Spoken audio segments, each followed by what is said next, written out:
Yo, it's your boy Ryan, Northwest Sports Fanatics, back at you with a new video. Today is Friday, July 22nd, 2022, with your boy Ryan and the Northwest Sports Fanatics. Make sure you guys subscribe to the channel. Smash that like button either now or on your way out. Donate to your boy if you can. Cash App, $ ORION NWSF, or the YouTube Super Chat right here. So we have an amazing show today. We did the top 10 running backs yesterday. We've already done the top 10 quarterbacks. Very shortly, we'll do the top 10 wide receivers. Then we'll do offensive linemen, defensive linemen, linebackers, corners, safeties, coaches, coordinators, offense and defense, as well as punters and kickers. But the big news, obviously, the Mariners today are going for 15 straight. This is going to be a big, big deal. The record is 15. We're at 14 right now. And it was held in 2001. So this is a big, big game for anyone that's a Mariner fan and a lot of people that love Major League Baseball, just to see if we can do it. This might be our best lineup we've had all year. Kyle Lewis is back, first time in a long time. So I expect us to be able to be competitive. We do have Marco Gonzalez on the mound, and he hasn't been great this season, but I believe he can do enough. And hopefully we have enough offensive firepower to bring it. Dodgers obviously are on. They had an amazing game last night. They were up 5-0 against the Giants. Giants rallied back to 6-5. Julio hit a big dinger at the end, and then I believe it was around 9-6 was the final. So we'll be going over that, and I'll be watching that game as well. And then also Vincent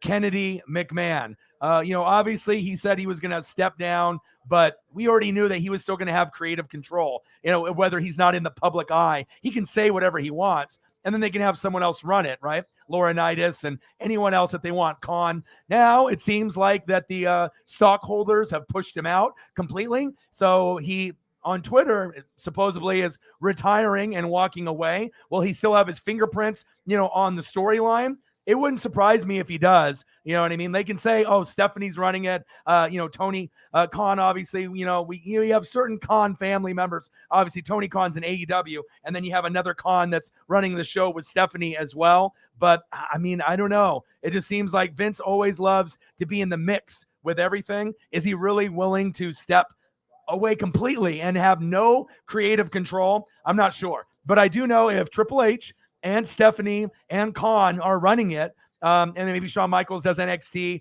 and then Triple H, talent relations, and Stephanie, maybe we can actually get WWE back to where it was pre-COVID, where it was actually something I could watch. Because honestly, the last couple years has been unwatchable, and a lot of the pay-per-views have not been good. And obviously, all those sexual exploits have caught up to Vince. I mean, we've seen Deshaun Watson, obviously do the settlements, right?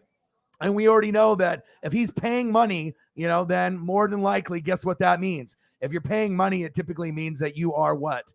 Guilty. So Vincent Kennedy McMahon, obviously we know with him, had to do a little bit of payoffs, a little bit of this, a little bit of that. And it sounds like maybe, I'm not sure if they're looking to sell. There's Aaron Jones come off my screen there. I'm scrolling in here, trying to move some of these photos around. Here, let me actually just delete some of these. These are from the NFL video, and I'll pull up a couple Vincent McMahon slides here. Look at this one. Ooh, AK-41. I like that one. That one's good. So we definitely had a fun time in the room yesterday, and not everyone's going to agree with my list, but I feel that my list, whether it be quarterbacks, running backs, wide receivers, tight ends, offensive linemen, defensive linemen, linebacker, corner, safety, coaching, punters, kickers, mine's going to be more accurate than anything else that's out there, because I obviously give you statistics. I'll give you the analytics. But like I said, it's just a lot of these, people out there, it's just not a good look. It's just not a good look with everything that they got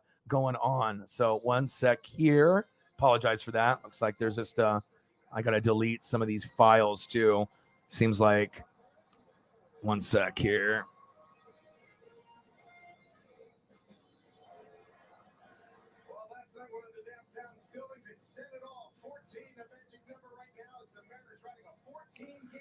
All right, 14-game win streak. Let's go.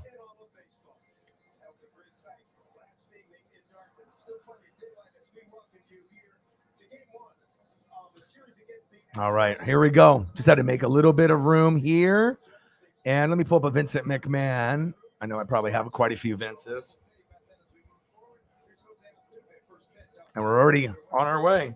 Let's go, Mariners. And obviously it's fitting, that if we are going to try to break, this record, that it would be against the Astros. The shitty thing is that if we want to break the record instead of tying the record, if we want to break it, we have to go against Verlander. But I guess I wouldn't want it any other way. Astros or the Cheestros, obviously the garbage can shit. Obviously, we know that these guys are a bunch of cheaters. No one has any respect for them in the league, period. We definitely have trouble when we play the Astros. Back, gone. And just like that, Jose Altuve and his steroids and PEDs goes deep on Marco, and they throw the baseball back. Come on, Marco, you fucker.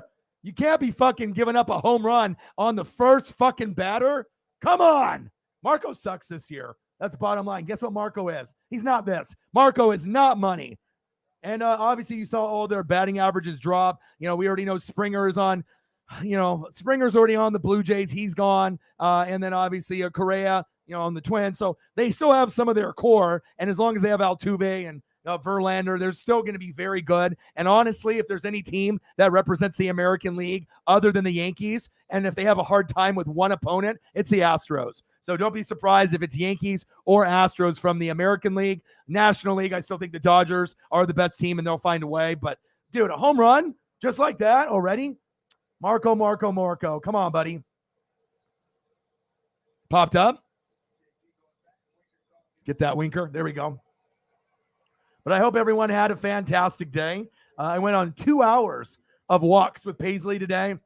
I'm losing weight. It's definitely hard. I fucked myself over, obviously, during COVID, ordering too much food, not exercising. And it definitely was a toll on my body and my overall mental health. So I'm really trying to work hard to try to lose.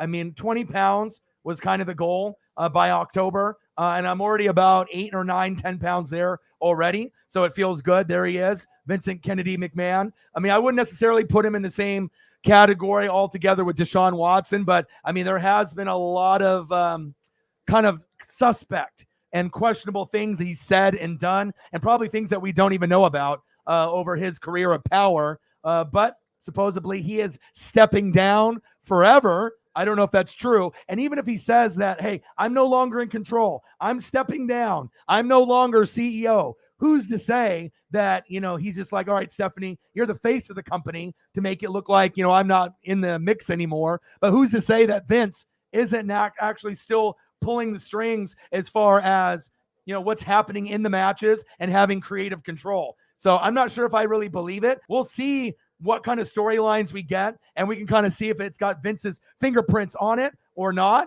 But as of for now, he's officially retired and moving on, but I don't know if I believe that. I don't really know if I believe Vince is moving on because he's been such a fucking micromanager, from people to Michael Cole, to Pat McAfee, to all the talent. All I know is Vince is delusional. He thinks that he has a pulse on what the fans want. He didn't give a shit what the fans want. He wanted to do a WWE in his own image. And letting guys like Bray Wyatt go, The Fiend, was his dumbest thing ever. If you wanted to be able to keep up with AEW, you would have put the strap around him, not all these steroid kings like Roman or Bobby Lashley or Brock Lesnar. It doesn't make any sense. But, at some point or another, we have to have a change. And I hope Triple H and Stephanie have creative control. I know it's going to be Khan and Stephanie. We'll see. Laurinaitis out of here. Obviously, Vince is out, supposedly. I don't believe it. And then we'll see where it goes. But those were kind of the main headlines in the stories today. Walltown Best, $2. Said, love you, man. Keep up the great work. Who dat? You dat. 25-3. Holy shit. I'm not sure if they're terrible, but they've had some struggles with injuries this year, and it's been hard for them to kind of keep up. A guy in the building. Raiders in the building. How are you? Sarah in the building, the lead mod, holding things down. How are you? John Jansen in the building. Cardinals just lost to the Reds. Oh, that's not good. That's Sarah's team also. So you guys will bounce back. But yeah, losing to the Reds, not good. Carlos Holloway in the building. How are you? $2 holla in the building. Let's get it. Let's get it. Let's see. John Jansen in the building. Let's go. Let's go. Let me see here. Let's keep scrolling down. Let me see here. Odin son, my boy. How are you? Yeah. Well, I talked about you last night in the stream. You know what I mean? Because obviously I could tell that we're, having some struggles. So I told Sarah and a few of the people that, if you can reach out to you and just, send him something Chiefs, send him something horror, send him something to, lighten his spirits up. So it sounds like Sarah and Holly listen to me, and I'm glad that you're back. I love you. I appreciate you. And sometimes just being able to, talk wrestling, talk football, that's what we do here. And I'll be doing a little bit of, NASCAR, baseball, a little bit of everything in between. Poconos this weekend, I'll be doing that. We're going to be going to the beach tomorrow for the day. I'll maybe taking Paisley out there to the Pacific Ocean again. More than likely, we'll be going the same spot we were at in Lincoln City. So I'll be doing that early in the morning, and I'll be back before evening, and we'll stream at night. And then we'll be doing the Pocono stream, obviously, on Sunday, early afternoon. Mbida, how are you? Keep up the hard work, bro. Who dat? You dat. I don't know if you saw my top 10 list that I did yesterday, but I felt like my list is definitely a lot more credible than anyone that's on the internet or anyone that's on, Facebook, TV, podcasting. I mean, I definitely take a lot of hard work and energy and pride in what I do. I got the Julio jersey on. I'm ready to go.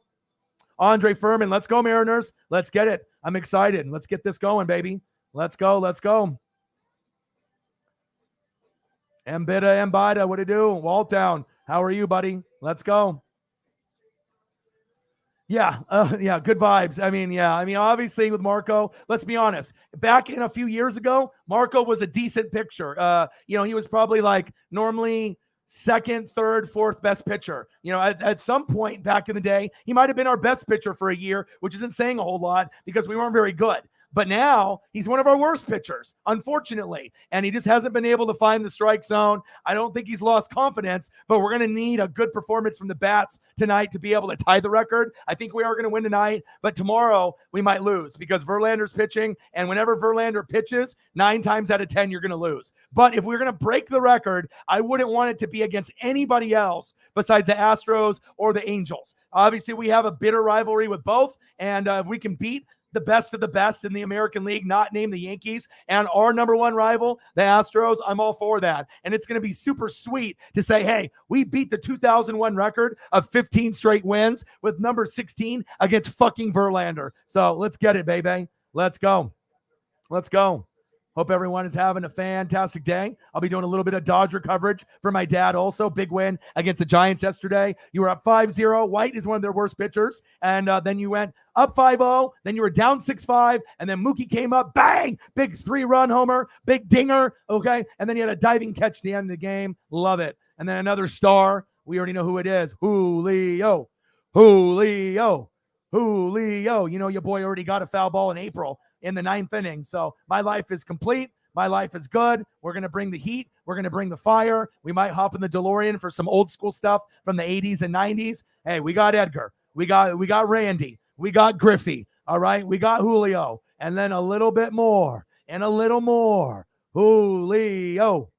Julio. The phenom has arrived. Baby. Let's go. I'm ready. Should be a good one today. Let's get it. All right, let me get the Dodger game hopefully queued up here as well. But the focus is primarily on, this particular game because we're trying to do some big things here. We're trying to tie the record. And it's the first time that they've sold out in a while. Normally they'll sell out maybe like opening day or if there's something big, going on. But when you have a chance to break a record from the team that won 115, 116 games, it was like 116 in 46? That's crazy. To think that we run that many games. But when you had Ichiro in his rookie year, Griffey already left to the Reds. I mean, we had an amazing team. And all we're trying to do is get to 90 to 100 wins, break the streak of us losing, so many games, obviously, and not being able to make the playoffs. We haven't made the playoffs since that year, 2001. And we have the longest drought out of any team in the 4 major sports between MLB, NBA, NHL, and NFL. It's been 21 years since we've been to the playoffs. I think we're going to make it today, and I'm ready for it. Let's go. Let's get it. Let's go, baby. All right, see if I can get this other stream to work. All right, let's see if I get this Dodger link. It doesn't look like it's ready yet, but I'll go back to that. All right, come on, JP. Let's throw up some photos while I can get some of these guys up here. I got to work quick.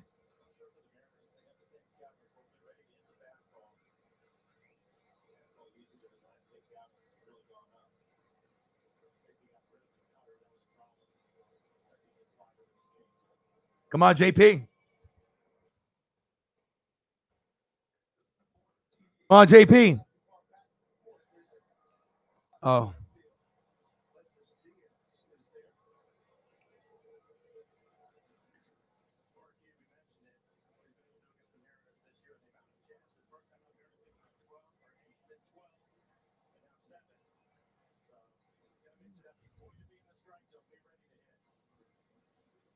All right, come on now.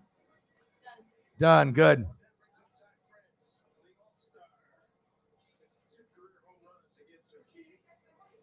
Yeah.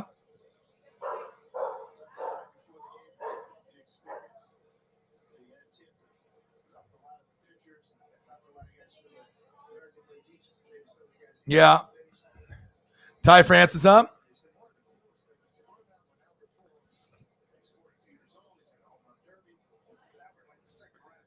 Yeah.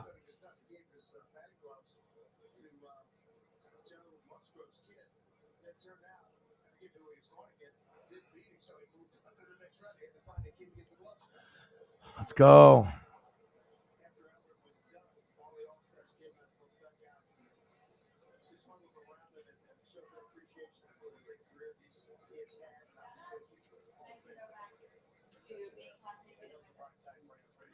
Yeah, I feel mine are more accurate than anyone else. I mean, you can always move some of the players around, but I think that if you look at mine compared to anybody else's on ESPN, NFL Network, Pat McAfee show, CBS Sports, any Madden, anyone that puts up with any of those type of rankings, I feel that mine are definitely more solid than anyone that's out there. Plus, I give you reasons why I have the players where they're at. It's not like Madden where they're, I'm going to have a top 10 wide receiver list and I'm not going to have Jamar Chase in it.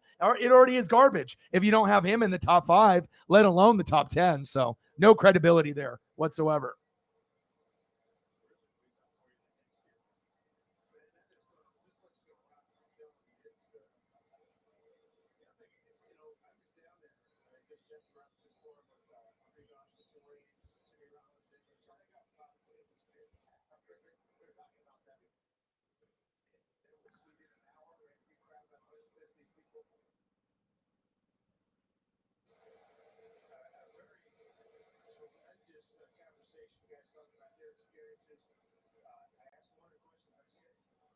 I had to refresh some shit in here. One sec. The fuck is going on here? Ty France, a little bloop. Can't believe we already gave up a home run to Altuve. I don't even want to update the score in the ticker, but I guess I should.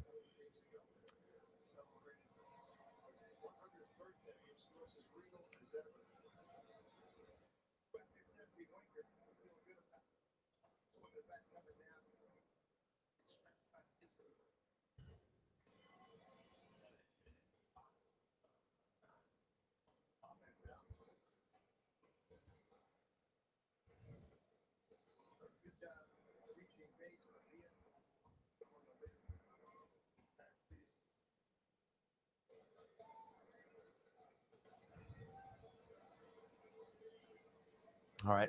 I have so many photos and everything like that. I'm not sure. I have really good internet, but sometimes when you have a lot of shit, on your computer, you got to make sure you don't have other things.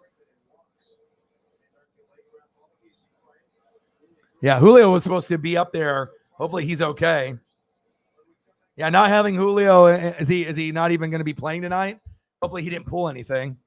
But I think Julio in the lineup was supposed to be. Let me take a look. I had the lineup that I sent. Julio was supposed to be up first, not JP. So supposed to be Julio, France, Winker, Santana, Suarez, Crawford, Lewis, Cal Raleigh, and Frazier. So hopefully he didn't pull anything, but that's unfortunate.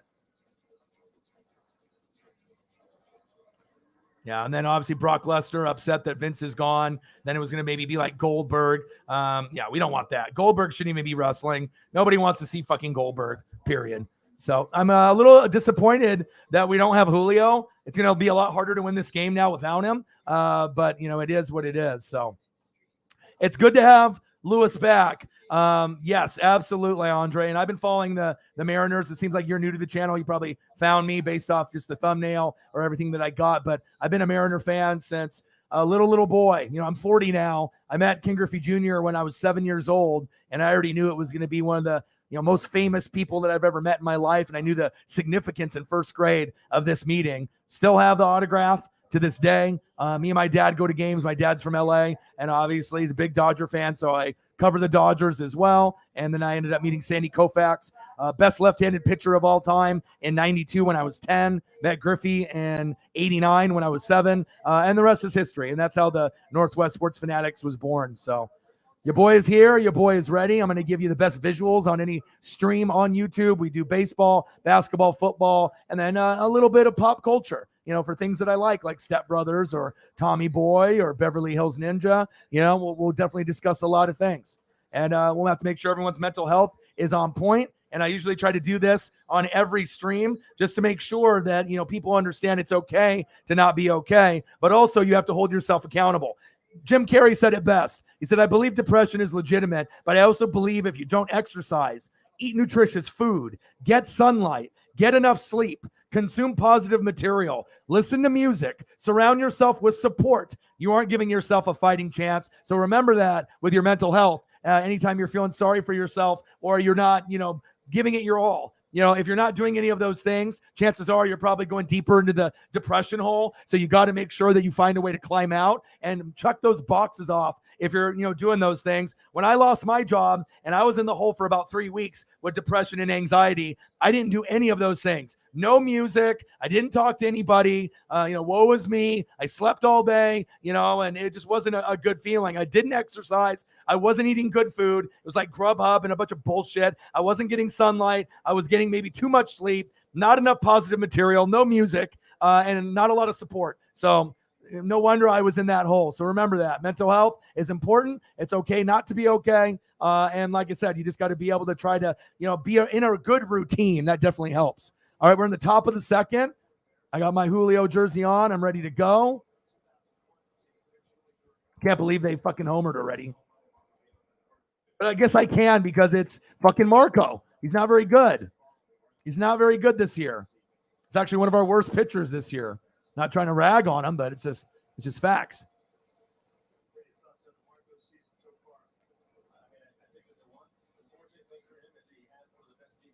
And shout out to my boy Wildtown. Appreciate you, bro, very much.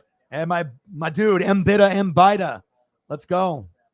Saints fans, both of them. Yeah, and like I said, I would have put Alvin Kamara, AK-41, a little bit higher. I had him on the list at 7, and the only reason I didn't have him at 4, 5, 6, or 7, or 4, 5, or 6, is because he might be suspended for those 6 games with the whole curb stomping thing with his homies in the elevator with that guy. He might be in jail. He might have a suspension. He might be, he might have some legal issues there. So we'll have to see. But I did throw up some beautiful AK-41 photos. And if you're still in the room, Saints fans, I can bless you with a little greatness like that. Shout out to the Saints fans for supporting the brand. I'm a Buck fan, and I'm probably the only Buck fan that they respect. Because I'm not biased. I give it to you real. No bullshit. Some people can't believe, though. But I mean, if you know me and you know my credibility, I mean, I feel that my predictions are on, more than they're not. And especially when it comes to championship games, the Super Bowl, the Natty, the World Series, NHL Stanley Cup, NBA Finals. I feel my predictions are like 90% correct, 95, if not 100. I mean, even this year, I didn't watch any NBA. I predicted Warriors Celtics in 6, and Curry MVP was zero really action of, NBA watch, very minimal. And then I don't even really watch hockey. And I predicted Colorado versus Tampa Bay. And I said Colorado in 6. And I got that right. So how do you explain that? If I'm not watching those on a regular basis, I've been alive for fucking 40 years. I've seen it. And I've gone through a lot of film and footage and reading. Sometimes history tends to repeat itself, but you just have to know sports. And if you know sports and you do the time and you got a little ESP, sometimes you can come up with those predictions. And sometimes history is meant to be broken, but a lot of times it does repeat itself. And that is big facts.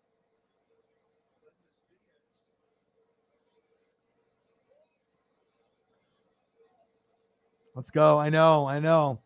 How you doing, Andre? How long have you been a Mariner fan, bro? How old are you? Where are you living? Do you live in the Oregon, Washington area? I live here in Oregon, so, and I appreciate that.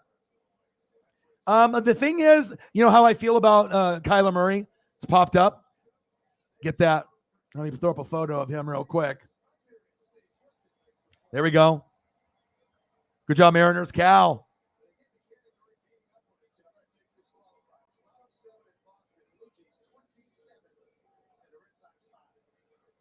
I see you, Cal. Keep doing your thing. But with Kyler, people are like, oh, it's too much. It's too much. Well, it's based off the salary cap and everything that keeps going up and up and up. And then you got to think, they don't have a choice because when everyone else is getting paid, even though I think Kyler and Lamar aren't top 10 quarterbacks anymore, there's a lot of guys that I feel that are, better than them. They have a lot to prove. I think Kyler is great in September and October, but he's not good in November and December. He's an MVP candidate in the first 2 months. And then he plays like shit at the end of the year. He's a little undersized. He's got a good arm. And the bottom line is the reason why you pay him is that if you don't pay him, I mean, how many wins are you going to be at? You're definitely going to get someone worse, right? So you have to pay the guy. He might not be worth the money, but if you don't have Kyler, what do you win? 4 games? If you don't have Lamar Jackson, how many games do you win? 4 to 6 games. So, sometimes, even though he's not worth that money, you don't have a choice. You have to be able to keep that guy there based on you picking him. And you just have to kind of ride it out. Because if you let him go, you're definitely going to get someone worse. And if you're trying to make the Super Bowl in your hometown stadium, you have to try to at least have a good quarterback. And Kyler's a top 12 quarterback in my eyes, no longer top 10. Somewhere up between 11, 12, 13, like Lamar, just because we still have Brady, Stafford, and then you have a lot of the guys, because, you got Aaron Rodgers, right? You got Mahomes, right? You got those guys. You got Russell Wilson. You got Josh Allen, right? You got Burrow. You got Herbert. You got Tom Brady. You got Stafford. I think Carr is going to be pretty good this year with Devontae, Renfro, Josh Jacobs. You got a nice little mix there, Devontae Adams and all that, right? And then, Dak. I think Dak is better than Kyler and Lamar. I really do. But Dak's not going to have Amari Cooper, so we'll see where it goes. But I think Dak has gotten better year in and year out, but he just doesn't have good coaching. And obviously, they don't have a good play caller there either. So sometimes it's a business, and you start to realize you have to pay the money, even though he's not worth that kind of money. So that means the next contract, Lamar will probably get $50 million. Can you imagine what Herbert, Burrow, and Josh Allen are going to get? Like $60 million a year. It's just going to keep going up and up and up. It's going to be wild and crazy. 1-0 Astros, top of the second, popped up. Get that? Yeah. Let's go.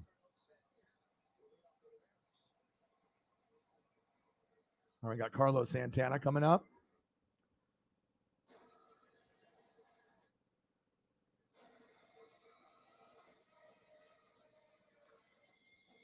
Your boy's got to work quick. Boom. There you go. I agree.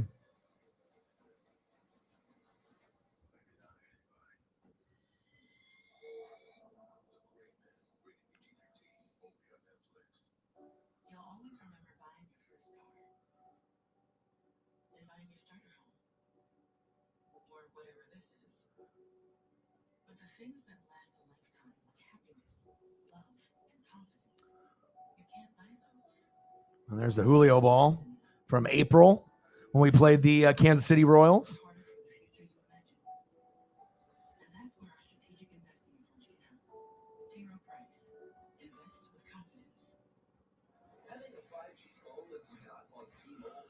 All right, baby, let's go.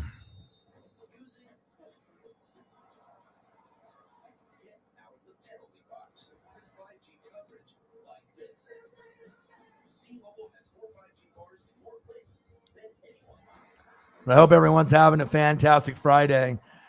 Man, it's just been crazy. The Vince McMahon news. Now you got the Mariners. We got the Dodgers. I'm going to be going to the beach tomorrow. It'll be some good vibes. I'm excited to be able to take Paisley out there again. So awesome to have Kyle Lewis back. Obviously, when you get a guy that's, in the running to be like rookie of the year or wins rookie of the year, you want to make sure that guys get healthy. And hey, your boy's here. The Julio jersey is on right now, baby. All right. Sold out everywhere. You can't get one unless you live in Seattle and actually go to the game. The ball is there. The rookie card is there. Your boy is good at getting the baseballs. That one is from the Dodger game right before COVID against the Dodgers, Kike Hernandez. And that guy in the teal shirt was right on the aisle, had a mitt, and he dropped it twice. Your boy slid past the grandpa behind me and the grandma, picked it up. The guy bull rushed me and checked me from behind. My knees were bleeding for 9 innings because I got it in the first inning, but it was worth it. And that's facts. All right, Carlos Santana is up. Let's go. I'm excited for Pocono. Obviously, on Sunday, your boy does everything. All right, we do NFL, college football, NBA, college hoops, MLB. All right, AEW, WWE, a little bit of everything, including NASCAR. So I'm definitely excited about that. Let's go. Yeah, he was supposed to be batting first. My boy Jake usually has the info on that. I think he's still in the room. My boy said Marco doing Marco things. He sucks. Yeah, well, if he can, only give up that 1 or maybe 3 runs or less, then we'll be all right. And we got a Cash App already in the building, and I imagine it's probably a decent size in here. Let's see what it is. $30 from my boy Eagles, John. Let's go. Thank you, bro. Thank you, bro.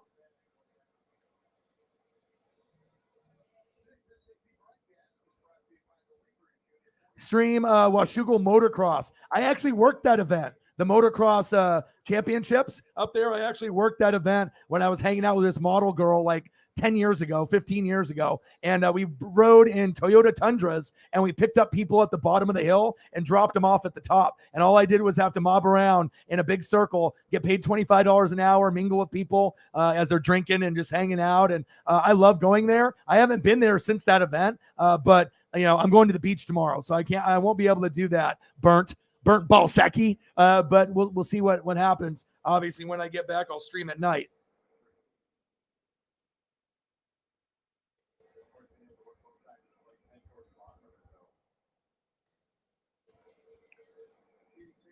My boy, Eagles, John. Bang, bang, bang. $30. Thank you, bro. Way to hold it down for your boy. Appreciate you.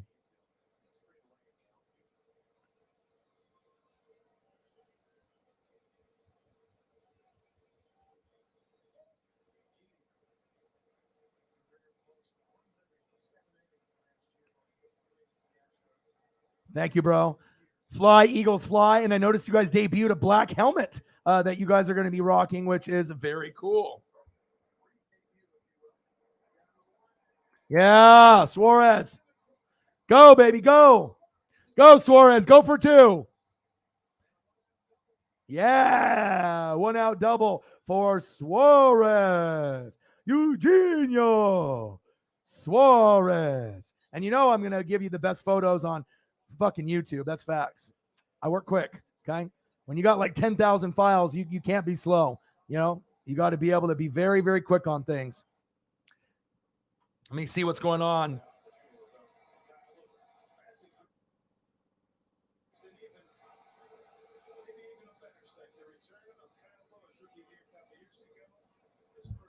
Let's see here. Let me message. If Kyle Lewis can make up, imagine if he gets a homer tonight. That'll help with. I love you too, my bro. Here, let me reach out to. Appreciate you, bro. My boy David Dallas. Let me see here. So what's up with what? He's my Mariners guy. So what's up with Julio? Because obviously we dig deep with the stats. We don't just do the whatever's on ESPN. We definitely go to the team websites, the beat writers. We try to be able to go super deep with our teams as well. So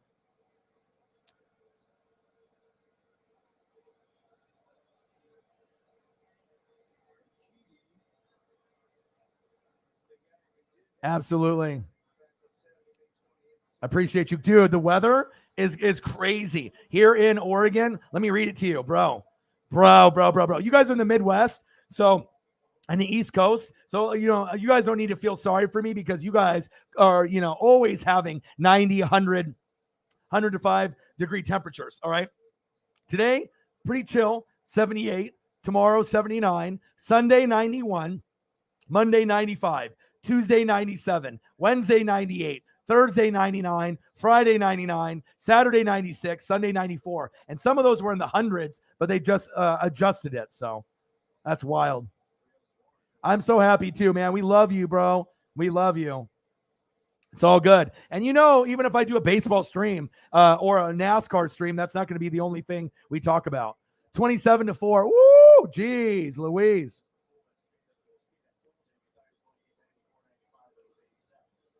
Come on, Kyle.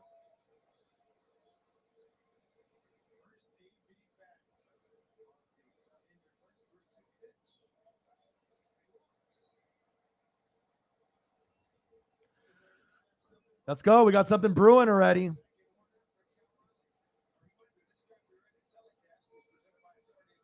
Yay, baby. Let's go, Cal.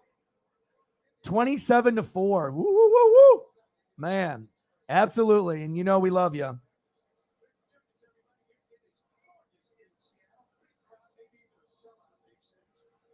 You've been an M's fan for 25 plus years, 35 in Texas. Nice, dude. I live here in Oregon. I'm 40, and I've been a fan for 35 years. So awesome, dude. If you don't sub to the channel, please do. Like I said, I'll be doing more and more as we go deeper in the season. Mariners, Dodgers for my dad. My dad grew up in LA, so big Koufax guy. And obviously, I'm a big Griffey guy, as well as Randy Johnson, Edgar Martinez, Ichiro. And then now we have someone that we can really believe in for the first time in 21 years, not named Ichiro, in Julio Rodriguez, J-Rod.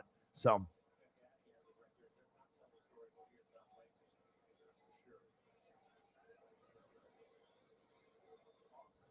I haven't watched anything with SmackDown or with AEW Rampage, but I will end up watching a little bit later. Yes, I totally agree, hey guy.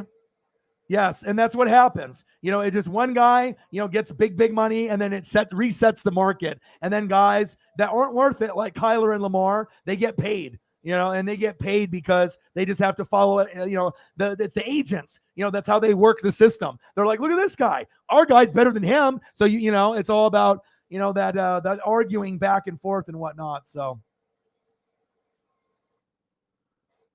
I do enjoy Burnt Balsacki. The Stream Washougal motocross. I do enjoy it. Is it on FS1? Maybe I'll record it and take a little peek. I got some buddies that are really into dirt bike racing. They don't do it professionally, but they do go to the events and they do ride, for fun. So absolutely. Love you. I actually do enjoy it. Fox Racing and a lot of the, cool, sponsors. It's kind of fun to watch, actually. $37 in donos. Let's get to a hundo. Eagles, John, you're the man, bro. Yes, and I'm going tomorrow. Because like I said, we were supposed to go last week after we went the previous week, and the weather was shitty. So now we're going to go again, and we were going to go to like a river or lake that's closer, but it's only an hour and a half drive from my house. So I figured if it's only an hour and a half, popped up. Damn it. We fucking left two stranded, but that's okay. A good sign that we're getting some hits. So with no Julio on the lineup, again, this is going to be a lot harder to win. So hopefully we get an update on what's going on with Julio. But yeah, for mental health, those beach days, for sure. Who will win the Steelers quarterback job, Trubisky or Pickett? I would assume Trubisky because of his age and his expertise. And then they'll wait for him to fuck up. And then some point in the season, Pickett will take over, and then he'll be the guy moving forward. So yes, right. I mean, I get it. Everyone's doing the black helmets, you know what I mean? And everyone's coming out with something new. And like I said, I like it. It's nice to have a little bit of variety as long as it's not ugly, Right. And it's not like he can win a playoff game. You know what I mean? Lamar, I don't think he can win one either, especially with all the depth, obviously. And unless he gets his DK Metcalf or a big name receiver like that, you know what I mean? Of course I did. Come on, bro. I watch every Mariner and Dodger game. Okay. I follow baseball. I do the NASCAR thing, all the NFL, Oregon Ducks, and all the, major college football programs. I mean, I am everywhere. And we do a little bit of pop culture, mental health. I mean, I'm always grinding. Like I honestly dedicate about, 16 to 18 hours in a 24-hour day to this channel, based off reading, film study. I'm hanging out with Paisley, but while I'm walking, I'm reading or listening to something to get more knowledge. So are they?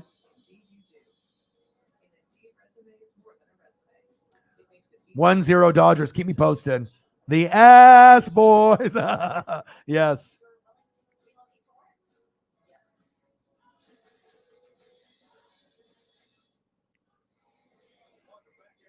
Odell should come back to the Rams if he's smart. No need for him right now because he's just rehabbing. And Julio, best case scenario for him, probably the Colts or Tampa Bay. You know what I mean? Just to give us a little bit more depth, or go to the Colts. The Colts need it more than anyone just because they're very thin on that side.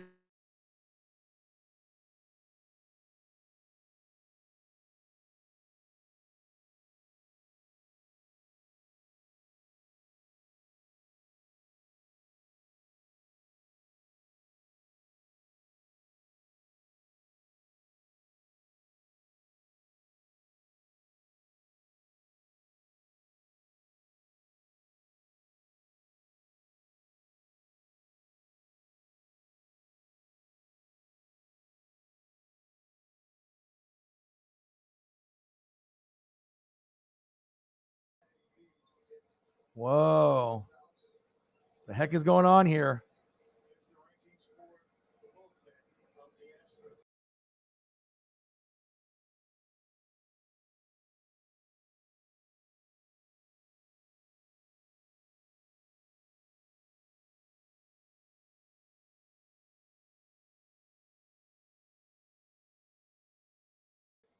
Wow. What the fuck was that? That was weird. Hold on a second. I'm not sure if that was just some kind of weird internet thing. I was like, what the fuck? I don't know what you guys saw on your end, but on my end, it started going black and then it started to spin. I have good internet here. I don't know what the fuck happened there. That was wild. Well, good thing it didn't end the stream. And then it opened up a secondary window. I was like, what the fuck is going on here? Usually I don't have weird stuff that happens with the internet. At the last place that we lived at, sometimes there's issues, but I have direct connection. We have like 300 up, 300 down. So I'm not sure if that was just some kind of glitch in the streaming software or whatnot, but hopefully we don't get that again.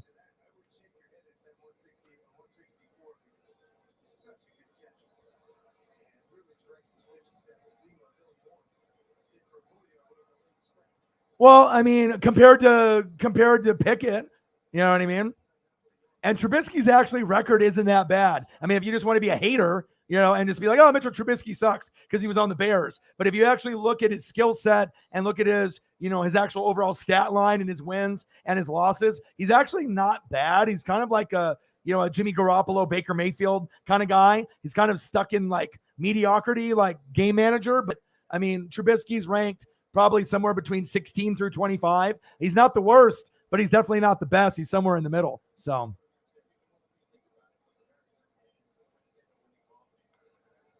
James in the building says, go Astros.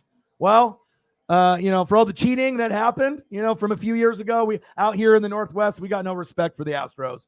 We know they're great. We know that they're good. You got no George Springer. He's on the Blue Jays. All right. We already know Correa, obviously, is with the Twins. But, when you have to cheat to win, we don't got no love for the Astros here. Ashton White, thought on the Braves.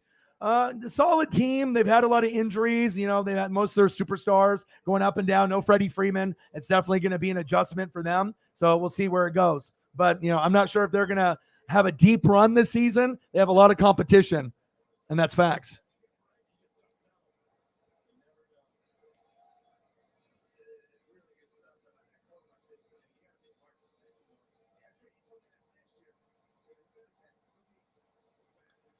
Right. I'm not saying that he's balling out, but if you had to compare Pickett with no experience with someone that is like, maybe the 20th best quarterback, you're probably going to go with him first and then, wait for him to fuck up and then insert the next guy. Same thing with like Tannehill, with Malik Willis. Like you just have certain guys that have experience in the league, and you'll wait for them to fuck up, and then you'll insert the guy that's the future. Unless you just want to be like, waste that money that you did with Trubisky and then, just throw Pickett in right away. But I mean, I guess it is whoever does better, in preseason and training camp and all that. But I would assume that they don't want their money to be wasted, that they'll go with Trubisky based off just being a veteran and then going from there.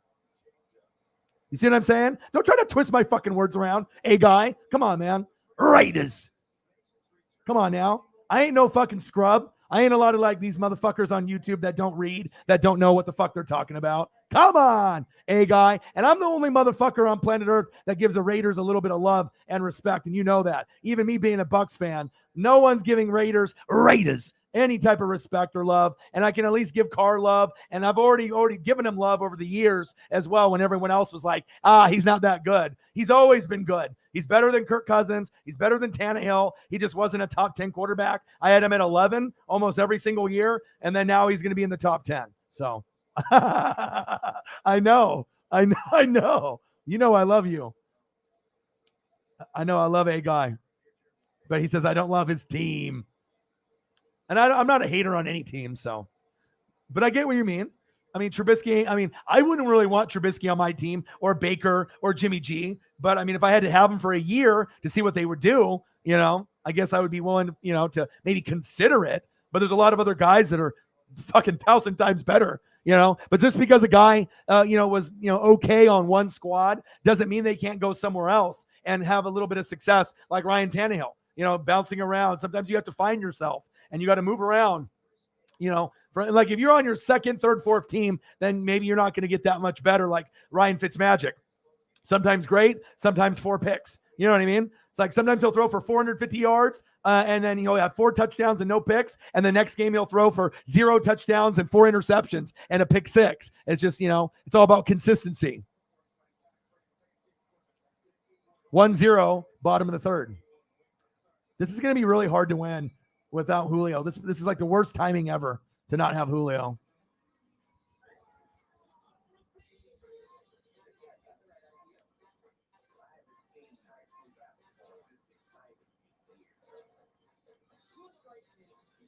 Well, hopefully I don't have anything else like that.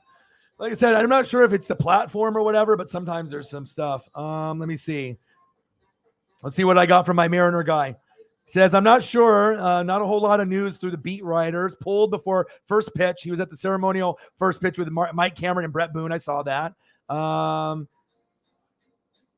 Communication problem. Maybe he was going to have a day off, give him an extra day off. Could be, I said, can't be COVID. Can't we have a last minute injury? Let's see. We have to wait till post game, it says. Could be COVID, maybe. He's not in the dugout with the other injured players. It's his wrist, if you didn't hear. Uh-oh. His wrist is fucked up from the Derby. Oh, no. What is he on the injured reserve or on the DL for like 10 games then? Probably. Or 10 days instead of 10 games? Oh, it's not fucking good. Yeah. Sounds like a wrist issue.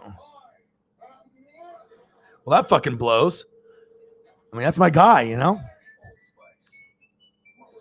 right, I need to get a beer going here. So hopefully we don't have any issues with anything here. Let's give Julio a little love. Okay, baby. Give me 1 sec so I can grab my first beer.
Mike Cameron looking like a G, baby. He got the stunner shades going. Dylan. It's Dylan Moore, a.k.a. Dylan. All right, time for the beer. All right, Modelo Chelada. Cheers.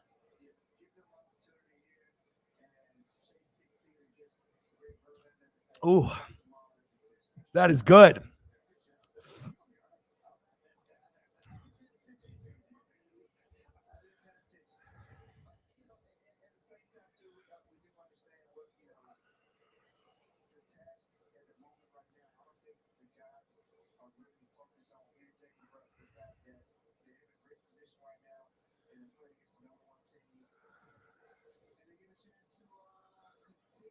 Yeah, there was something going on.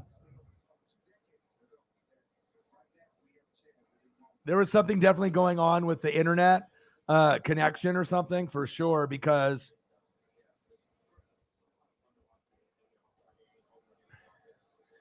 initially I was trying to pull up some photos and it wasn't loading. It wasn't coming up. So I knew something was coming up there with the screen, and at least looks like it's good now.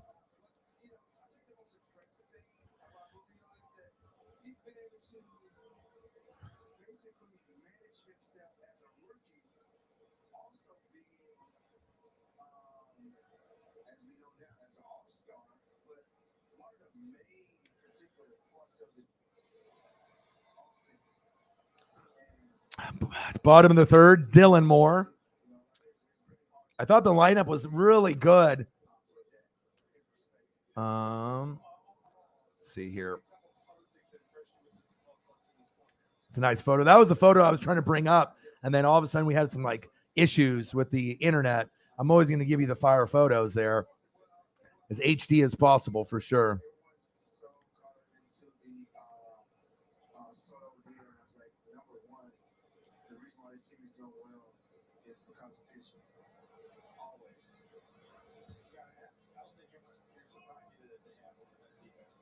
$9.9 neon beer. That sounds interesting.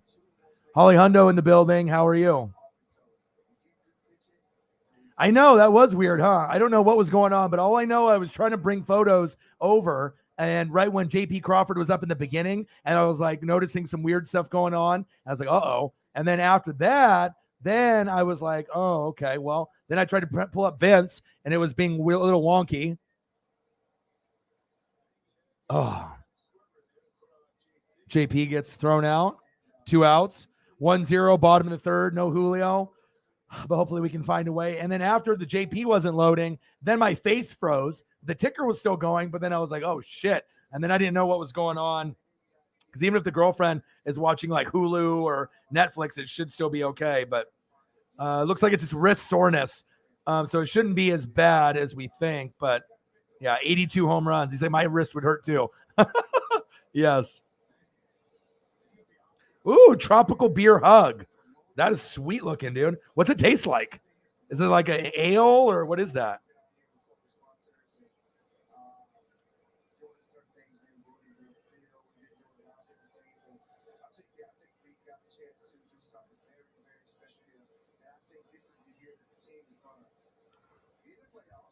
All right. Astros 1, Mariners 0, bottom of the third. Let's try to get some runs. And obviously Julio got scrapped right before the first pitch because he was supposed to lead off. So I was like, where the hell is he? And then all of a sudden we had JP Crawford up. And now we're finding out Julio's got some wrist soreness. Hopefully it's not too bad. And hopefully we can find a way to win the game and bring the heat. Let's go.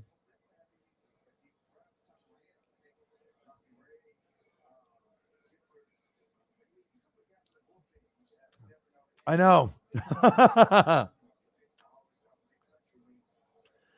Yeah, what kind of beverage is that? It sounds good.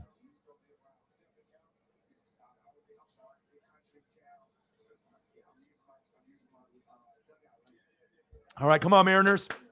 I got to see if I can get this Dodger a game to come up. And for whatever reason, it's not bringing up a link. So hopefully that'll change as the game goes on. But obviously, today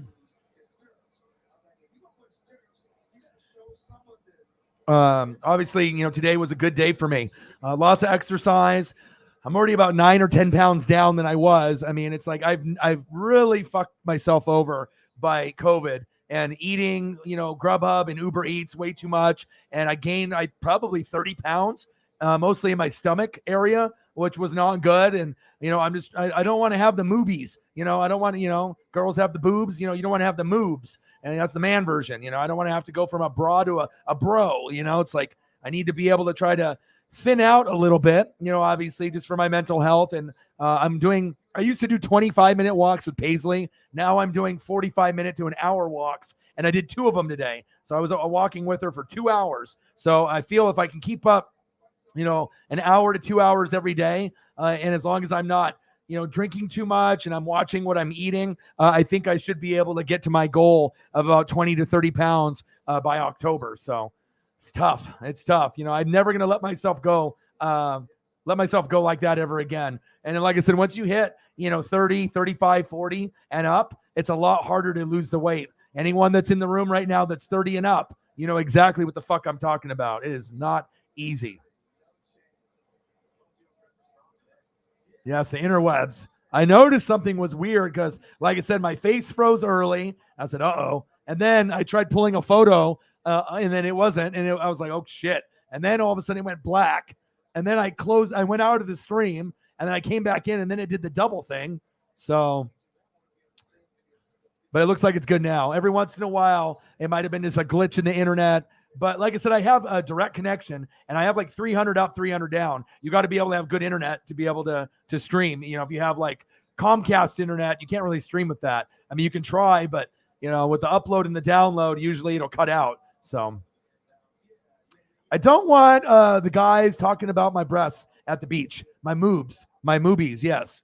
I could really care less what anyone thinks about me, honestly, but I definitely want to just be able to look in the mirror and then not be like completely disgusted and want to like run away from it,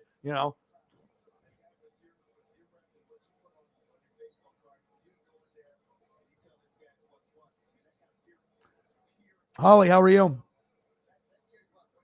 Yeah, and like I said, I mean, you have to hold yourself accountable. And honestly, if I had to do it on my own, it'd be a lot harder. Go. Damn it. Ty France going backwards. That was funny. But having Paisley, and because I have to walk her. I can't like not walk her. I mean, you have to give her the proper exercise. Her birthday is next month. So we'll do a little birthday celebration for her. I have to ask my girlfriend, but I think August 16th is her birthday, I believe. So we'll probably do a stream in honor of her so we can, get maybe some donos to buy her, some cookies or some cake that's safe for, a puppy, maybe some toys. I bought her a brand new toy that's holding up pretty good. It's like a Tonka truck tire. It's made out of like real tire material, and it had a rope on the end of it. So she ripped the rope off of it already, and she's already getting into it. But this toy is lasting a lot longer than others. So I just got to find like the hardest rubber plastic type things that aren't going to break, because obviously she loves to chew. And, she chews up pillows and comforters, and she made a big, big mess yesterday. And luckily I cleaned it all up. But as long as she has attention, she'll be good. But the girlfriend is in the bedroom, and she's watching her now, so we should be good to go. And we had this amazing experience 2 weeks ago, and we're going back. So it's like they have this little inlet, and then when the tide is out, you can actually walk where you're normally underwater, and it's like miles where you can just be by yourself. There's certain areas where there's going to be people on the beach, but if you get in the water and then you walk in about a foot water, a foot to 3 foot, and you cross over, then you can go to this other part of the beach where there's nobody there. There's people clamming like way up there, but we let her run freely. And obviously it's a nice thing when you don't have to have her with the harness, and no chain, and she can just run freely and enjoy herself. So I'm going to drive an hour and a half there, an hour and a half back. We were going to go somewhere closer, but I think going here would be good. And I have the Tide schedule for like when it's going to be out. So it's going to be from like 9:45 until like 5 o'clock. So we have a perfect time to be able to go out there and have a good time. But if I didn't have Paisley, I definitely would probably be fatter than I am now. And, it's holding yourself accountable and holding yourself, to that responsibility. It's tough sometimes holding yourself accountable. It's like the hardest thing to do in life.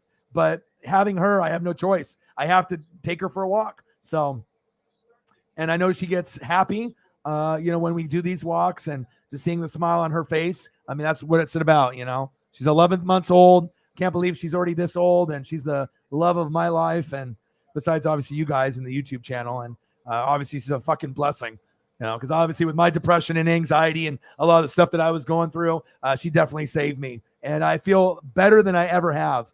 That's facts.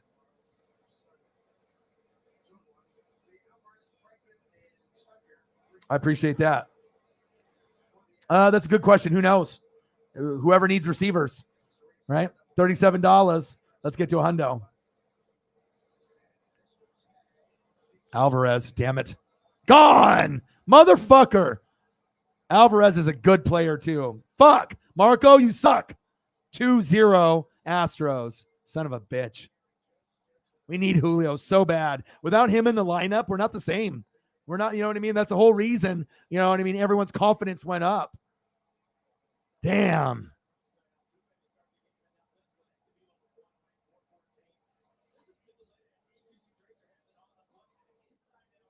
God, you suck, Marco. One thing to have Marco on the mound, you know what I mean? But then when you don't have Julio, it's tough. Someone's going to have to step up.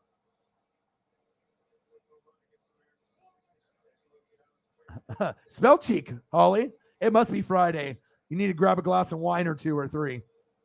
Blue Jays won 28-5. Ho, ho, ho. Movies. Yeah, doggy ice cream. I got her some doggy ice cream from one of the neighbors, and she loved it. Hey, Viking beards with the movies, it's all good.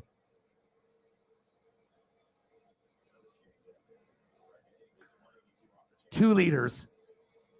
Oh, really? Wow. Yeah, I'm pushing hard, and I've been literally ever since we got her. I mean, I've really been on it. Like I'm the one that walks her. Fair ball, of course it is. Fuck. Bregman, you son of a bitch. Stand in double. God, Uncle Mo is on their side right now. But yeah, like I said, I stepped it up because I started doing 25-minute walks, and I think just with me, eating and having a couple beers, it was just like canceling itself out. So I wasn't really getting results as much as I wanted. But now that I'm doing like 45 minutes to like an hour, each time, things are much better, and I can definitely see that it's definitely coming off. So my stomach isn't as poofy and big as it was. The movies are going down. So that's good. That is good.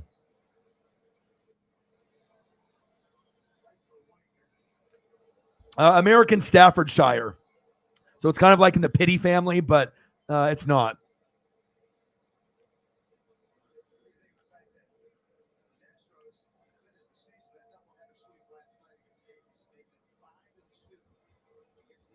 Come on, Mariners. I knew this was going to be tough, but on top of that, not having Julio and him being scrapped from the lineup, that wasn't good. That was not good at all for us.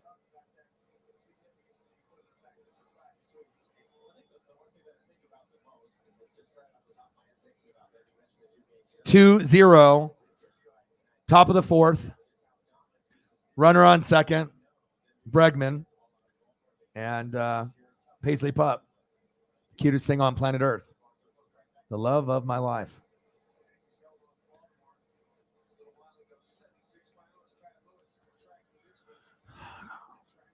There we go. And he tags up and he goes to third. Not seeing any options for this Dodger stream.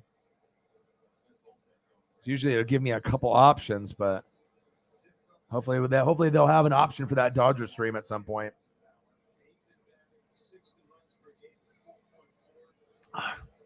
Yeah, but 2 hours of walking is a lot. It's definitely a lot, but I know when we go on the long walks, she'll like lay down in the grass on like random people's lawns, and I don't like her to do that, because I don't want to be disrespectful to anyone's lawn or lawn care maintenance. JP calls him off. Nice catch right there. Let's go. All right, Winker. Come on, Marco. Marco's like, fuck, I look like an idiot. But she'll get tired once we go past 30 minutes.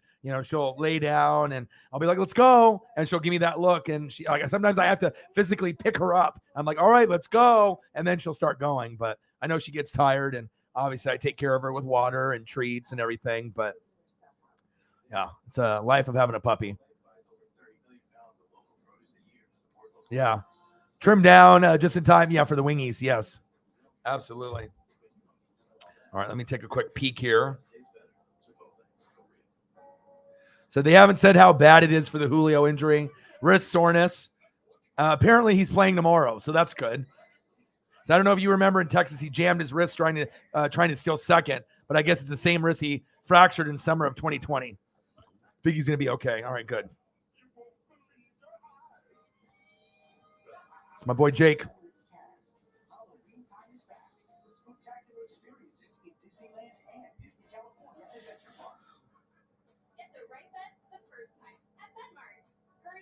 Yeah, like I said, I try to get her shaded, places when we go, and we don't go too far. And it's usually 30 minutes to an hour, but we'll take a little breaks and whatnot. I take care of her with the water, so she's a healthy dog.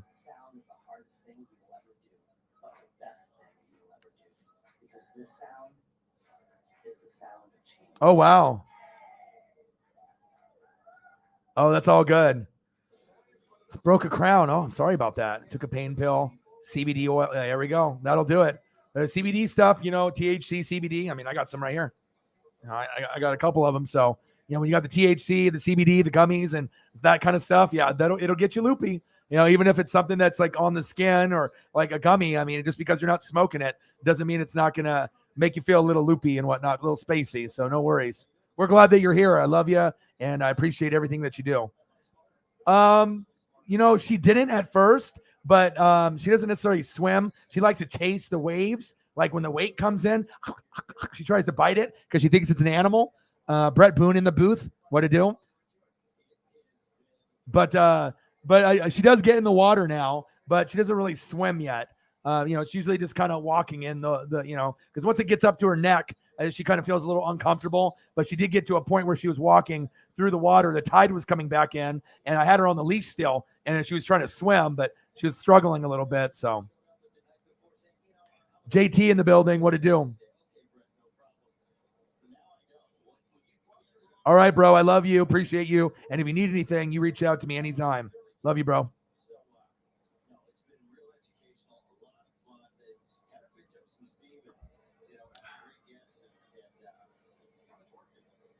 Two zero, bottom of the fourth. Yeah, a lot of people have had some injuries. I had one friend that went to the gym, like in the sauna, slipped and broke her leg. That was one of my friends today. Then I had another friend that slipped in the hot tub when they were trying to fill it or clean it, and then she broke her toe. So I don't know what's going on with my lady friends that I used to go to high school with or I'm friends with, but seems like everyone, I don't know what's in the air, but it seems like everybody's getting hurt either yesterday or today. So be safe out there, y'all. Be safe out in those spas and saunas and hot tubs and pools. And obviously the news broke earlier today that Vincent Kennedy McMahon decided to step down about a week and a half ago. Now he's retiring, supposedly, but I don't know if I believe it. If he still has his fingerprints, on the matches. We'll have to wait and see. That guy dropped the ball. Good job, Nelson Cruz jersey. There was your moment of fame. And you dropped it.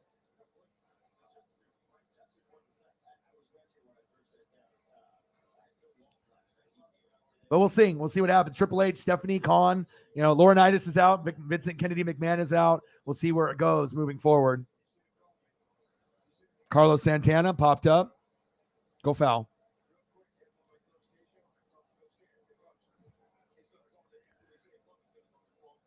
Two zero, bottom of the fourth. Runner on first. But that's pretty much the big news, just with that.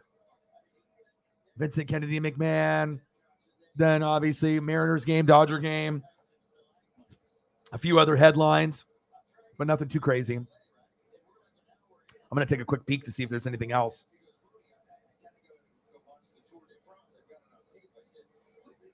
And I got another recommendation for you guys as well. So I don't know if you guys played Resident Evil, the video games, like on PlayStation 2, 3. They've had Resident Evil 1, 2, obviously Claire Redfield and, all that. And obviously those games are really iconic back in the day. So they actually have a series. I think it's on Netflix, and it's the first show that bumped Stranger Things out. I think they only have one season of Resident Evil, but I've heard from a lot of my friends that it's a must watch, and it took over the #1 spot on Netflix based off minutes watched. So if you guys get bored this weekend, you may want to try to watch Resident Evil. If you played the video games or seen the movies, you'll be able to relate a little bit. It's like kind of based off like zombie type stuff, but it sounds like it's very, very good. So I'm definitely excited for it. I still got a lot of other shows to watch. Me and the girlfriend are watching The Ranch. It's got Sam Elliott, obviously, as the dad, Ashton Kutcher as a son, and Danny Masterson, obviously, as the other son. And those two guys were Hyde and obviously Kelso in the 70s show.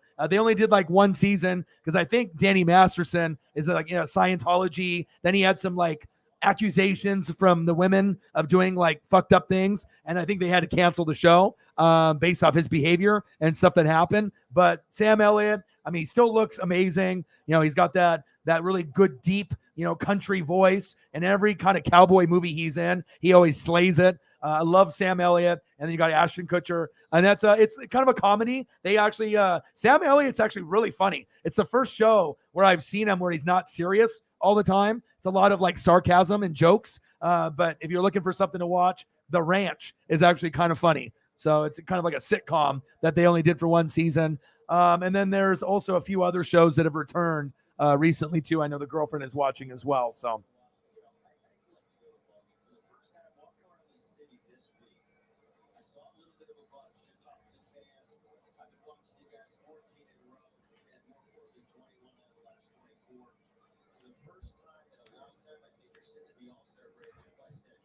I used to, when Resident Evil first came out, the first two games were my favorite. And I tried playing them without any like help or like, any like walkthrough help or whatever. Spent like hours and hours because I've been playing Atari 2600 and Nintendo and Genesis. And when PlayStation came out, I was just like in awe of the graphics and the gameplay.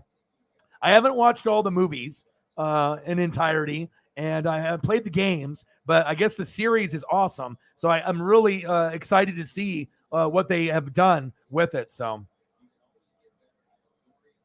I do. I think that I think with Gronk, November is going to be the timeline. I mean, we did get Kyle Rudolph just in case he doesn't come back. But I think that, and if we're sitting in first or second place and Tom gives the call, I think that there will be a chance that he comes back. And I think The Ranch is actually pretty funny. I mean, I like Sam Elliott. I really watch it necessarily for him. I mean, I don't really care too much about Ashton Kutcher and Danny Masterson, but you can tell they have good chemistry together from the 70s show. And then as Sam Elliott being the dad, there definitely is a lot of one-liners, and they're very sarcastic in the show. It's not like, oh my God, it's a must-watch type of show. But if you're just like bored and you're looking for, just something to be able to laugh and see Sam Elliott in a brand new light that you've never seen him before, definitely recommend, being able to watch a little bit of it. I thought it was actually, we haven't watched all the episodes. I don't know how many there are, 8 to 10. I think we only did one season because of the controversy with Danny Masterson, aka Hyde. But I guess if you're in Scientology, you kind of go a little crazy, probably a little crazy with power. And obviously if you're in Scientology, it's, kind of like that cult. So that's facts. Did they do that many? I don't think they did. Oh, maybe they did, but I don't think it. Whatever we were watching it on, Hulu or Netflix, it didn't have that many available. So I don't know if it's that many though. Really? Wow. Okay, maybe they're only showing so many. Like the first couple or something. Yes, me too. One of the that Oregon Trail in the computer lab. The simpler times, for sure. But like I said, I mean, Ashton Kutcher, he kind of plays like, like high school. He's supposed to be like out of high school, and he's like in his 30s, but he kind of acts like a high school kid still. He was like, maybe like an athlete, quarterback. They live on a ranch. I think it's like in Wyoming or Colorado. It takes place. Very, very small town. And Sam Elliott's the dad, and he's been married to his wife. Wife works at the local bar, near the ranch. They've had problems, but they're married, and they go through kind of trying to work it out, but not living with each other. And then the mom's living in a trailer, and then you got Hyde and Ashton Kutcher, kind of doing jokes and ripping each other, and Sam Elliott being kind of like the dad figure, and his jokes are actually really witty. And I was like, wow, Sam Elliott is like, I've never seen Sam Elliott in that light before. And I was like, I'm watching it just for him. And so it's just kind of nice where me and the girlfriend can, pet Paisley and just, have something in the background just kind of to watch, as we're just, hanging out with each other. And I actually thought it was pretty good. But you have to have a certain type of sense of humor. I mean, if you have a witty, sarcastic sense of humor, or you like that, then it's going to make sense. But it probably won't be for everyone, but I thought it's a watch, something in the background. It's not that bad. And I love Sam Elliott. So if Sam Elliott's in something, I'm going to take a peek. So I think it came out a couple years ago, and they were going to do more episodes or seasons, but Danny Masterson had some accusations from females of some questionable things that he said or did or actions. So, and I think that's the reason why they canceled the show. I believe The Ranch is on Netflix or Hulu. Sarah will know if she's seen it too. And like I said, it's not like must-see TV right now, which I think like Resident Evil is. That's supposed to be like the new cool thing to watch right now. So I'm definitely going to try to watch that at some point, but I'm always working. Going to go to the beach tomorrow for mental health and let Paisley run free. And then I'll be back in the evening and then I'll stream. And then we're going to do Pocono NASCAR on Sunday. So, but Sarah will probably be able to look up the information while I'm calling this game and looking at that. She'll probably have more information. All I did was just, go in the bedroom, and the girlfriend was watching it and said, hey, you want to watch this? And I was like, okay. And then we watched like an episode, and I liked it. So I was like, all right, I'm going to keep watching.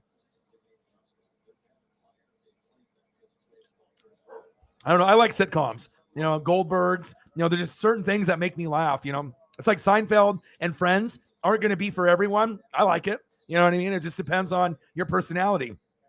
Some people like Seinfeld, some people hated it. Some people like Friends, some people hate Friends. For me, I'm pretty open. I'm not a hater. I'm gonna, if it's something that, piques my interest, I'm gonna watch it. So.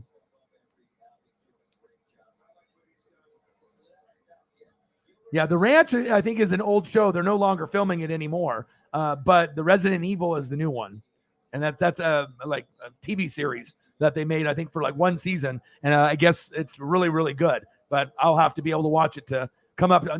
I can hear the hype, but I'm not sure if it's not going to be on the Stranger Things level, but I know Stranger Things isn't number one anymore based off minutes watched. Obviously after everyone has already seen, season 4, part 1 and 2. So. Oh, that's cool. That's nice.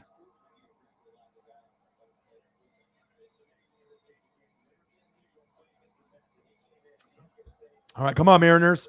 2-0 Astros.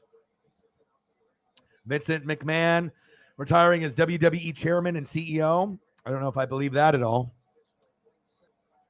NCAA 18 violation by the Vols under ex-coach Pruitt. Quarterback Kyler Murray wanted the Cards deal the whole time. Yeah, right. Blue Jays, Tapia hits inside the park, grand slam. And let me look to see if there's anything else.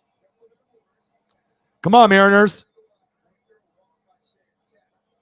Cubs 15, Phillies 2, 28-5. How the hell did the Blue Jays get 28? I don't know if I've ever seen that. Is that a record? Is that a record? 28. Tapia hit an inside the park grand slam after a misplay by Jarren Duran. This is their runs. 1, 2, 7, 4, 11 runs in the fifth. 2-0-0-1. 28 runs, 29 hits, 2 errors. And then the Red Sox had 5. Jeez. Let me look at this. Bichette grounded out to pitcher, blah, blah, blah. Chapman homered. Oh my God. It's just like a novel. 28 runs. I don't know what the record is, but my goodness, that's a lot. Let's go. Brett Boone is on the mic. 3-time All-Star, 98, 01, and 03. It's 2-0, bottom of the fourth. Runners on first and second. Let's go.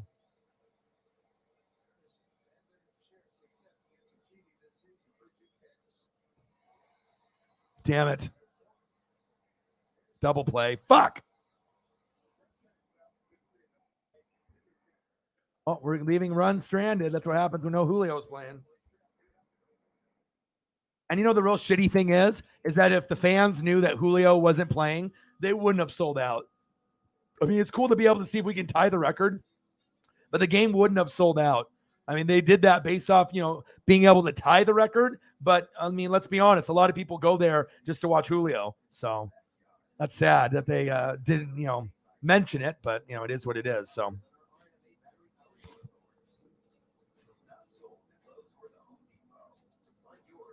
Yeah. Well, plus, I mean, come on, Holly. If it's something from the 80s and you love the 80s as much as I do, I mean, I'm not going to recommend something that's stupid. I'm going to make sure that, it's going to be something great. And obviously, Stranger Things is a top 5 show of all time, period. You know what I mean? Out of all the shows that have been out there, I mean, there's a lot of them, but I mean, it's got a cult-like following for a reason, like Game of Thrones. So, yeah. So Julio, I guess, has a sprained wrist or something based off all those home runs that he had in the home run derby and in the All-Star game. So he was supposed to start and lead off, obviously, and be the first hitter. And then they had J.P. Crawford, and I was like, "What's going on here? Did they move him in the lineup?" And I guess they wanted to give his wrist some rest, but then he's going to be playing tomorrow, so I guess it's not that bad, but maybe a little inflammation or whatnot. But so hopefully it's not too serious. I guess we'll find out if he misses tomorrow's game. And obviously, I was very excited. I got the jersey on. I thought that we were going to get a little Julio action, but I guess not. So I just got to wait till tomorrow. Hopefully he plays, and hopefully we find a way to come back and win this game, so that way that we can try to break the record tomorrow. Because, like I said, we're at 14 right now. If we tie, we're going to go back to back in the day in 2001 when we ended up having the record of like 116-46. Even though we lost to the Yankees, it still was a very memorable season for us. And we're on 14 games in a row. So if we can win this one, it'll tie that 2001 team. And then if tomorrow we play Verlander, which is going to be almost impossible to win, and then that would be to break the record. So I guess, I mean, if you're going to do something spectacular, you want to be able to do it against your number one rival besides the Angels, and that's the Houston Astros. So, well, he hasn't give up too much, only 2 long bombs, but we've stranded a lot of runners right now. Top of the fifth, Astros are up 2-0. Come on, Mariners.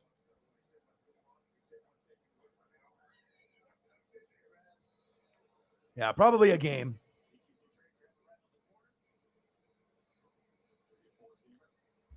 Come on, baby.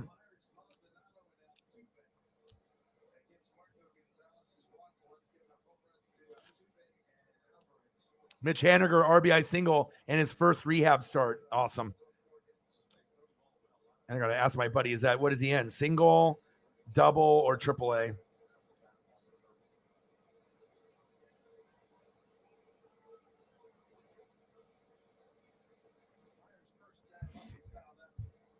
Come on, Marco. Let's go.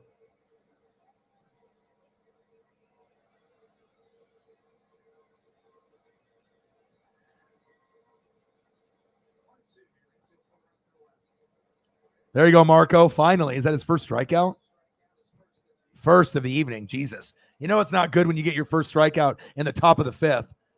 I mean, it's not like he's been giving up a lot of hits. It's just those 2 critical home runs, and especially right in the very beginning, like first couple pitches, and then Altuve went yard, and then it was 1-0. Definitely Uncle Mo and the momentum was definitely in the Astros' favor, and it has been. And Marco has not been good for us this year.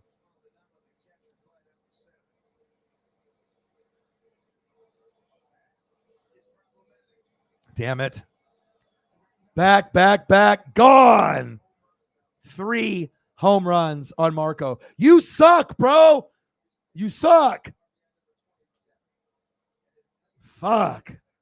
Pull this guy. Every game, he just sucks.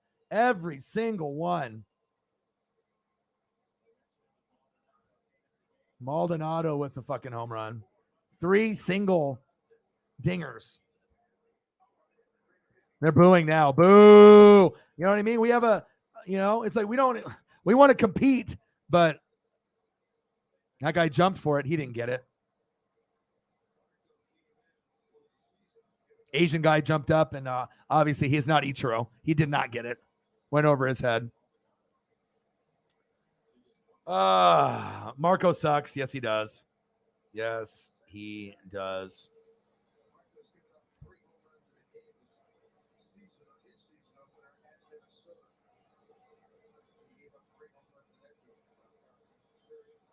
Altuve. Of course he's safe.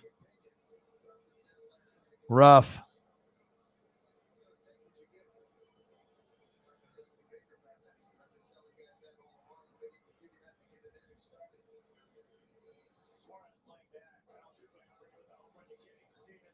Yeah, the Julio news took all the juice out of him for sure. All right, what is...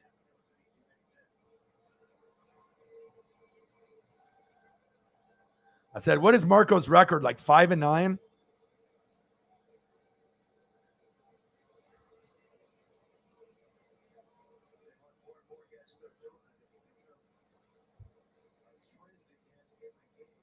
Yeah, but obviously, having no Julio in the lineup just definitely took all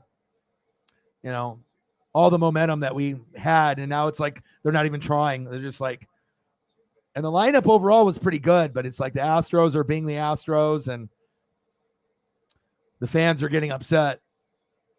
Hopefully we can get some runs. I mean, I'm not going to give up, but that's tough.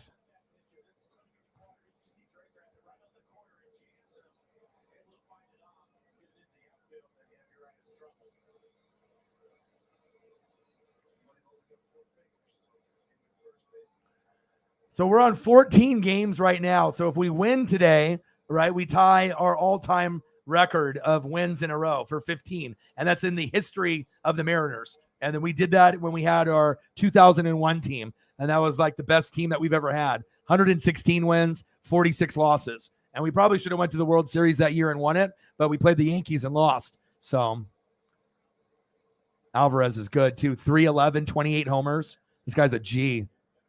Yordan Alvarez is fucking good. This guy is really good. So no Correa, no Springer. They've gone on to new teams. But then, this Alvarez guy. They still got, obviously, Altuve, too.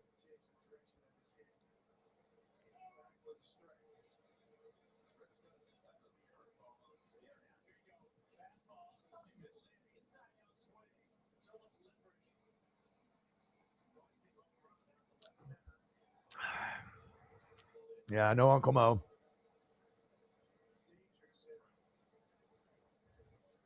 All right, top of the 5th. Runners on 1st and 3rd. I mean, knowing Alvarez, if he goes yard, I wouldn't be like surprised, and it could be 6-0 right now.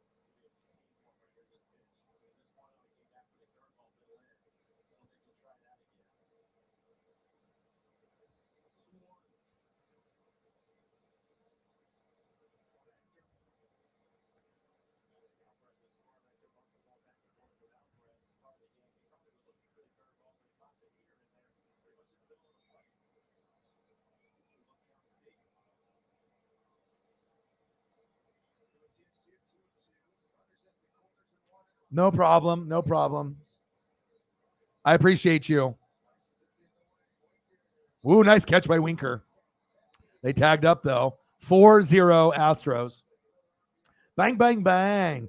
I appreciate you. I mean, whatever you can do when you can do it. We have goats that step up, and when one goat, obviously has something that comes up, another goat steps up, and you always, support me to the very, very end. So no problem. You got to take care of that. So $42 in donos. Let's get to a hundo. Let's do it.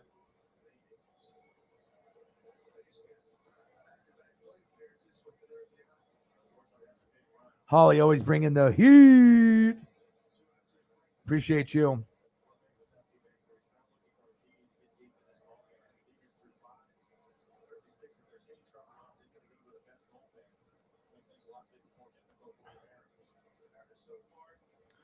$4-0 Astros. God damn it. Not good. Popped up. Get a Cal.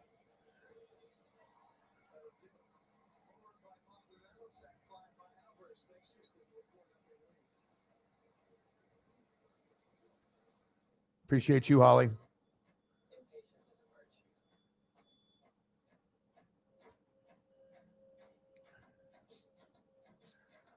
Yeah, there's haters, or people that troll.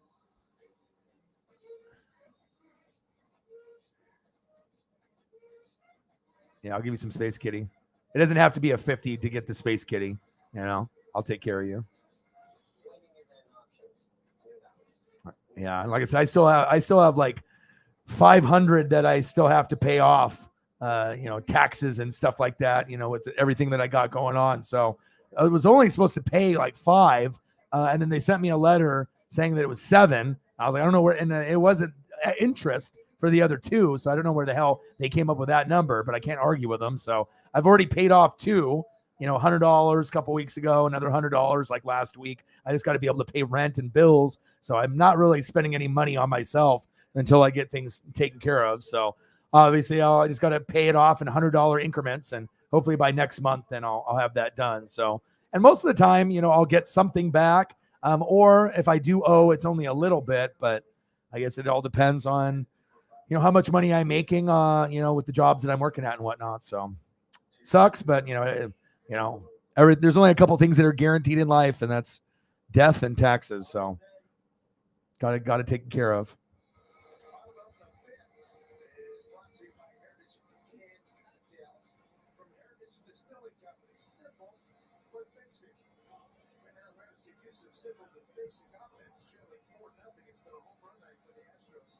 I got you. I appreciate you.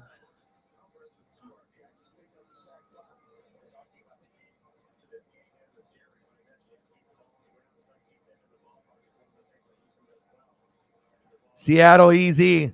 Yeah, that's what. Well, his wrist is sore. You know what I mean, from the home run derby. But obviously, you need him in the lineup, and the whole, the air has just been ripped out of the stadium. Obviously, when Altuve went yard, with like the first or second pitch, I already knew that wasn't a good sign. And you need Julio's presence in the outfield and in the box. And if you don't have that, we're not the same team. And then you go back to being the shitty Mariners, and we don't have a good pitcher. It's not like, we have one of our top dogs out there like Logan.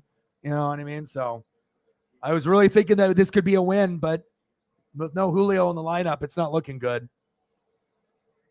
I mean, they're still pissed off of Marco shitting, and there's a sellout today because they assumed that Julio was going to be in the lineup and, we'd play better, even though it's the Astros and we usually have struggles against them. But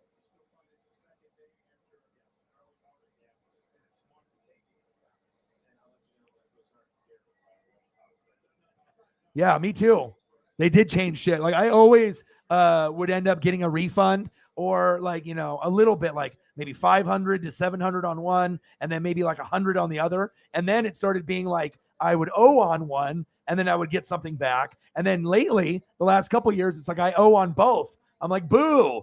I was like, this is not fun having to pay and owe. And depending on if I have money to do that or not, I'm like, all right. So sometimes I'll just wait for them to send me the letter. You know what I mean? And then instead of sending in a check or like money order, and then if it gets lost conveniently in the mail, and you know what I mean? So I'll just wait for them to send me the letter, and then I'll just, go online to the IRS thing with my profile, and I can just send them money on my debit card or whatever and just do it that way. That's a little bit safer for me to do. So You blame your ex. She's there now.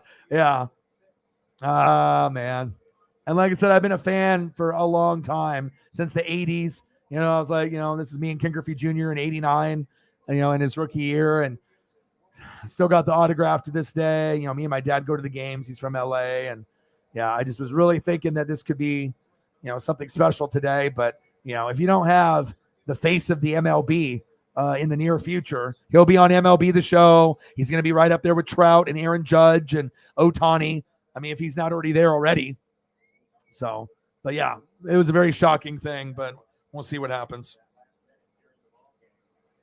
Yeah, he's like 5-9, 3.50 ERA. So his ERA isn't that bad, but he's about to be 5-10. That's not a good record for a pitcher.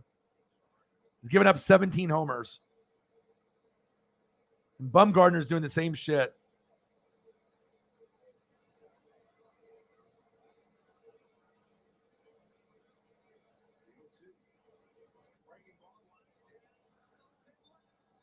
Damn it, foul.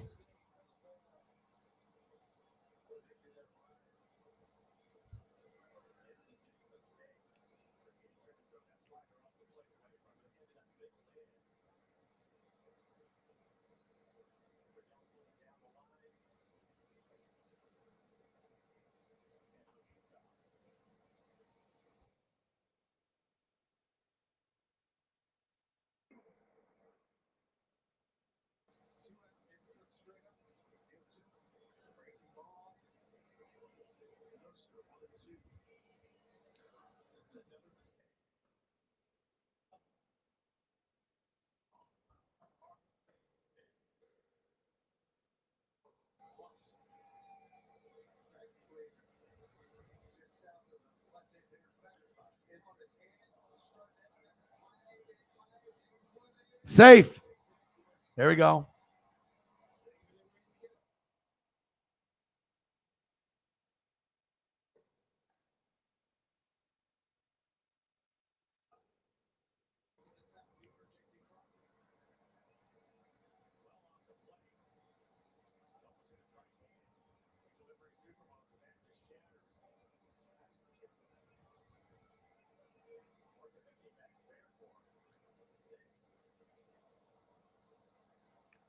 Well, throwback.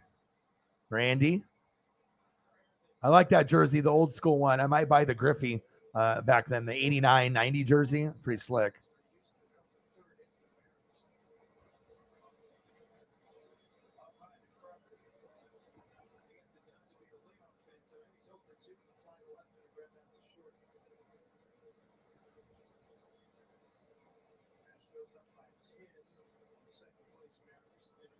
Ten-game lead on the Mariners.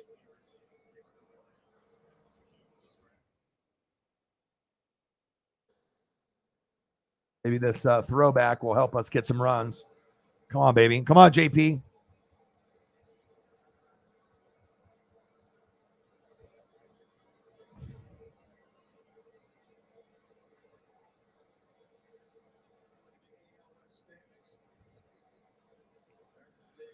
We're only 10 games back, second place.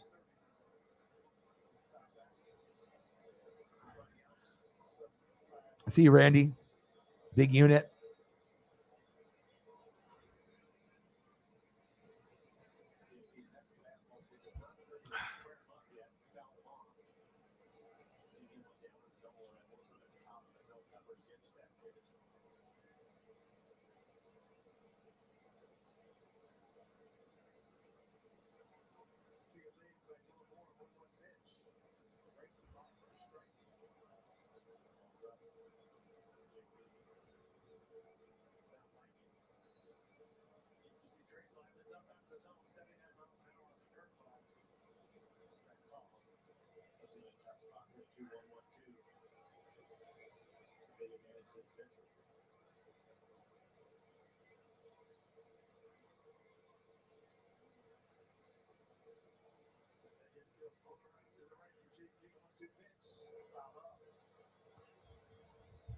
Come on, JP.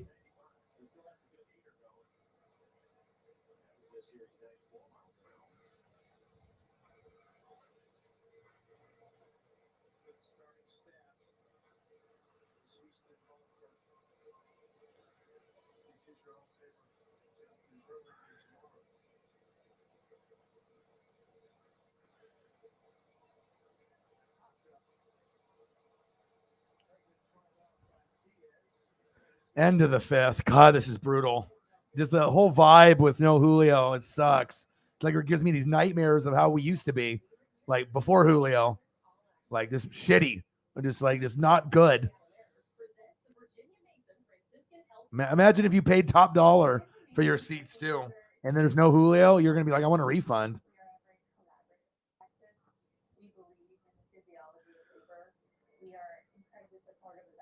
I mean, I guess it could be worse. We could be the Red Sox playing against the Blue Jays, but you got to keep it in perspective, I guess. Oh man, but yeah, I am looking forward to going to Lincoln City and going, in the ocean with Paisley and having a great day. Top of the sixth, Mariners down 4-0. So I'm not sure. I mean, I still have faith that we can come back. We just got to get Marco out of there and then hopefully find a little string of, Uncle Mo. But when you don't have someone like Julio that gives you, Uncle Mo on, in the box when he's batting and on his defense in the outfield, I mean, you can definitely tell when he's playing and when he's not. So, yes.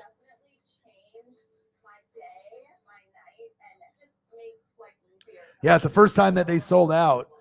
Right, and they were there to see us tie the record, and obviously Julio is a big draw. Wherever he goes, people are going because of him, across the nation. Same thing with Ohtani and Trout and Aaron Judge. It's like people will go just to watch those guys. Oh, you do?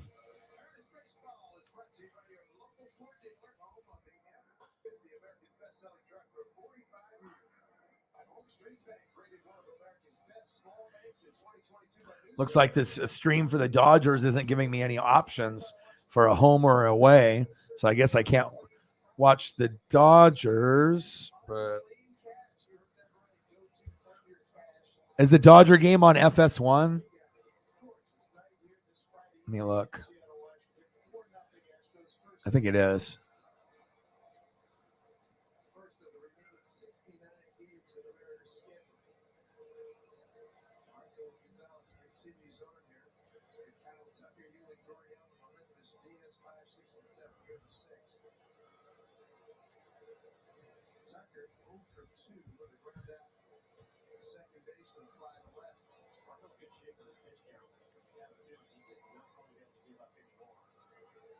Yeah, but supposedly he'll be back tomorrow. But I mean, it won't mean anything at that point if we lose this and the streak is over. So, but he's supposed to be back like tomorrow, so it's not nothing serious, just a little wrist soreness supposedly. So we'll see. It's not like a 10 days on on injured reserve or on the DL. So we'll find out. Beach is very calming. Yeah, I like camping and stuff too, but I like being around water. Around rivers, lakes, ocean. That's why most of my backgrounds, are going to be, with water in them, most of the time, unless I'm at a stadium like this. But normally I like to be able to look at the things, like water, so that way that when I do a stream, usually we're going to be like here, for my mental health, or here, or maybe here, it just makes me happy, especially if you have depression or anxiety, or if you have something. I mean, something like this can really go a long ways for me. So,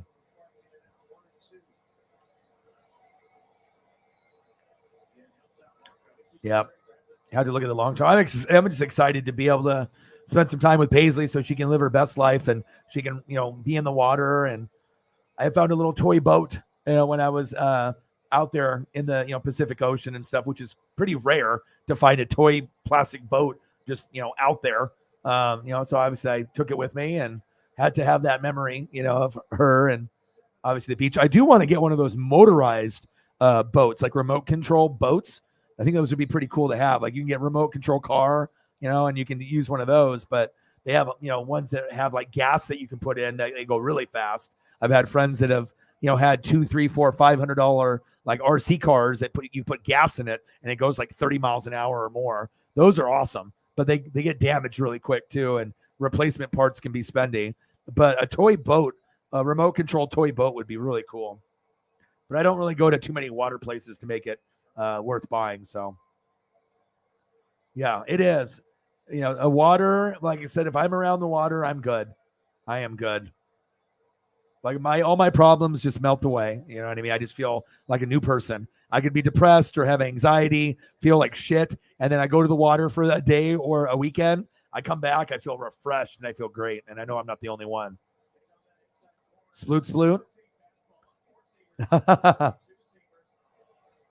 Mr. Sploot himself.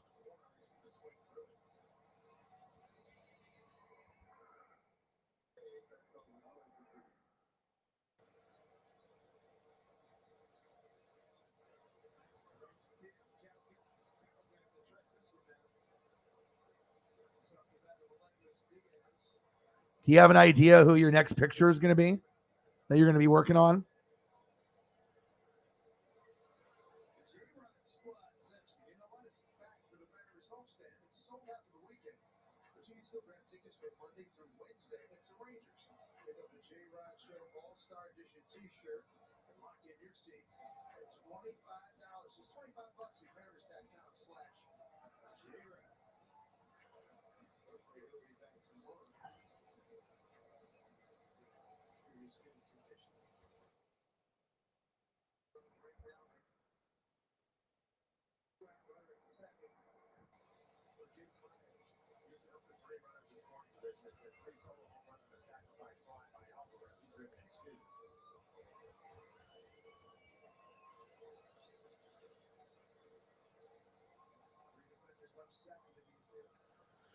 Four zero. Gosh, they're just ripping us apart. This sucks.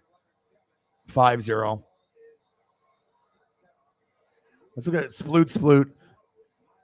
Sploot, sploot, sploot.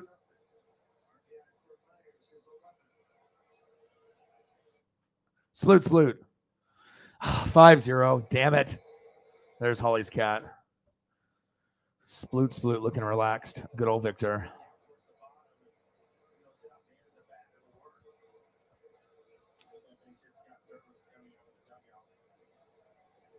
All right, take it easy, bro.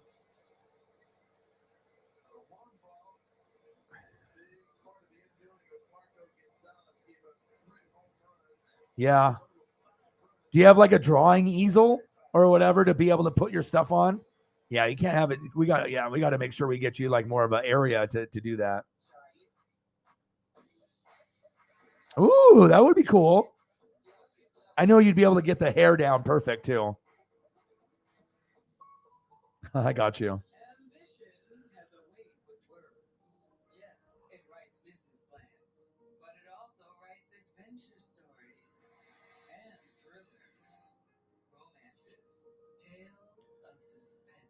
right, let's take a quick peek at the Dodger game. I think it's on FS1 since my links aren't working on the computer. So let's take a look to see what's going on in this one.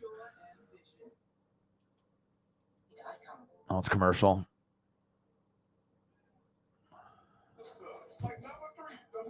It's almost time for another beer. Oh, hi, Tommy. How are you? Oh, I'm good. Good to hear.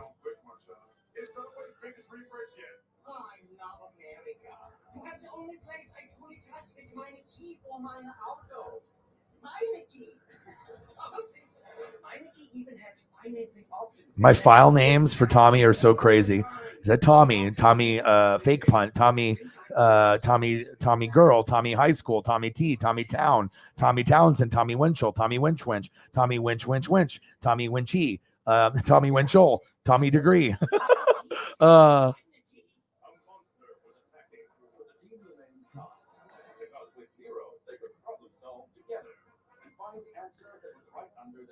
Yeah, not anymore. He doesn't even want to be there.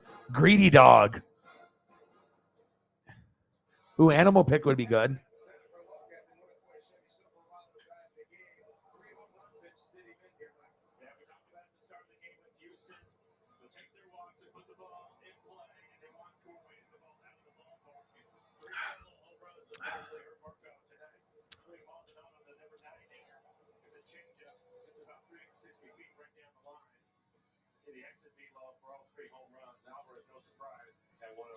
All right, time for a gummy for this Mariners is giving me depression here. Damn.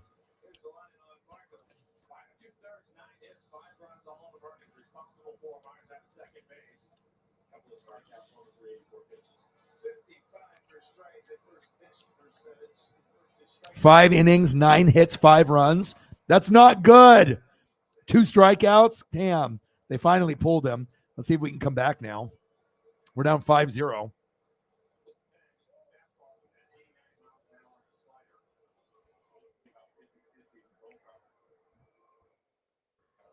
Now, if we had Julio playing, I think we could, have a chance to come back.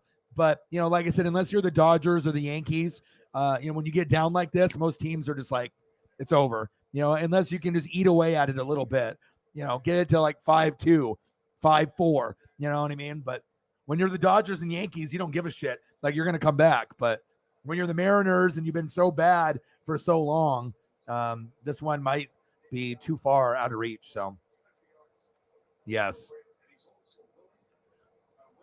Yes.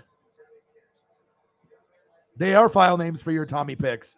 Because I make, I could do Tommy 1, Tommy 2, Tommy 3, but I'll just type in whatever I feel like it at the time. So, but those are actually the file names that are inside my computer. But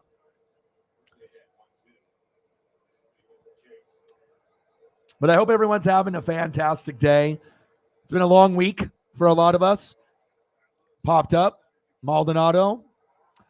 All right, bottom of the 6th. So now we got 3 innings to be able to make something happen.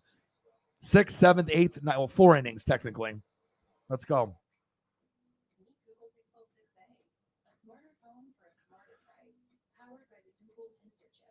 All right, let me go get a beer since it's commercial, and let me see if the Dodger game is on the other channel. Of course it's not, because it's on a commercial. I hate it. Everything's on commercial at the same time. All right, I'll be back. Give me 1 minute. Among my patients, I often see them have teeth sensitivity as well as gum issues. Does it worry me? Absolutely. Sensodyne sensitivity and gum gives us a dual action effect that really takes care of both our teeth sensitivity as well as our gum issues. There's no question it's something that I would recommend. He had a big swing, a bigger heart, and a legacy that's larger than life. Now, we celebrate the illustrious careers of David Ortiz and the class of 2022 as they are enshrined into the hallowed halls among the legends who stood before them. The 2022 Hall of Fame induction ceremony. Live coverage begins Sunday at 11 a.m. Eastern on MLB Network and MLB.com. Using the old baseball stats only gives you part of the puzzle. But when we challenge ourselves using advanced tools and modern thinking, you'll see the bigger picture. Challenge all things baseball with MLB Now, weekdays 2 Eastern. The games are heating up, and MLB Network's got you covered. Featuring former champions and new challengers, proven heroes and young guns. Here's what's on the lineup card. Saturday on MLB Network. Paris Baseball, Group Sports, brought to you by Western Washington Toyota dealers. Toyota, let's go places. And by Xfinity, supercharge your home with supersonic Wi-Fi and gigabit internet only from Xfinity. And you join us in this beautiful Friday night in the great Pacific Northwest. Let's see right now called Astros. All right, I'm back. Ready to bring the heat. All right, come on now. Let's go. 5-0. Come on.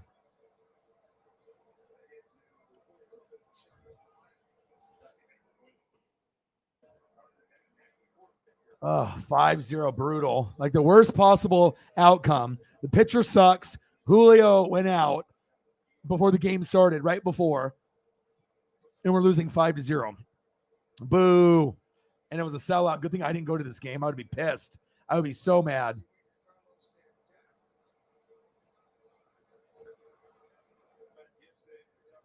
Jack Huffman says, I'm an Astros fan. Is it okay to hit the like button? Of course.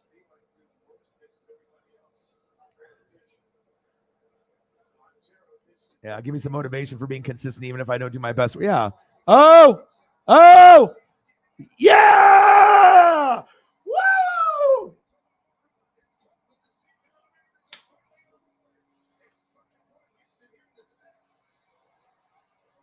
Just when the Astros fan came in and said, "Can I hit the like button?" Yes, you can. Boom, boom, boom, boom, boom, boom. 5-1. Let's go. Thank you.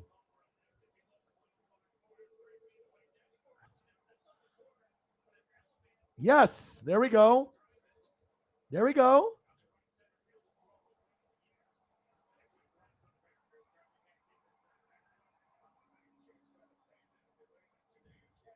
Yes, the fan caught it. Great catch. Let's go. 5-1.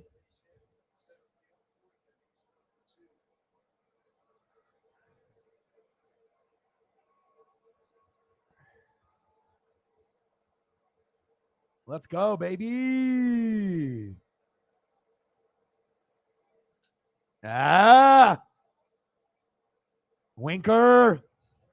Damn it. All right, one out by Winker, but at least Ty France got a homer. Yeah, I mean, whatever you feel like, you know what I'm saying? You know, you could do something animal wise, you could do something Chiefs wise, just whatever you feel, you know. You could do the Chiefs helmet, you know what I mean? Like, since all these teams are doing helmets, you know, you could do like a helmet concept, you know, or something, you know, or the Chiefs helmet. I mean, there's all kinds of stuff that you could do. 47. Let's get to a hundo. 53 to go. There we go. I appreciate that.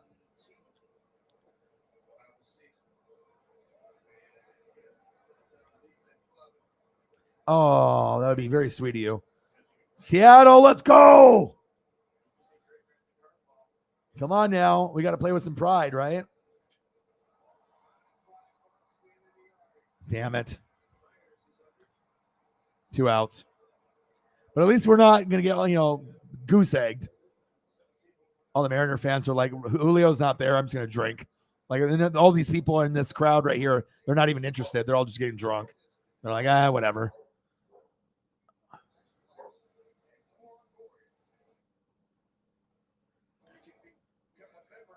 Oh, wow. They have the Mariners game on Root Sports and on MLB Network.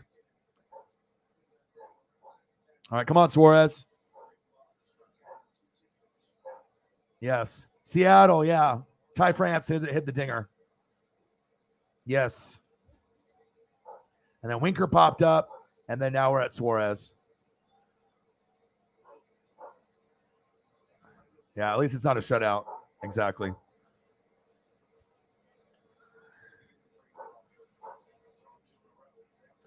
Yeah, I mean, we're just trying to catch up to you. I mean, honestly, the favored teams to make the World Series is Yankees 1, Astros 2, and then I like the Dodgers' chances, obviously, in the National League. We'll see where it goes. And obviously, no Carlos Correa and no Springer. Correa did the Twins, Springer did the Blue Jays, but Alvarez and some of your other players, wow, they're fucking really good, like really good. And there we go, Suarez. Well, at least we got one. No, they're there. They paid for their ticket, but you can tell a lot of the fans aren't as engaged right now because we're just getting our ass kicked and there's no Julio. So,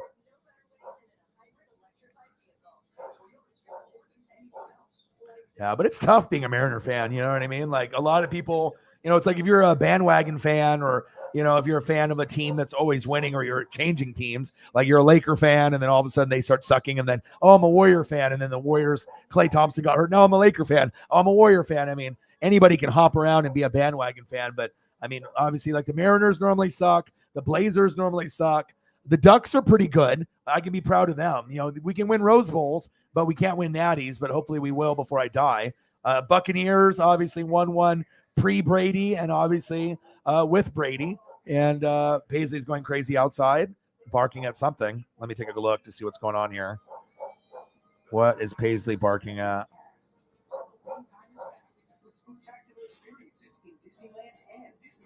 Hey, calm down.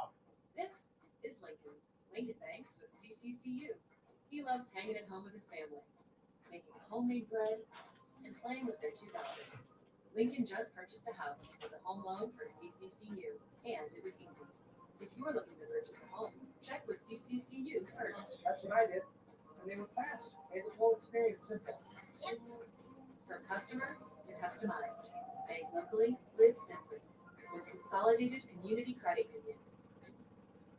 For the best coverage in the game, let's check out the T-Mobile coverage kit. Look at the sky here in Seattle. For the 906 Pacific, that is $35 blue. Then you got us there to the Jets at the top of the roof. But earlier when we started, it was just incredible at 710 Pacific time. It was the first of 3 games set with Houston. And then the Rangers come in, and then the Mariners go down to Houston for 4 games set beginning next Thursday. And then from there, the Mariners with the 4 games set, they will have New York City. All right, I gave her a treat, so hopefully things will be good now. The Boo Birds for Altuve are out 2 for 3, solo home run, single 2 runs. You know, and I think a lot of the fans, you know, we didn't really mind Houston, but when the scandal came out, I mean, that's, anyone cheats, especially to win a World Series, your World Series has got a black eye on it. You know what I mean? Like, no one really gives you credit for that, just like with the Patriots and obviously some of their scandals. And a lot of people are cheating, but there's also players and teams that don't, so when a team gets caught, I mean, you can say that you're champion, but you didn't do it legit. You had to cheat to win, just like Boston cheated too with their little Apple Watches.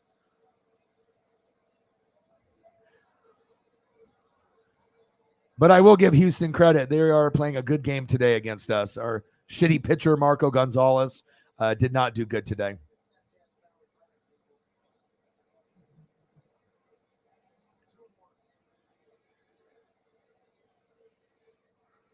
All right, time for another beer.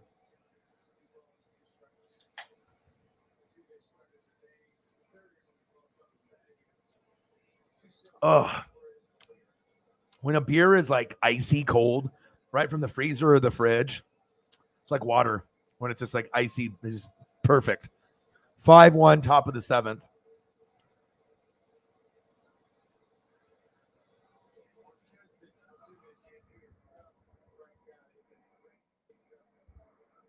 But at least we're not getting goose egg. But, I mean, realistically, if Julio's not playing, you have no chance. You have to have him in the lineup and for defense. And if you don't have him in there, and obviously you have to have a better pitcher than Marco Gonzalez. He sucks. He's 5-9. He's going to be 5-10. That's horrible. Squib. God, Julio's quick. Not Jose. Damn it. Oh, brutal. And I haven't heard the fans boo this much. I mean, a lot of it's booing towards the Astros, but there's definitely some frustration in the crowd too.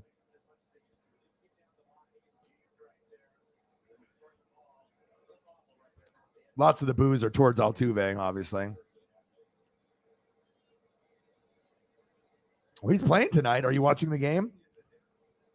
They threw him in the lineup already. He wasn't going to, they said that he might play, and then he wasn't going to play, and then they had him in the starting lineup. So, but having Kyle in and Julio out is not good.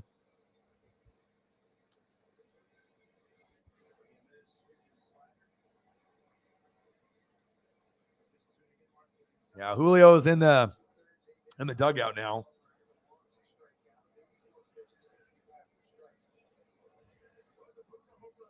Altuve's a cheater, Jack. You know it too. That World Series was, you wouldn't have even beaten the Dodgers that had you, Darvish. You guys went 7 games and you guys had to cheat to win. And it's not like it's something that's like myth. It was proven. There's videotape, there's audio. You had buzzers. You had stuff on, on the jersey, on their chest. Buzzers. Obviously on the bats. I got no respect for anyone that cheats. I'm a Griffey guy. So, if I was a, Mark McGuire, Jose Canseco, Barry Bonds, type of guy, Rafael Palmeiro, I would be crushed, knowing that my hero cheated. And luckily I met Griffey, and Griffey's my guy. 10 good years, 10 injured years. He got fat. He retired. I can respect that, but I don't respect anything from a cheater. So see ya, Jack.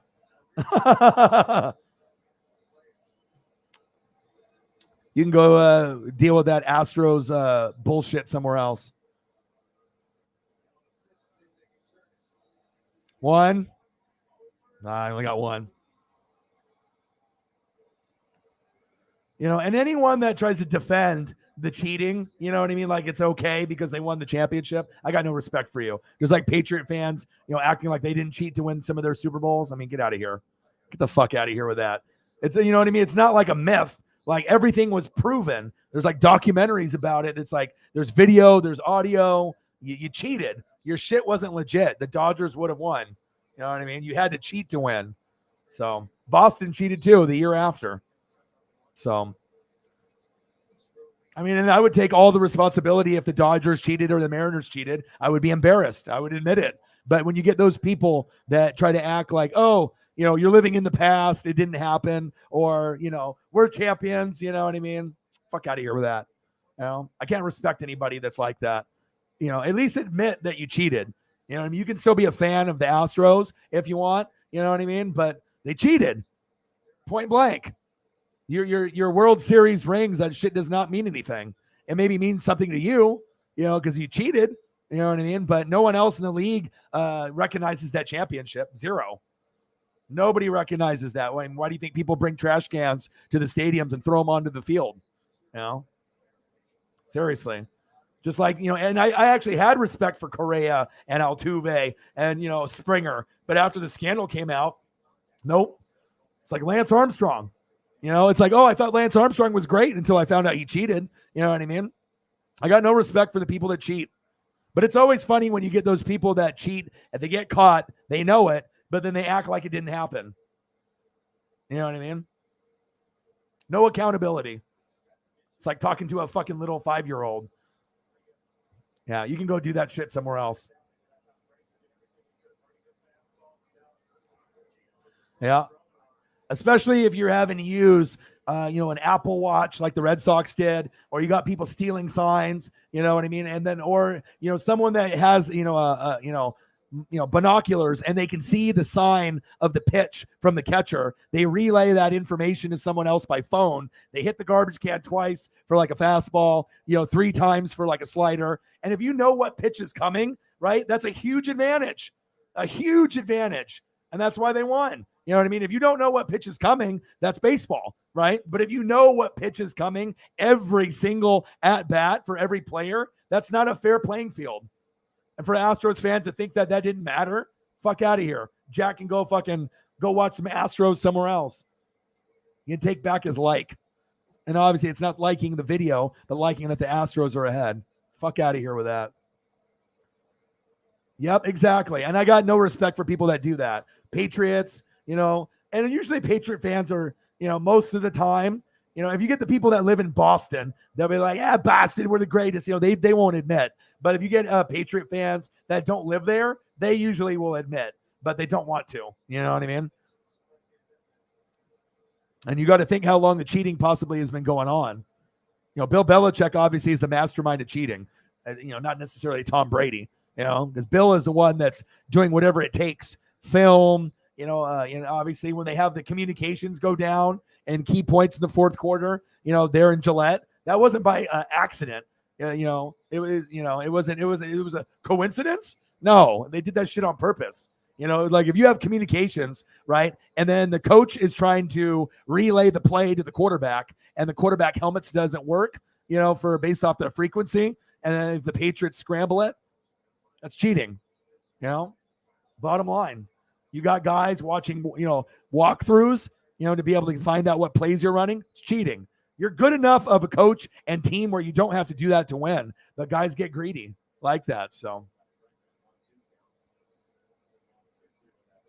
nope, not going to. You have to understand what that means for baseball. And people are not going to get over that. You know what I mean? You can say that for you because you guys won, but if someone else did it, you wouldn't be happy. Get the fuck out of here with that. If someone else did it and you lost the World Series, if the Dodgers did it, right, and they beat you, you wouldn't be fucking over it. So you got to put yourself in someone else's shoes. And it doesn't matter if it was 5 years ago or 50 years ago. Cheaters are cheaters, period. Yeah. See you later.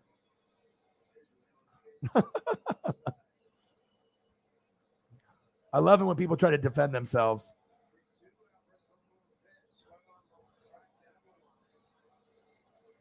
I don't mind losing games. You know what I mean? But especially the way that the Astros cheated, being able to know what pitches are coming with the garbage can, huge advantage. With the Astros, they ended up doing it that way. With the Red Sox, they had the Apple Watch, and they were doing it that way. Yep. Pizzo. What'd it do?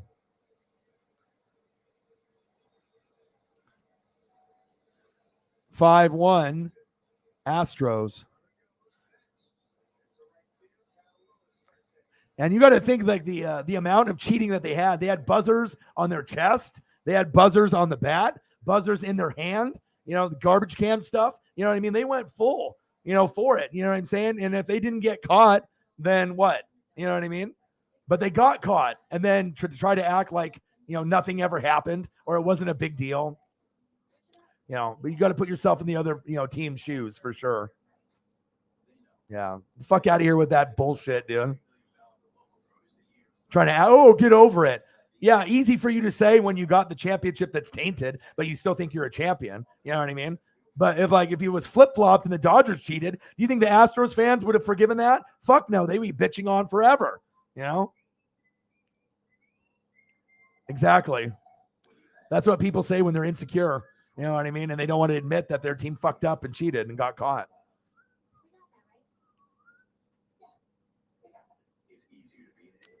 It's like Bill Belichick's legacy. It's not 100%. Like, you got some titles there, but no one is ever going to give Bill Belichick the full credit, just like maybe like the Niners or some of the other teams with like Joe Montana with Bill Walsh and Seifert, and these other teams that have won Super Bowls because they didn't cheat, or at least that they didn't get caught cheating, but when you get caught and you do it again and again and again, obviously you don't give a shit. You're just going to keep doing something to get the advantage. So.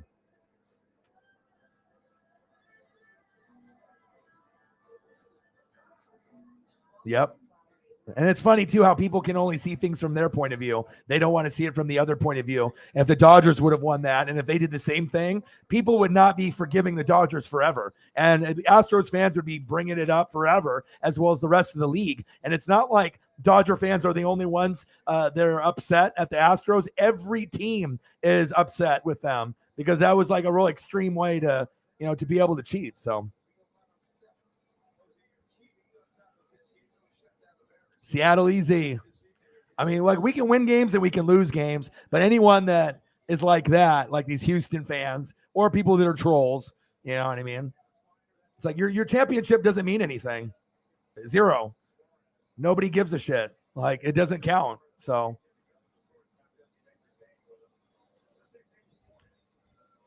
But Houston is doing well today. I'll give them that.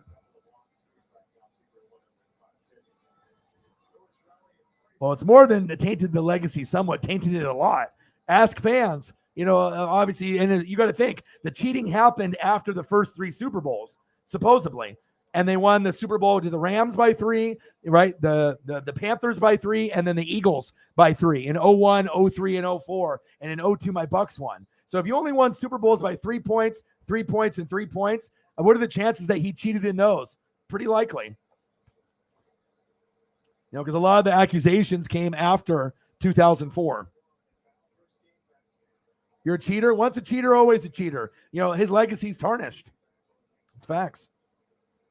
I mean, we know he's a great defensive mind, but he's not going to go in as like unanimous. Everyone loves him. You know what I mean? There was a lot of jealousy and envy, based off all their wins. But when you find out that they cheated to get some of their wins, it doesn't matter anymore. You're a cheater. It's like Barry Bonds. Oh, you're number one? But no one sees him as number one. We'd rather have Hank Aaron or someone like Griffey. You know what I mean? But no one thinks that Barry Bonds, even though his number says he's number one, no, Hank Aaron is number one.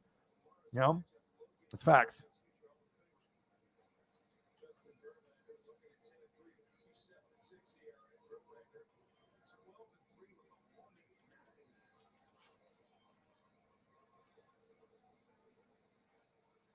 All right, my keyboard was about to die, so I had to get I had to be able to get that in there.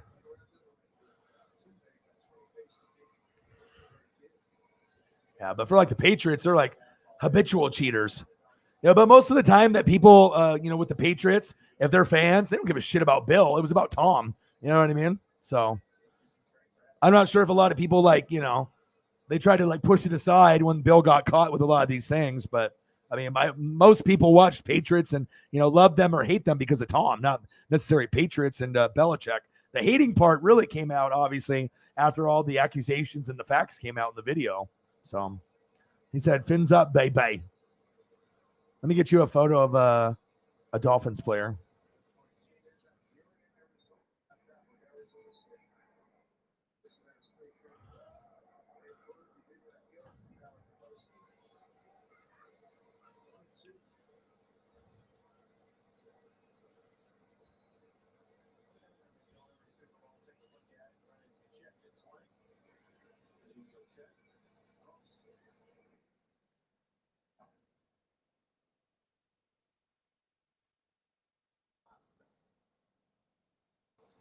Popped up.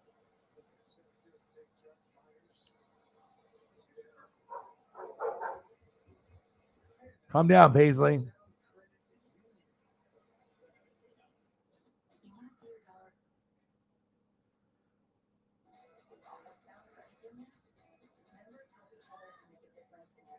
Let's go, baby.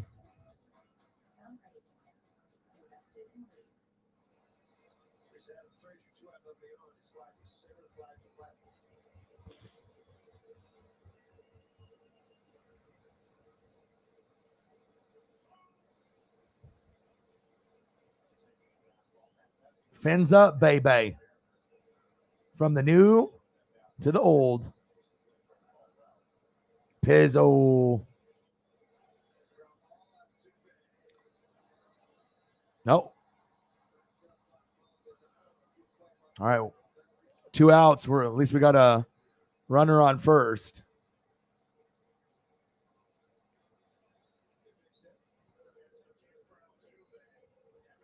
Absolutely. I love Dan. I think Dan was a lot more likable than Elway. I mean, it's like, regardless if you're like a Bronco guy or not, I mean, he went to a lot of Super Bowl opportunities. Dan was great too, but I think Dan was, obviously, if you're an Ace Ventura when nature calls, okay, Dan Marino has always been a little bit more likable than Elway. But I still think that both of those guys are two of the top, 10 quarterbacks of all time for sure. And some people would say two of the top, maybe 8. I mean, Marino's up there, even though he doesn't got a ring. You can't deny the fact that he was a legend and a GOAT. So, Dan the man. I mean, who didn't like Dan Marino? You had to be a fucking weirdo to not like Dan Marino, honestly. I would rock a Dan Marino jersey in a heartbeat. He was awesome. Awesome at Pitt, awesome on the Dolphins. Just didn't have the defense. You know what I mean? Didn't really have the running game. Didn't really have the defense when they needed it. Had wide receivers,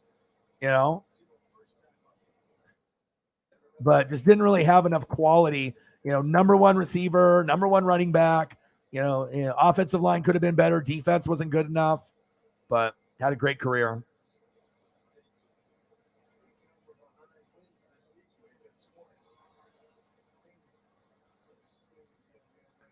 Damn. There he goes. End of the 7th, 5-1.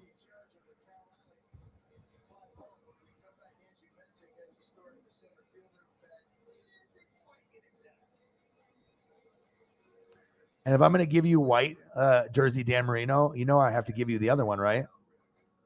I got to give you the white jersey, and I got to give you the teal, baby. Let's go.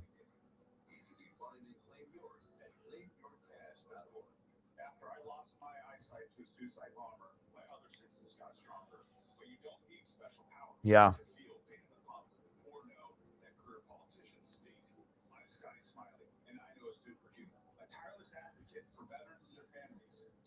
All right, let's see here. So if you're sick of hearing excuses from career politicians, vote for my hero, Tiffany Smiley. I'm Tiffany Smiley, and I approve this message. If you don't repaint every now and Thank you, Holly. Appreciate you.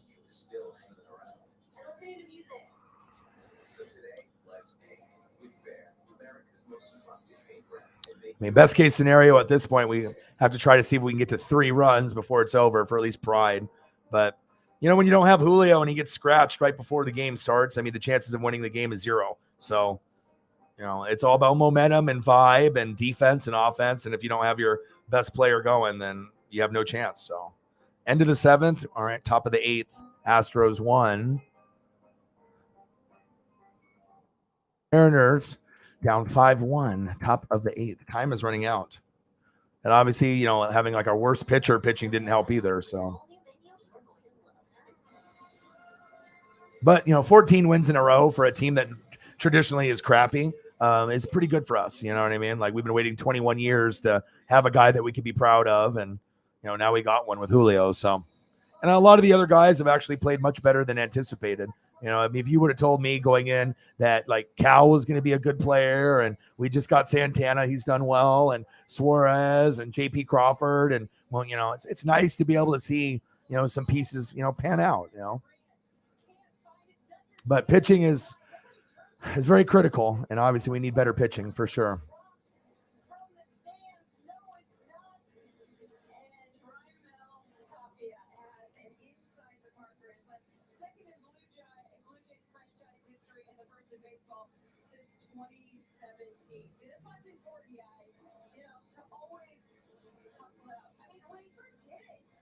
Thank you, Holly.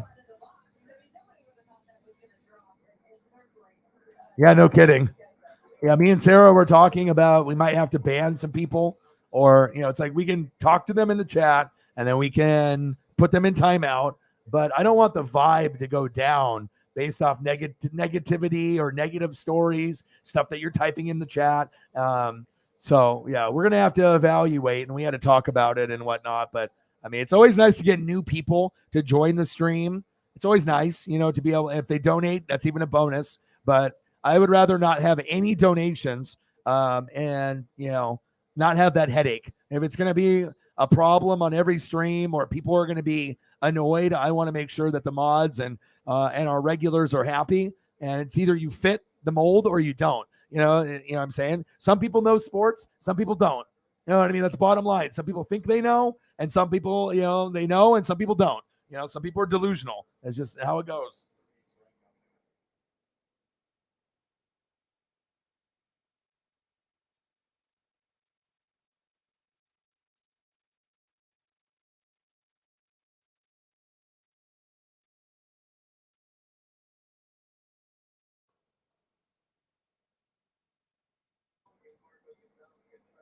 $20 dono on the Cash App. Thank you, Holly. I appreciate you very, very much.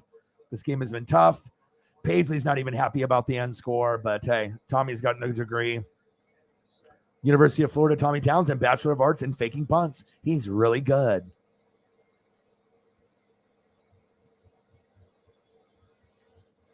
And it shows you pitching is everything. It's just like offensive line, defensive line. There's certain positions that are so essential, and you can have hitters all day. But if your pitching sucks, you have no chance, like whatsoever. Man, what did we think? We had a guy that was 5-9 pitching, but you have rotations. You have like pitcher 1 pitches, then pitcher 2, pitcher 3, pitcher 4, and then there's a break, and then pitcher 1, 2, 3, 4. Someone gets injured, and then they have to substitute. So it's like they have to go in like order. So you can't just like have a guy that pitched last night pitch again. Unfortunately, I wish that was something that we could do, but yeah. But I knew when Marco was on the mound, he's 5-9. He's about to be 5-10. Well, you're not winning. It's like you're winning like 1 out of every 3 to 4 games. That's not good.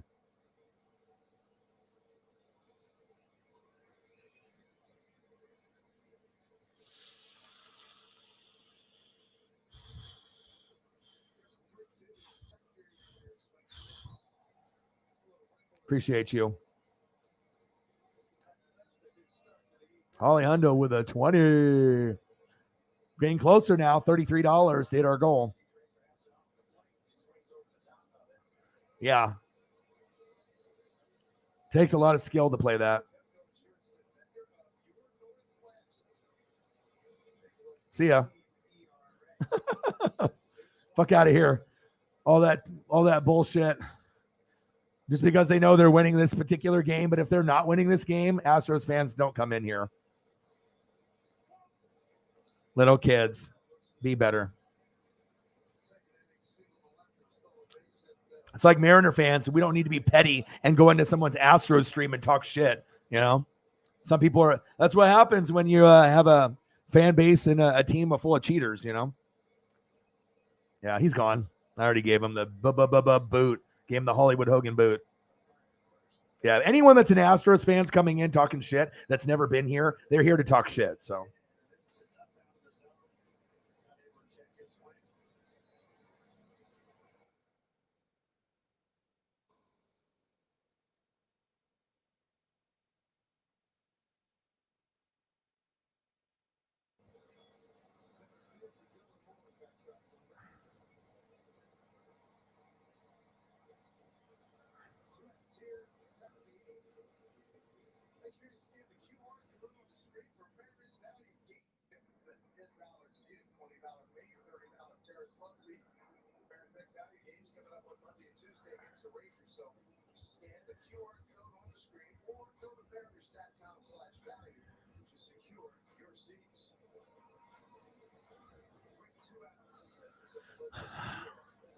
Yeah, anyone that comes in here with that fuckery and that shit talking, they get this right here.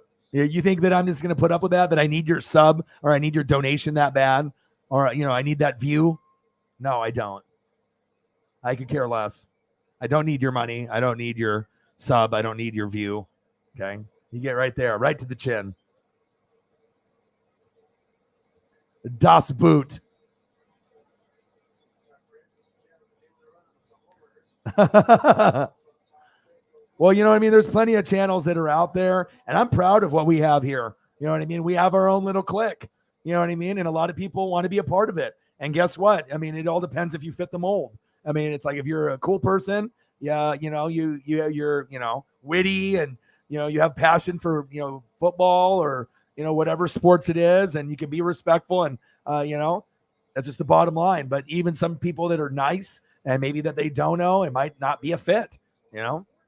Sometimes people are just looking for attention or it's just not a fit here. And I don't want to have my mods or people in the room being annoyed by one person. If it's going to cause a problem in the room, then guess what? We have to talk to them and then put them in timeout. And if they don't change their ways, then they're going to have to get the boot. I mean, like I said, I want to grow and I want to get over to 20,000 subs and beyond. But at this point, the subs, to me, it's not important anymore. The views in the room, obviously you would always want your subs to grow and you want to be able to hit a goal and you want your numbers in the room to grow. But just because you have high subs and you have a lot of people in the room, if it's a bunch of toxic people, that's not, a good environment for a lot of people, and especially a lot of us that, have been going through the ups and the downs. And this is supposed to be like a nice place to be able to end your night on. So, and there's going to be plenty of other streams that people can hop into and talk shit and be a little child, So they're just not going to be able to do it here.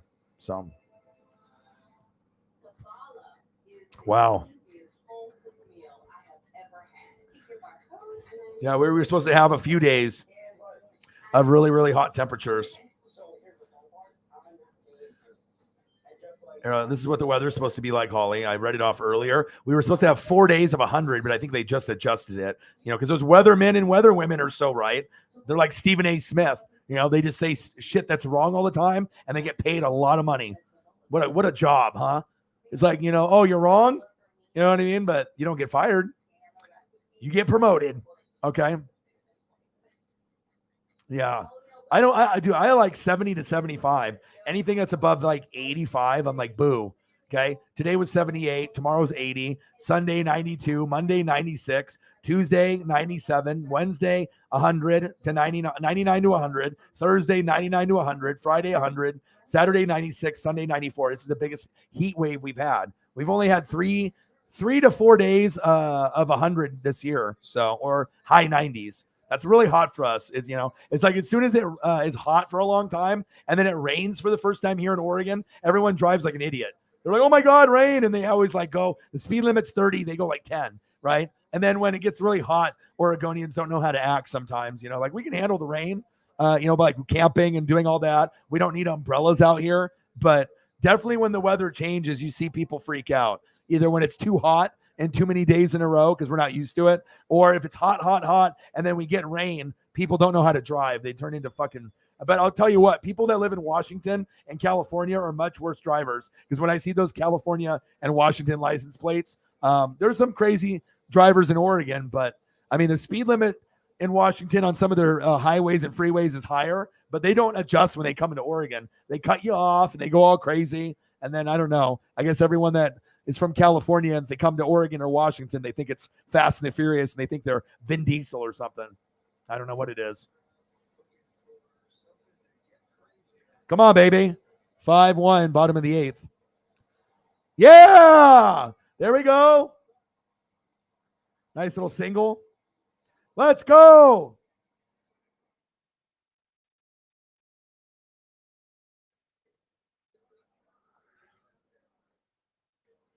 Cool photo, too. I always try to give you guys new photos every stream, no matter what. There'll be at least, 1 to 10 brand new photos on every stream, sometimes much more. That's really rare for us. And people in the Midwest are like, oh, Ryan, stop being such a wussy. We get that like daily, weekly, monthly. We don't. So that's why it's, it's a weird time here. Some people like it, but, some people don't. Oh, my gosh, he doesn't? What do you mean? They don't have it there? Like, he doesn't own one or they don't allow it? I mean, I imagine you can have one, right? He just doesn't own one. That would be miserable. We used to, at the old apartment, we used to not have AC at all. And the sun would beat down in our room. And I remember, the windows open at like 11, miserable. You're sweating and you're like, we did that for years. And I don't know why. I just was like, okay, because comfort is a big thing for me. I should have just been like, fuck this. And I should have just got an AC, but I mean, life is so much better and my girl, most girls are cold and guys are hot, but I'm like, check. So if you know anyone that's check, we're hot all the time.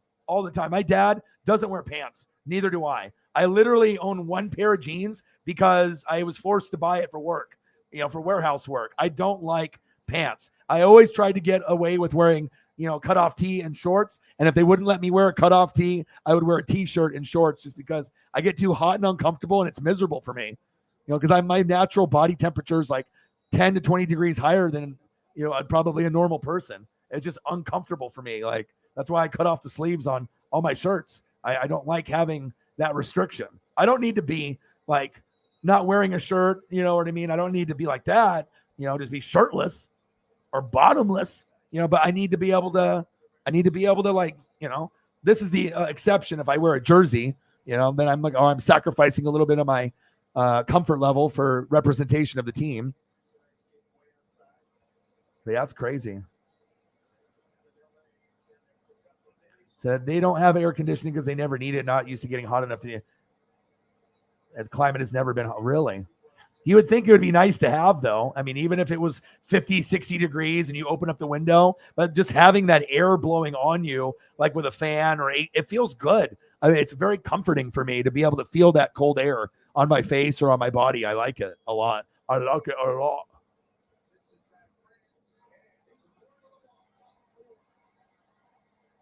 There we go.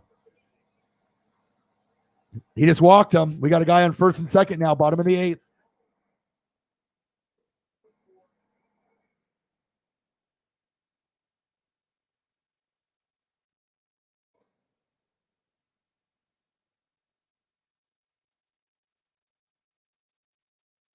I like it a lot.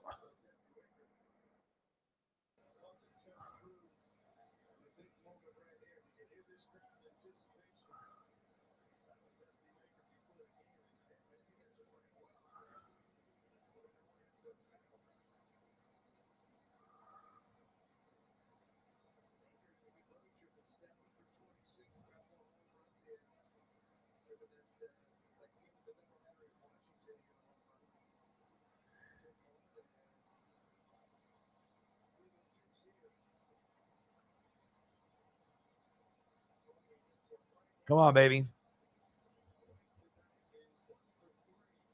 Come on. Crowd's into it. Come on, Winker. This will be a big time to hit a 3-run bomb. I like it a lot.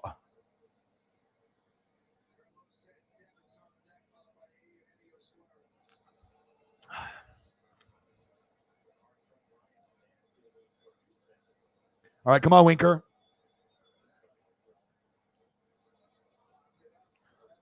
God damn it, Winker.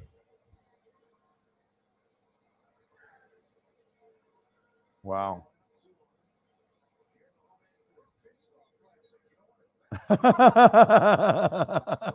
Hey, we don't wear pants. We don't, though.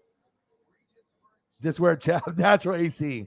Yeah, I mean, I'm like my dad is, European and Czech, so I'm half Japanese and I'm like 50% mutt European, Czech, and there's probably a little Russian and French and German and all kinds of stuff that's blended in. But I've never met a Czech person. It's different than Russian. They drink a lot more. Okay. But people like I've met girls that are half Czech and they're gorgeous because they just look like some kind of model. But usually if you meet guys or girls that are Czech, 50% or more or 25% or more, most of them are the same way. I don't know what it is. It's just you're always hot all the time. I don't understand what it is about that particular. But I've met some and I'm like, yeah, dude, do you wear pants? Fuck no. I was like, my dad's the same. We just get too hot. I mean, if I force myself, like if I go to a Duck game and I'm wearing like Duck sweats, green apple to match my green apple shoes, the green apple Herbert jersey, the chain, the gloves, the hat, the sunglasses, then I suppose I can sacrifice. But I just like my legs being exposed and my arms. I just like to be able to feel that, just feel that comfort and have it be a little bit cooler. Oh, it's all good. Always, you got the CBD oil in your shoulder. You're a prankster now. You're a jokester. And plus, you're on the medication for the crown. We love you. You know that. There's nothing you could say to me for me to get mad at you. It's an honor to have you a part of the stream. Honestly, it was an honor for you to accept my invite to be a mod. And it was an honor for you to donate as much as you did in the Grossi stream. And honestly, most of those people in the Grossi stream in the raid, they unsubbed. They subbed to make it, look cool in front of Grossi or whatever. But most of them took their subs back. We had like 400 people sub, and I think almost all of them took it back. So, I guess, it's like those people on Twitter. You know what I mean? It's like, oh, I'll follow you. And then you follow them, and you don't know who they are. And then 3 days later, you check your account, and they unfollowed you. And you think that I'm going to keep following you if you unfollowed me? Fuck no. But they'll learn. They'll know. Especially, if we get this collab in week 3, and if we play in the playoffs, and it'll be a really good exposure for me. I mean, Grossi doesn't need to do any favors for me. He's in his own world, doing amazing things with Clickbait Sports and himself. But if I, do get to, be able to collab, I know we will have the most energy and will be the most entertaining stream on YouTube this season. That's facts. Yes, exactly.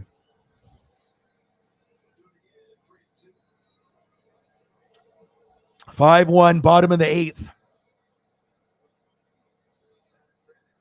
Let's go. We got runners on first and second. Come on. Come on, baby. Carlos Santana, we just recently picked him up. Come on. O-Dog needs to yell. Oh, yeah. Step into a Slim Jim. He walked him. Yes. Guess who's up? Suarez. With one swing, we can tie the game. This is what happens when you talk shit to me. You come in here as an Astros fan. You come talk shit to me. When my Buccaneers are playing and losing, my Ducks are losing, my Mariners are losing, anybody's losing that I root for. This is the type of shit that happens. It's karma. Okay. That pitcher's getting the boot. He said, "Get the fuck out of here." There we go. Where are the Astros fans now? They're still there because they're up 5-1, but we do have a chance to be able to get this game to a tie, or at least to not lose by 4 runs. So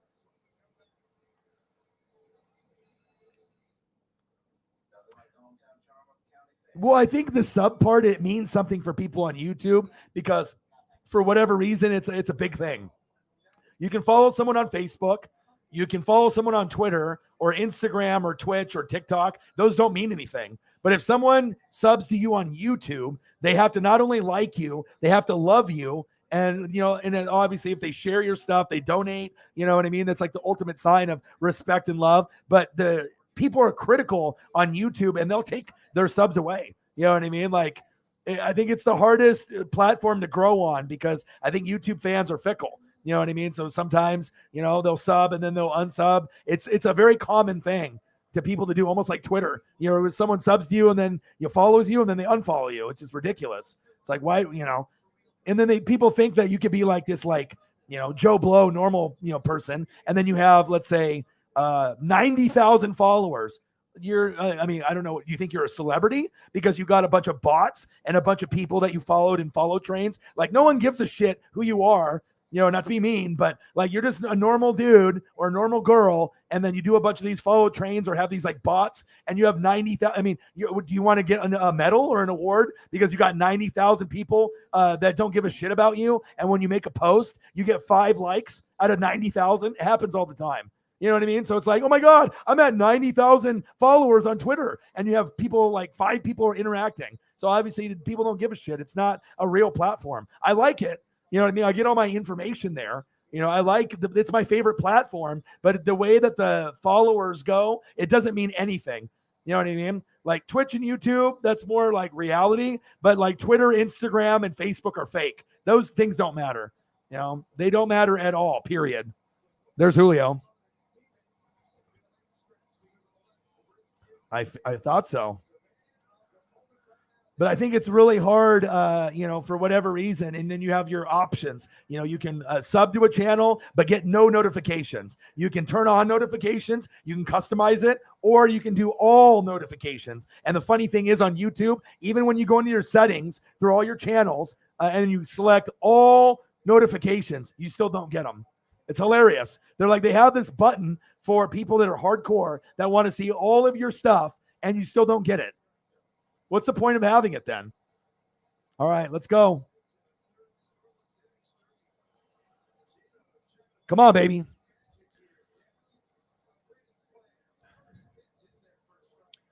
Come on, Eugenio Suarez has got a bat. If anyone could do it besides Julio, this is the guy that I would want up right here. He's pretty fucking clutch for us.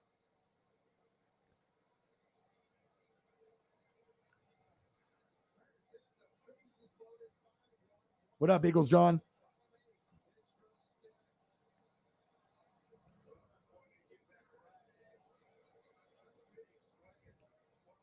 Here in Oregon, we got all kinds of good stuff.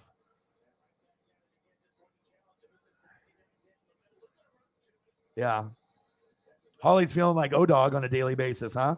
I don't really feel loopy, though. Like now I can take 2 of those gummies, which would have been equivalent to 4. So they're 10 milligrams each. So I can take 20 and I can be fine. Like I'm not, oh shit, where am I? Like I'll feel relaxed, but it gives you more of a body high, but you'll feel a little up here, but it's more like a body high for a lot of gummies, unless you get stuff that's CBD, CBN, and THC, the night stuff, then you feel it up here. Like I've taken those on the stream before. And if you ever see my eyes like this, hey guys, how's it going? You know that I'm on that real good nighttime shit because I can't keep my eyes open. I'm trying to. I'm half Asian, so my eyes are small as it is anyways. But when I'm like, oh, hello, I can't keep my eye open. Oh, hello.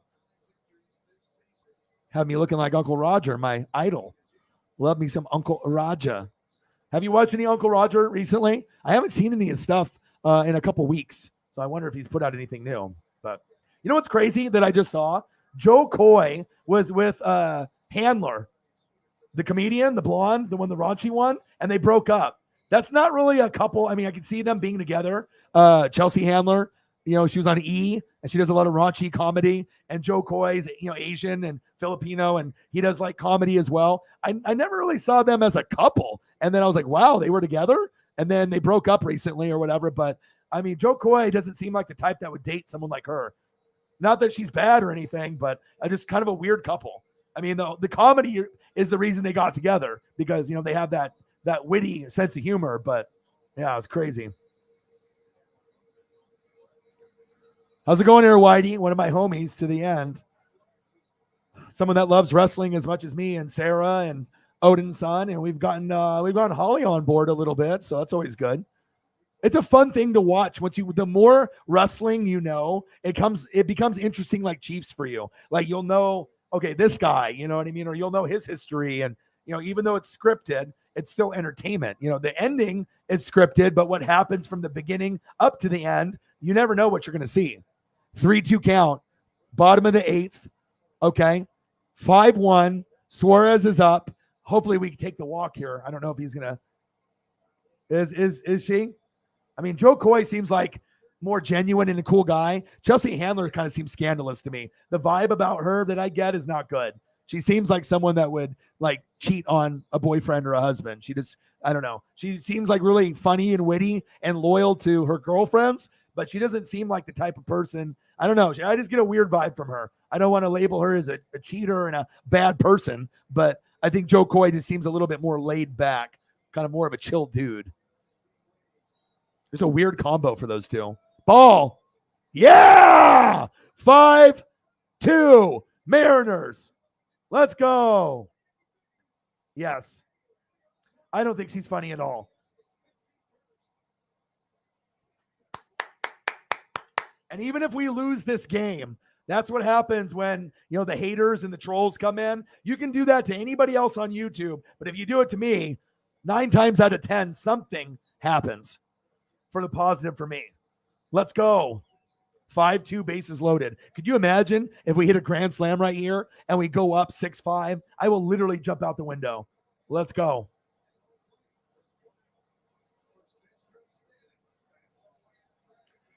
You can't find the strike zone.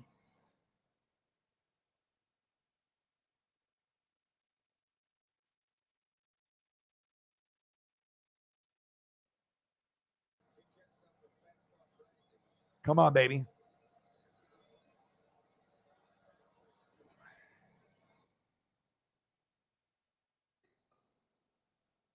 When someone like Kyle Lewis, another ball, rookie of the year, guy that's very, very good, but's been injured all year. And then we get him back for the first game.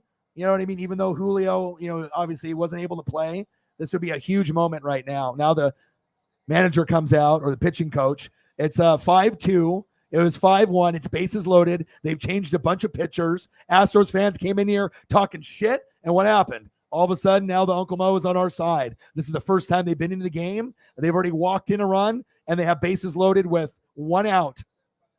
We have a chance to really catch up right now.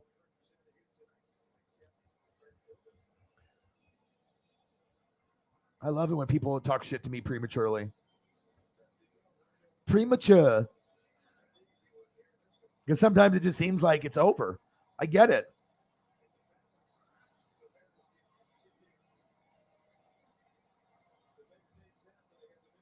But you know what happens when you put up a fire picture or a thumbnail? Good shit happens. Let's go. Let's go, Kyle. 5-2, bottom of the 8th. Oh, we caught it. No way. What a diving catch. Holy shit. Oh, brutal. Pena jumped to the very highest point and barely got that. Everyone went back to base. That could have got us at least 2 runs. Oh my God. Look at this. He jumped right at the top. That son of a bitch. Look at this. Look at this photo I brought up. I thought this was really going to help us. Damn it.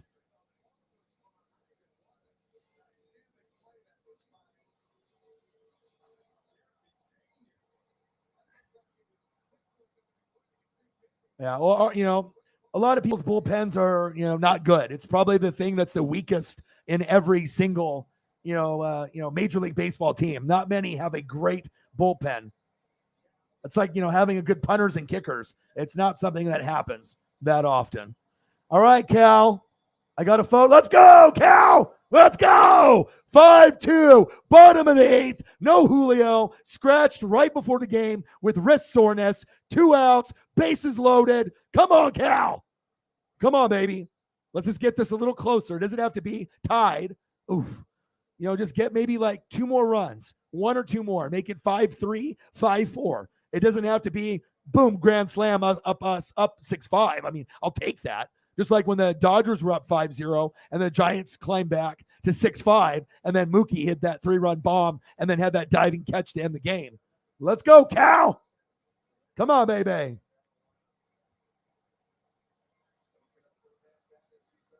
Come on. Popped it up. Shit. At least it's out of play. 1-2 count.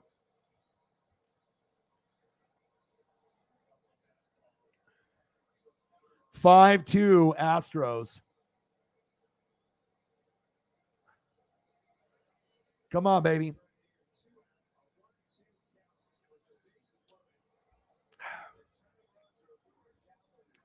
$5-2. We need runs, baby.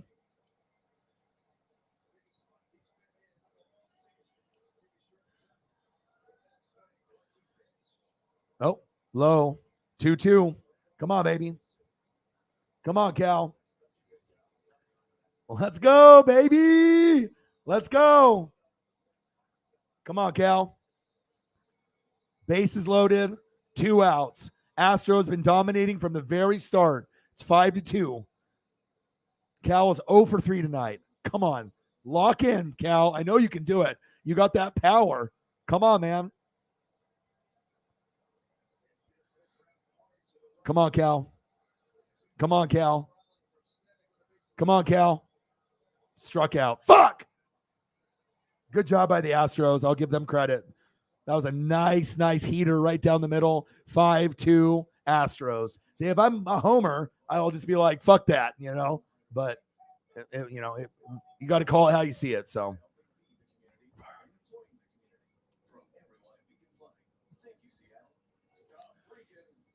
There you go, Air. Research shows that people remember ads with young people having a good time. So to help you remember, the Liberty Mutual customizes your home. Yeah, no, I don't think so. I know he spies, but I think legitimately people like watched reaction videos.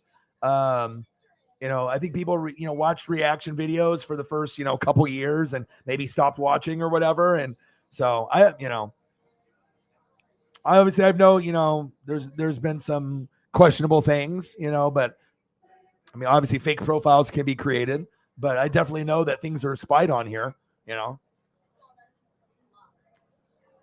save money shopping back to school on Amazon. You sure that's all right? Hey, Steven. See ya. Hey, Steven. Oh, you can't hear me? That's what happens to you, bro. You can go do that somewhere else. Yeah. But, there's a lot of people. I mean, I know people that have 10, 20 profiles. And, when he threatened Preston, he obviously had a fake profile. You know what I mean? And obviously we knew it was him. So, sometimes people are desperate, and it is what it is. I'm better off. You know what I mean? I know I've evolved the show from football, NFL, college football, and wrestling, and AEW and WWE. And now we do baseball. Now we do basketball. Now we do NHL. Now we do NASCAR. We're going to be doing World Cup in the fall and the winter. So, I mean, there literally isn't anything that we don't do. And then on top of that, mental health and a little bit of everything, We'll talk about movies, TV, Stranger Things. We'll go on the DeLorean. We'll hop back in time. And it's nice to be able to, have a channel where we can support each other as well as talk about anything. Because you have to have a lot of knowledge to be able to go over a lot of different topics. And most people on YouTube and Twitch can't do that. They have like a specific thing that they are expert on, maybe their team or players or whatnot. But, I feel that this channel has the most variety. And plus, who else is doing 5 to 8 hour streams every day? Let's be honest. So.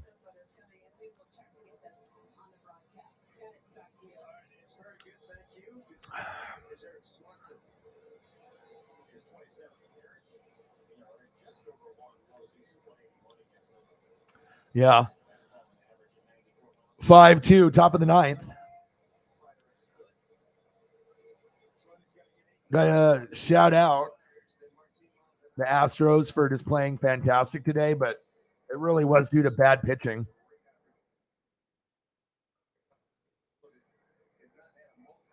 But honestly, you know, the way that this game was going, and this is just me not being a hater, this is me just being 100% real, that if even if we had our best pitcher, Logan, pitching, we still would have lost this game. Do you know why?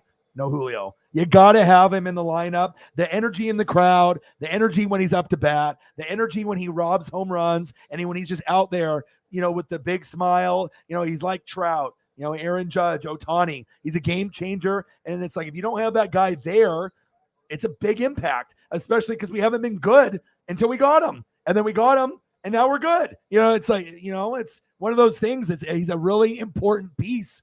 I mean, he's one of the faces of baseball now. I mean, to get 32 and 31 homers was insane. Nobody does that. Yeah.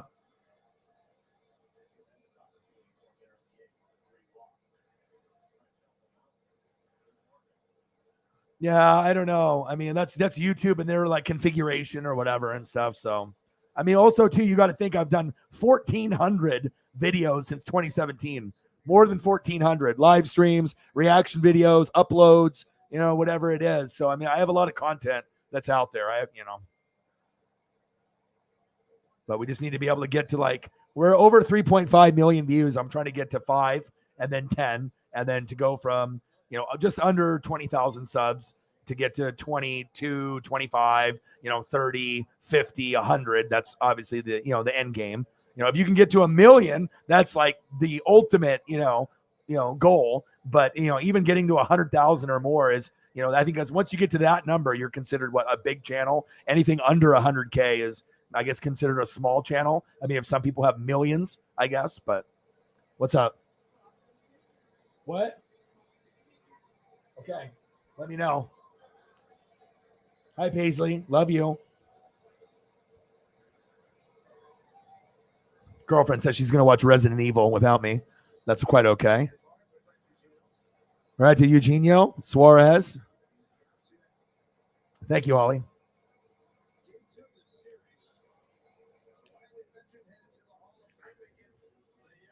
Oh yeah, absolutely he does. Julio's the face of the Major League Baseball. Like you have Aaron Judge, you know, you have Mike Trout, who's like Willie Mays, Mickey Mantle. He's been the face of baseball for years. Then Ohtani came in, and he can pitch and he can hit home runs. So we've never seen anything like that before. And now with Julio, us Mariner fans knew what we had.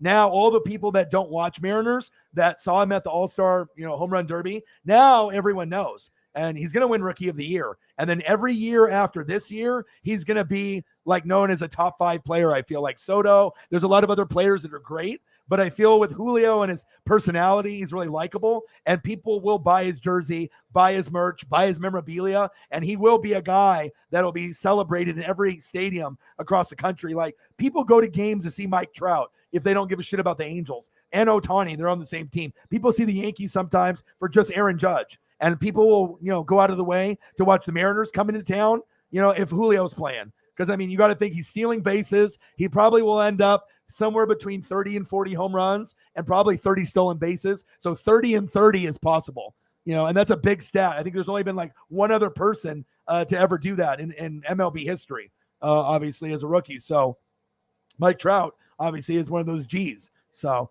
he is very, very special. Yeah, Yordan Alvarez, he's very good too. Yordan is very, very special, but he's never going to be as big of a name, David, because he's on the Astros, right? And he's never going to be as big as Julio, because Julio gives you Griffey 2.0 vibes, you know, with stealing bases, not so much, but robbing home runs, defense, and being able to hit dingers and get on base. Julio has that it factor. And so you can have other great baseball players all around. You know, even like a Mookie Betts, you know, I root for the Dodgers because of my dad, but even though Mookie Betts might be a top 5 player, he's never going to be as popular as Julio or Mike Trout or Ohtani or Judge. And that's facts. And you'll see as the years go on, Julio will be on the cover of MLB The Show. Julio will be the face of MLB sooner than later. And even though you have Aaron Judge, who's had a little bit, Mike Trout's been the guy for the last like 10 years, right? Ohtani's the new guy, but we got one. We got a Griffey. We got Julio. It's special, especially when his stats are very on par to Griffey too. And he's better at stealing bases. So, I mean, whether people want to admit it or not, I mean, Julio is a special player, and he's going to help build more popularity for the MLB, which is good. So now we got Trout, Ohtani, Judge, and a lot of other good players, Mookie and all these other guys, right? But Julio is not like a Mookie Betts, even though Mookie's awesome. You could say he's like a top 5 player in the world, but he's never going to be as popular. You're not going to be like living in Wisconsin. Oh, fuck, I need to go see Mookie Betts, said no one ever. And he's great. He's a top 5, top 10 player, but no one ever says that. Oh, I got to go see Freddie Freeman. It doesn't happen. I need to go see Yordan Alvarez. I mean, he's great, but no one says it. But, maybe Astros fans want to go, but no one outside the Astros fan base or other, good teams. Oh, I need to go see Bryce Harper, said maybe someone in his rookie year. You know what I mean? But it's Trout. People go over there, Ohtani, Aaron Judge, and now you're going to get, and I don't even think Aaron Judge that much. I think most people go see Trout, Ohtani, and I think even Julio will be, because, Yankees are hated. But, obviously you got Giancarlo Stanton there also. So you got 2 power hitters. But Judge is special. But it's pretty much you're going to watch the Yankees rather than watching just Aaron Judge. So, because no one gives a shit about the Angels, but they got Trout and Ohtani. No one gives a shit about the Mariners, but Julio. You want to see what he's going to do. That's facts. Grand Slam, who hit it? I wish I could watch that. I should see if the stream will open up. Thank you, Holly. Appreciate you.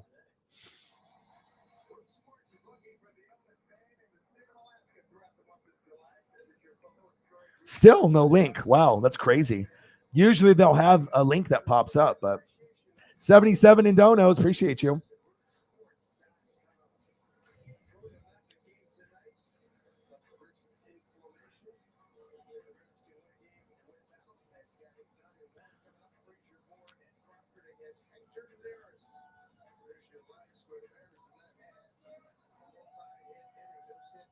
And when we talk about belly bombs, right? That's Cody Bellinger.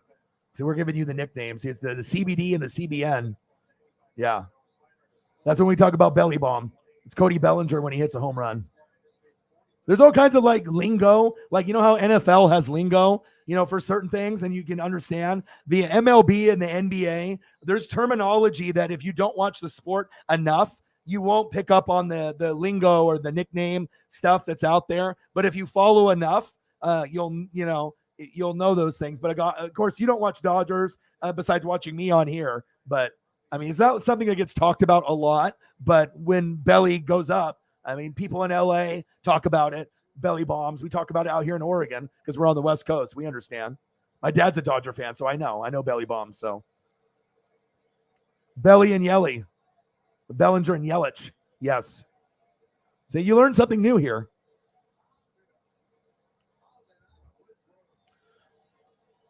One out. The Astros are going to win this game.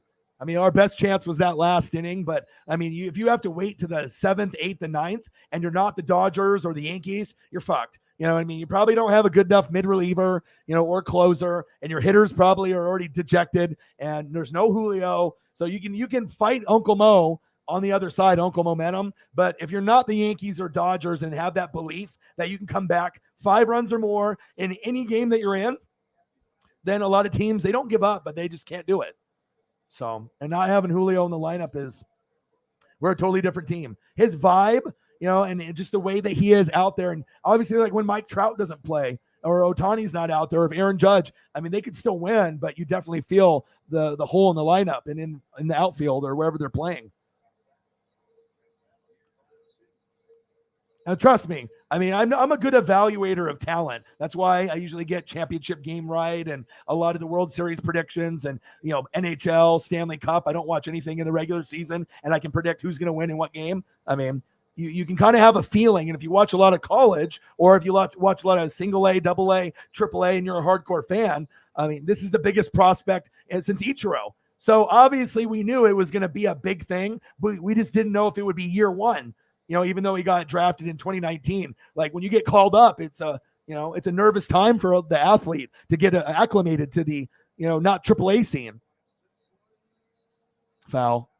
But he had a rough month in April, but since then he's been on fire. And it's cool that he did the home run derby to show that even though he didn't win, that, he is one of the faces, and it's exciting for us out here because even if we don't win World Series, that's not the point. It's just getting to the wild card and just actually being respectable instead of being just garbage all the time. Just like the Blazers, just like the Mariners, it's like a lot of the teams, out here, We don't win a lot. So when we do, it means something. We're not bandwagon out here.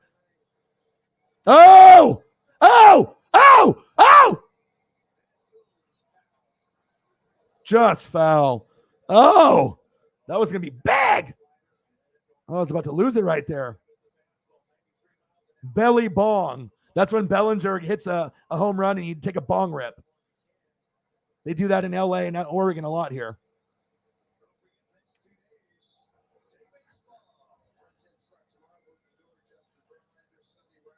No worries. Come on, baby. Dylan. Come on, Dylan.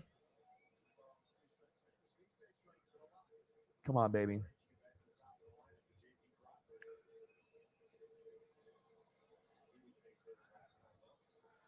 Come on, baby. Come on, Dylan. Oh, drop. Yes. Go for two. There we go. Standing double. Yeah. That's what happens when you put the picture up before he gets the hit. Bang, bang, bang. Let's go. 5-2 Astros. You got to understand when your team sucks, you know what I mean? Normally, you have to be able to get juiced up for every moment. We haven't been like this good in a long, long time. You know what I mean? Like last couple of years, we've been close to 90, close to the wild card. But with Julio and a lot of these guys, Winker, Suarez, France, I didn't know if these motherfuckers were going to be good. I was like, oh, fuck. We're probably, the season's over at the halfway point. But, this team has really rallied and come together. And they love O-Dog's pictures, all right? If you get HD pictures on the stream, people like that shit. The Mariner fans love it. The Mariners love it. And then they produce. Okay, let's go. Come on, baby. Let's go. 5-2, bottom of the ninth. 1 out. Runner on second. 0-1 count. J.P. Crawford in the box. 1 for 4. A single in the 8th. Come on, baby. Come on, J.P. I got you in this fire photo here. Let's go. New terminology in baseball is so different than football. Like you can know football terminology, wrestling terminology, baseball. It's all different. Basketball, hockey, the nicknames, little intricacies of the game. Unless you're watching a regular basis, you won't understand, but we'll teach you here for sure. Struck him out. Damn! I put up a fire photo, and this is what you do? Damn, come on, JP. Oh. All right, we got to pray for Ty now. Staying consistent. Yeah, I hope you will. Stay consistent, my brother.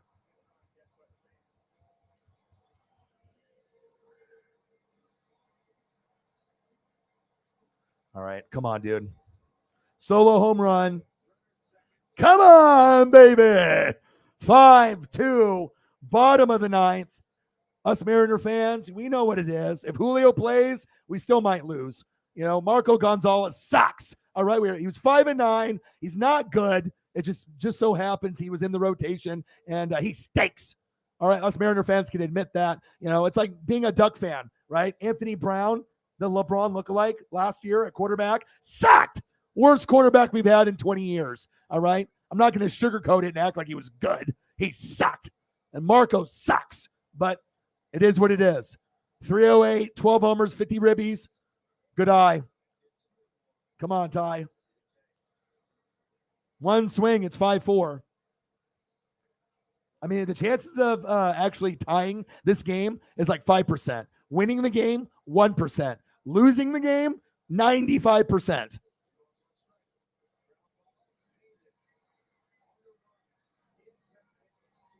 Game over, and there it is. Congratulations to the Astros. It is what it is. I don't have to be a poor sport like them. I don't need to talk shit. No Julio, right? Marco on the mound. They played great. Obviously, Altuve had a dinger right out of the gates. And when it's right out of the gates, 1-0, that sets the tone. That's like if Julio would have hit a home run on the first pitch, we would have had the momentum. So you got to give the Astros credit, but I think if we had another pitcher, we would have been maybe a little closer. The streak ends, but still 14 in a row. We can be proud about that. And it looks, as long as Julio doesn't get hurt, long term, we might make a wild card. I won't say we will for sure, but that's exciting for us. It's not about World Series dreams. maybe down the road, or if we get Juan Soto to come, okay, then maybe you start thinking that. But congratulations to the Astros. I'll even throw up a photo for you, even for the dickhead people that came in earlier. I'll throw up a Verlander photo. That's who's up next, and that'll probably be the guy that rocks us tomorrow. But I'm not like Astros fans that are salty.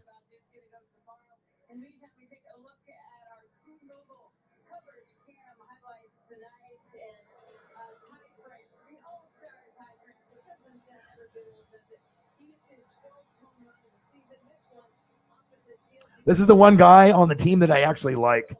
I only like one player on the Astros, and it's Verlander. But I liked him on the Tigers, though. But, it is what it is.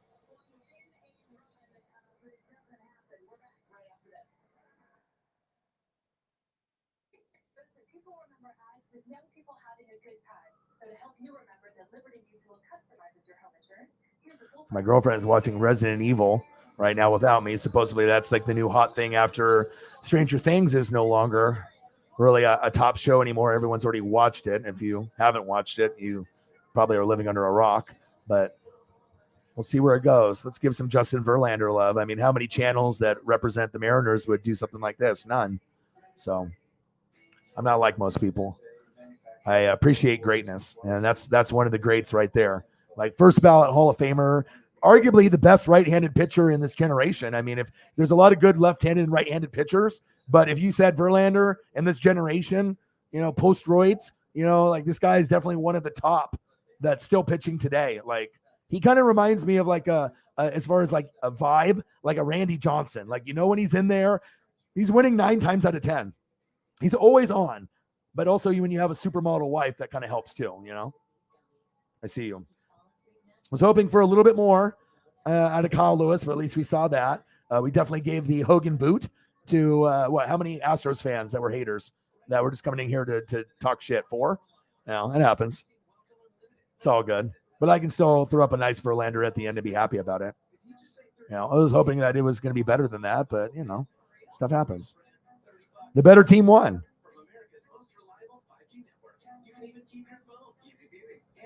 Easy peasy.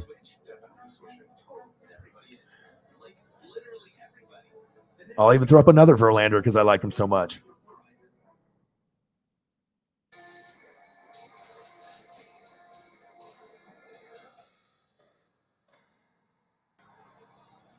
No other Mariner fan would do that.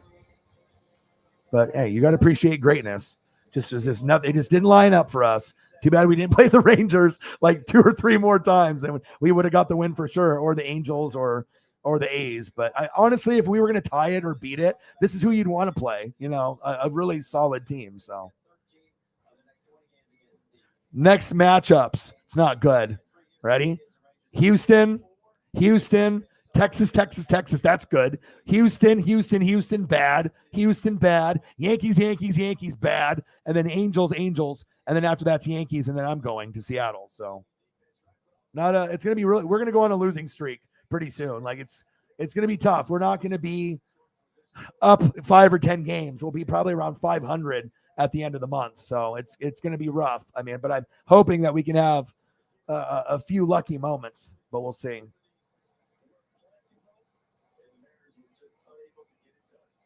Congratulations to the Houston Astros. Not only do you get 1 photo when you win against me, you even get 2. Because I ain't salty. You did? What'd you say?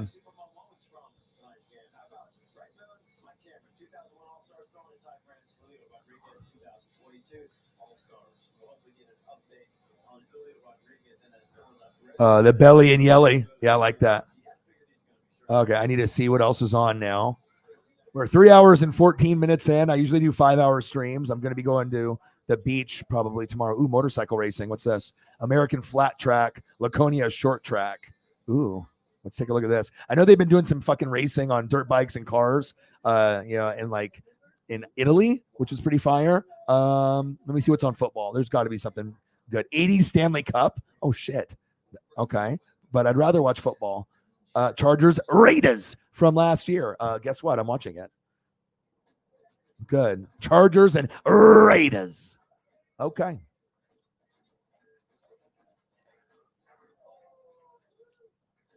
This is a fire Kyle Lewis. I'm saving that. And this too for the haters. They get the boot. All right. Well, it's time to be able to change our setting because that's what we do here. We don't stay in the same place forever. So we're going to time warp and maybe go to Hawaii, maybe go to somewhere special. Let's see. Where do I feel like going to right now? Maybe go to Hawaii. All right. Here we go. You want to have good vibes, and then we're no longer doing MLB. So I'll just do my brand. So there we go. Boom. Got to put your logo up and we'll see where we go. I mean, we bounce around. We want to make sure we have good vibes here. So sometimes we'll be in the studio when I do the NFL games. Okay. Sometimes we're in the Chiefs kingdom and we're, I'm calling the game in Kansas City.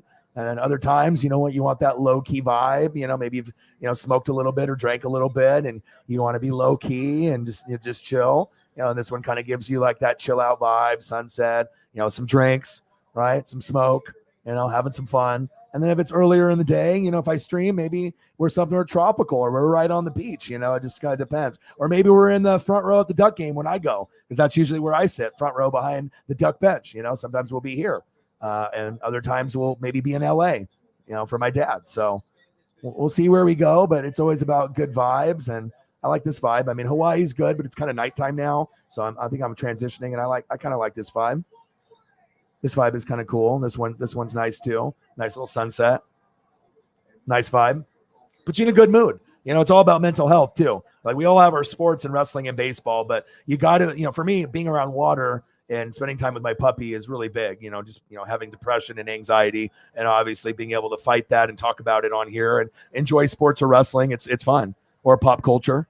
So we got Raiders 20, Chargers 14, Carr versus Herbert. I watched Herbert front row behind the Duck bench. I told people he was the truth. People didn't want me really to believe me. And after the first 2 years, he's leading the league in touchdowns, yards, and 300-yard games in NFL history. He is number one in his first 2 years out of any quarterback that's ever played the game. So that's why people think the Chargers might make the jump this year. He might win MVP in the next 3 years. He's right there with Burrow and Josh Allen. Burrow and Allen get way more love, but once they make an AFC championship game or Super Bowl, everyone will be on Herbert, like everybody, because I think honestly, he's better than Burrow and Allen, but not by much. He's on the worst team of the three. They got bad coaching there. I don't believe in Staley. They have a defensive curse. Derwin James can't stay healthy. Eckler, Keenan Allen, Mike Williams, like everyone gets hurt and they can't stop the run. But now with the drafting they've done over the last couple of years, Slater on the line, Rashawn Slater, Derwin James, Asante Samuel Jr., things are kind of, they got some pieces. Joey Bosa is a beast, but can they stay healthy? Then Khalil Mack, JC Jackson, getting those guys. Nice catch. First down, Raiders. Edwards moved the chain as Carr has his porn stash. I'm ready for football season. Can you tell? Because obviously that's my number one thing I do on here. It's like people know me and Grossi and a few others for being the voices on YouTube for football. If you want to be entertained and learn something new, stats, analytics, and not have bias, this is your place. Because a lot of people have bias and it's annoying as hell. It's like just to be able to hear someone talk about the great players, not caring what team they're on. That's what it's about, being able to evaluate and recognizing greatness and appreciating it. Even if it's Kobe, rest in peace, Kobe, or LeBron, you might have your views or opinions, but when they're gone, not necessarily from this earth like Kobe, but once they're done retiring and not playing, you can reflect and be like, damn, LeBron was good. Like you could have hated him or hated Kobe or Jordan, but when it's all said and done, you're like, okay, that's when people really give the ultimate respect and they start doing documentaries and people start buying the rookie card and, things like that. So yeah, it's over. All right, let me throw up some photos and let's Astros up. No, Astros win.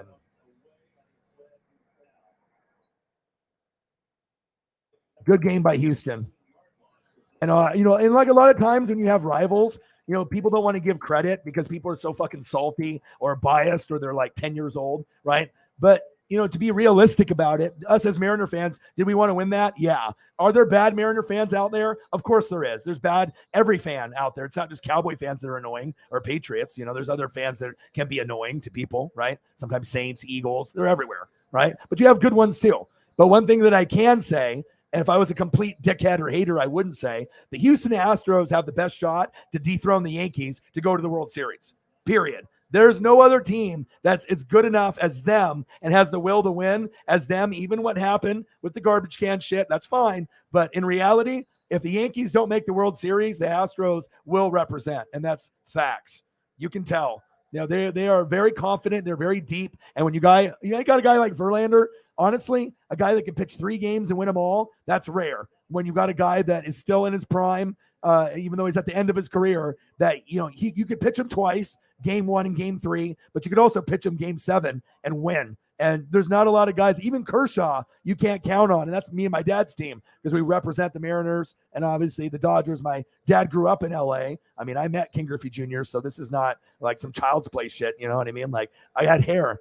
I mean, there's Griffey right there, 1989, like 2 weeks before the season started. I already knew what it was going to be. This was the best moment of my life. Okay. Still got the rookie card to this day. He's got the best signature out of any athlete in pro sports. He actually takes the time to spell his fucking name. Ken Griffey, and even the junior. Not like LeBron James that did LJ23, lazy ass. When you do this, a kid will love you forever. You do LJ23, that's lazy. You know what I mean? Spend the time. Make it look beautiful like this. Have me cherish it forever. And I did, and I will. Okay? And then obviously we go to games. My dad is my best friend. And here's us in 92, 2 of my heroes here. And then we got Sandy Koufax in 1992 at 10 years old. And then my dad, handsome devil. There we go. Too bad we didn't have Julio tonight.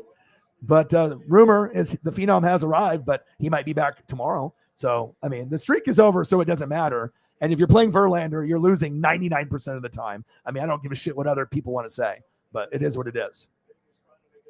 But, we can live back to the glory days. But we want to be able to create some new memories. All right, we want to bring the fire. And this is the guy to do it. Look good, feel good, play good. Hat, 10 out of 10. Oakley's, 10 out of 10. Hoodie, 10 out of 10. Custom bat, 1,000 out of 10. Get out of here. That's the swag level times 1,000. The savior for our baseball team. 2014 shotgun set car, fade route, one-handed grab, incomplete. I can't wait to do college football games. It's going to be fun. Air Whitey, thank you, bro. Bang, bang, $5. Thank you. We have $18 to go. And then if we get to that, then maybe we'll get to 2. But, we can just go for that and we'll see where we go. Oh, Chargers were holding all over the place. That was the reaction to Raiders fans in Vegas. He had it one-handed, too. It's on NFL Network if you guys want to watch with me. Drink some beers. Air Whitey. Let me get you a photo before you leave, bro. Bang, bang. Cactus Jack approves. Appreciate you. Donos galore from the Goats. Always taking care of me. Stacks on stacks. Like I'm fucking Walter White in Breaking Bad. You go to my storage locker. Bang. That's what you see. Elliot's in the building. He doesn't wait till 1 second before and then message. Oh, my God. You ended the stream, and I'm here 1 second late. Now you're here. Okay, no problem. I'm still here. I'll still be here probably for another hour and a half or something, so it's all good.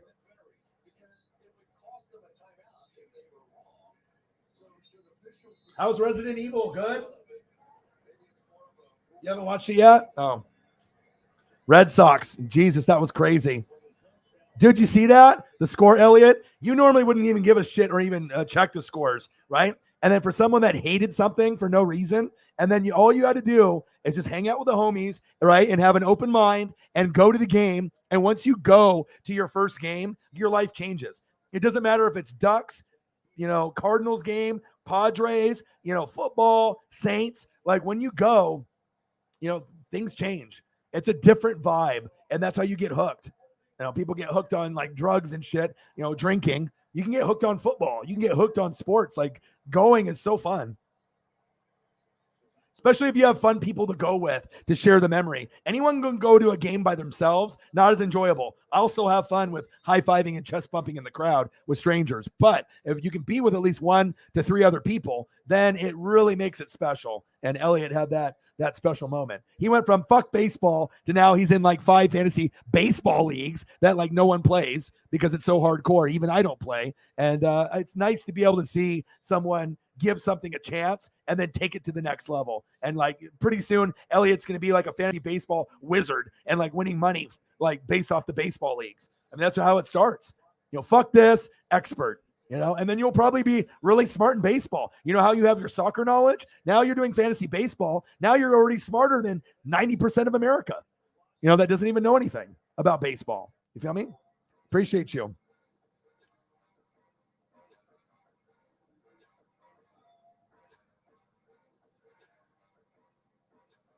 We got you.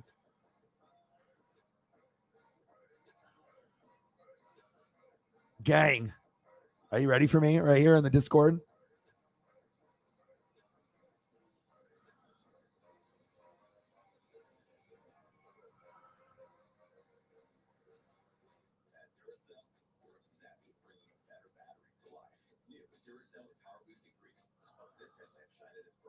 What to do, bro?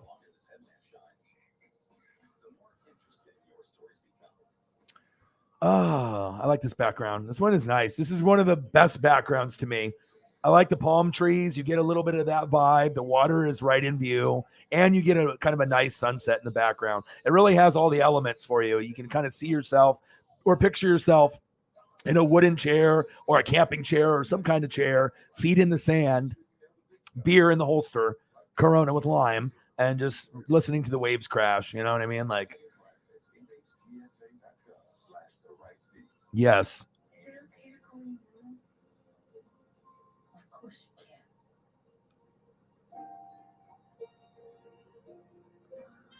What to do? Your boy's bling blinging.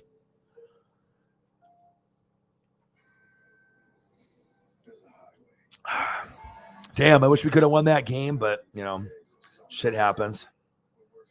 Can't win them all.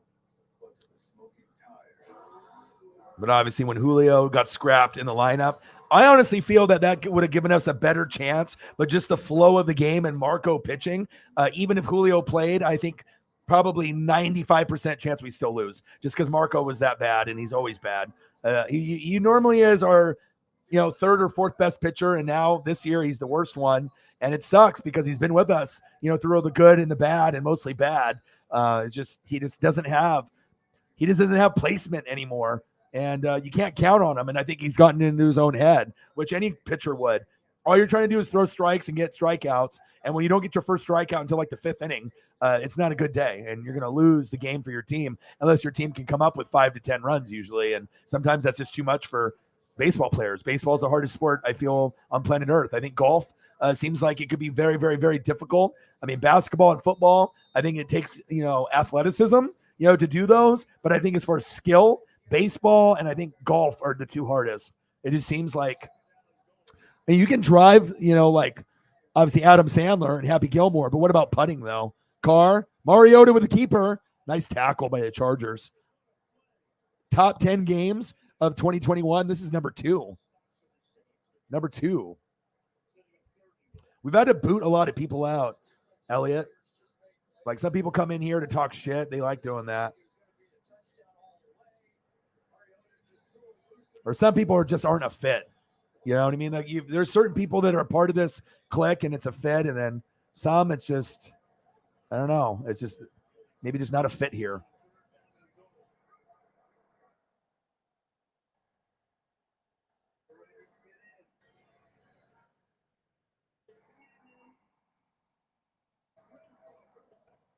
Renfro for the touchdown. Touchdown, Raiders.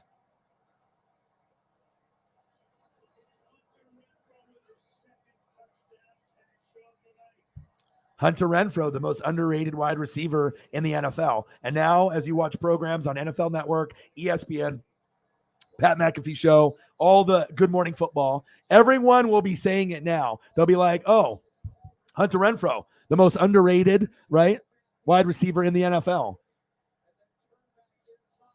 The sleeper. The best slot. And then they'll be like, Good Morning Football and Peter Schrager. He's like, oh, I need some new hot takes. I don't want to do the research myself. I don't want to watch extra film. I'll just watch his channel. He'll tell me what's up. This motherfucker does the work. I'll listen to him. I'll steal his catchphrases like Uncle Momentum, and say I'm on TV in the NFL playoffs last year twice, thinking that I wouldn't see it. And then you did that within the first 20 minutes. So that was a big part of your show. You couldn't come up with anything original. So you had to actually watch my channel and steal from my catchphrases. And then it didn't even hit the right way because it's not yours.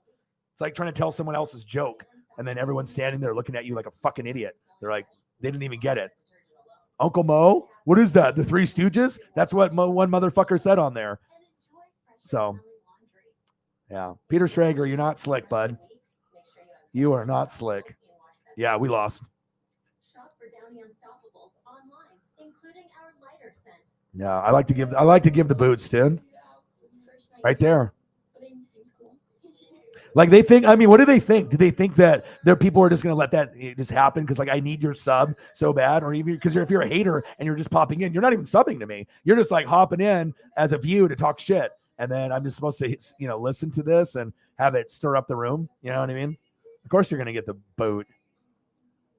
Big Hollywood Hogan boot. Hulk Hogan boot. But we did get Kyle Lewis back for like first time all year. So that's a good sign. But we just need to make sure that Julio is healthy, because if we want to make a wild card, it's this guy right here, single-handedly pitching and him. So, but the extra vibe that you get off somebody, there's different people out there on planet Earth and in the world. It's like, people come here to be able to feel off the good vibes. And, I do a show here that's not done anywhere else. So it's like, if you want to have that special vibe with the people in the room, we have something special here. And plus, I do enough reading and film to be able to be knowledgeable really on almost everything. I mean, I could learn more on soccer, and I definitely could learn more on hockey. I'll admit to that. I'm not an expert on those, but on a lot of the other stuff, I feel pretty good. So Elliot will have to teach me for sure. You got to teach your boy about some soccer a little bit more.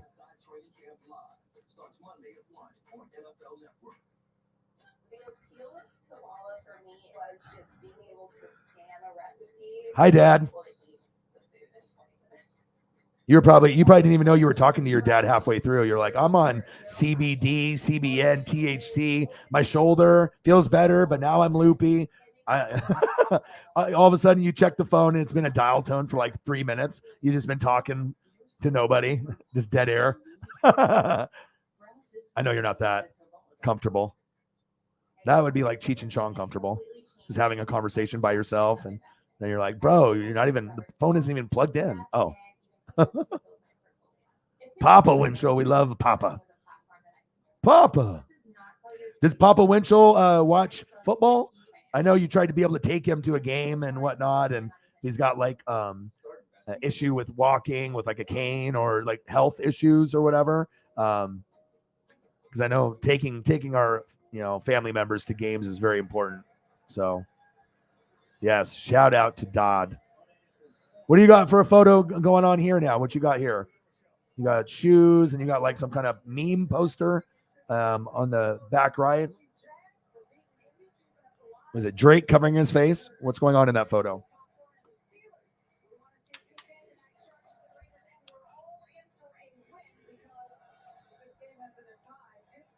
Yeah, I know.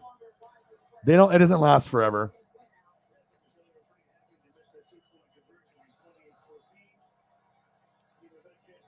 Herbert, nice pass. I just like, if you look at Burrow and Herbert and Allen can throw the bomb, right? But I feel that it's not really accurate all the time, but he's got the distance. I think Mahomes and Herbert can throw a better touch on a deep ball, but Allen's got the strength, but you need to be able to have some, finesse and touch to be able to drop it right in the breadbasket, right where it's a good spot for the arms to lift up barely and catch. And I think Mahomes and Herbert are the best deep ball finesse throwers. Allen's got the the power though, but it's all about accuracy, isn't it? Right. I mean, I think Burrow is very good at the intermediate, and he's got the winning mentality being at LSU. So he's got that chip on his shoulder. So, and Allen is a dual threat with his legs. And obviously we know the Bills will be making Super Bowls sooner than later. They're going to have at least an opportunity for, one in the next couple years. That's for sure. Maybe a couple. They seem like it was Patriots and then Chiefs. And now it seems like it's going in this direction.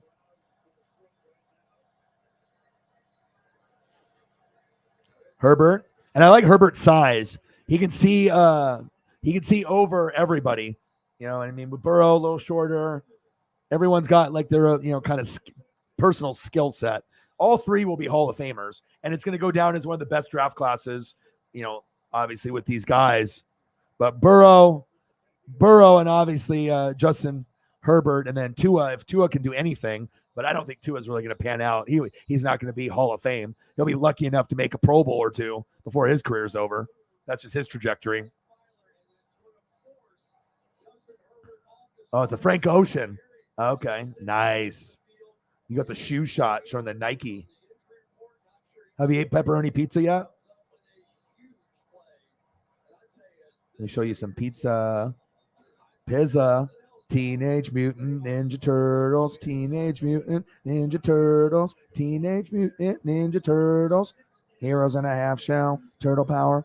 I actually watched a old Ninja Turtles 1987 season 1, episode 1 and episode 2. They don't make cartoons like that anymore. I mean, Ninja Turtles from 87, Teenage Mutant Ninja Turtles from 1987 is magnificent. And Uncle Phil from Fresh Prince of Bel-Air, the dad, Uncle Phil, he does Shredder. And it is incredible. Transformers, the cartoon in 84, 85, brilliant. G.I. Joe, the Real American Hero in the 83, 84, 85, 86. It's insane. No joke.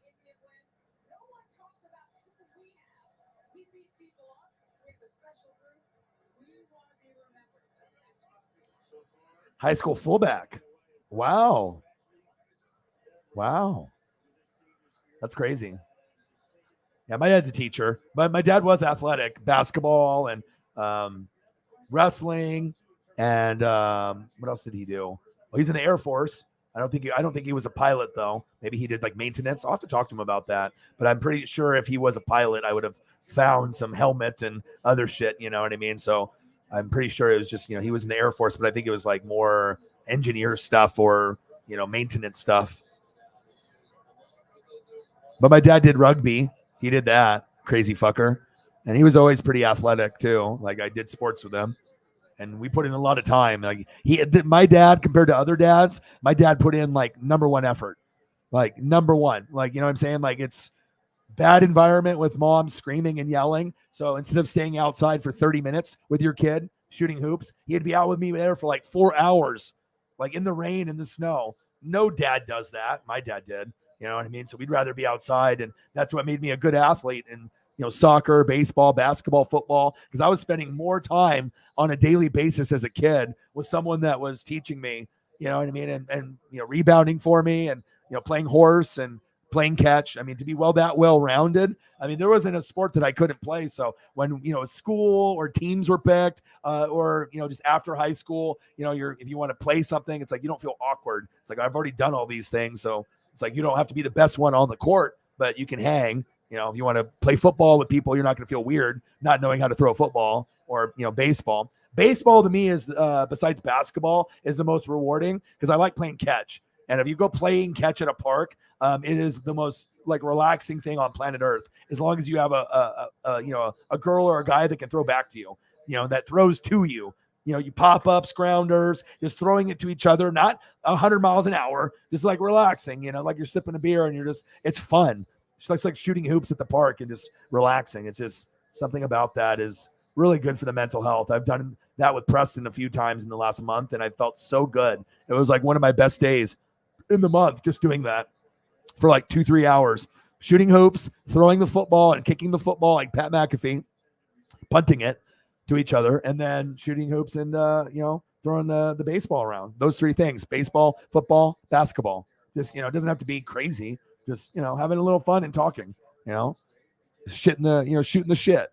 26-14 Raiders, 9:13 left in the fourth quarter, 3rd down and 5. Let's get a picture of pizza for my youngest mod. Yeah, you mods are going to have a lot to work with, man. Like I said, I have a lot of, it's going to be interesting because, I want to grow, but if someone's not a fit, they're just not going to be able to work. I don't want it to bring the room down, so, we have to be able to talk to them, and then we have to time them out. And then if we have to ban somebody, either temporarily or whatever, then, we can do whatever, but, it's all about vibe. Do you have the vibe? Some people have the vibe. Some people don't. Some people are fit. Some people don't. Some people want to come in here and talk shit. Other people here just want to have good mental health and have fun and support each other. And, it's a different type of channel for someone, especially like me, that loves sports as much as I do. Normally, like, sports and the whole like mental health aspect is not necessarily like hand in hand, but I care more about helping people and having, the right people in the room than having more people in the room, more subs and more donos, but it's not like authentic. You know what I mean? Like, I want to be able to, get to know the people. I want to be able to be friends with the people. I want to be able to help if I can. So it's like, the numbers will come, but we want to make sure that we're selective on the brand. And, people can have a chance to be able to make up for their mistakes, but sometimes you can just tell if it's a fit or not, for sure. Yeah. You want me to throw up a photo? Let's do it. The Shermanator. Come on. Like, I don't know.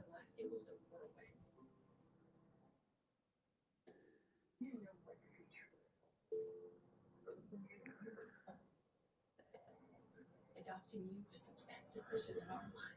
And I'm so proud to call you my son. Aw. Adopt kids. First generation Filipino American. You don't always feel you're a part of the country.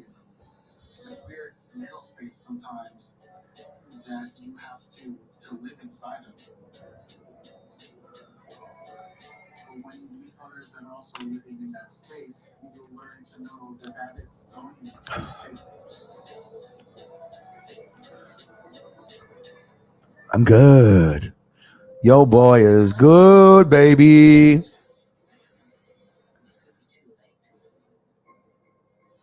there's a new scan that can detect lung cancer early. Of course. Yeah, and I don't like changing the vibe of the room. The vibe to the room is very important to me. Like, what I'm saying? Like, subs, views, people in the room, the donos, whatever. I need these things, to be on the positive side. But like I said, I could sacrifice some dollars and people in the room, to have a better vibe. I'd rather have, the people that we care about and just, to be able to, have a good night. You know what I'm saying? And, that's, the vibe is very important. That's very, very true. You know what I mean? And the Shermanator, it's not like every other channel. Other channels are different. They'll put up with the bullshit. You know what I mean? They'll just time out someone instead of putting them. They'll just let them talk shit in the comments because there's so many people in the room. The comments just keep going. You know what I mean? So you're not looking at it for 5 minutes, depending on who's in the room. But we have a different standard here. There's a different vibe here. It's almost like a club.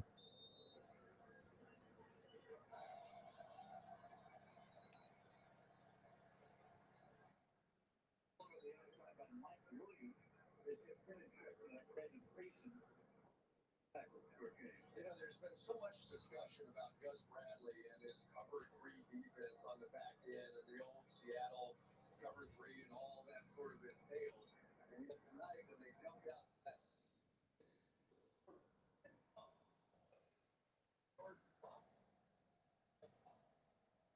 the short, quick throws that really have not come up with those big plays in the past.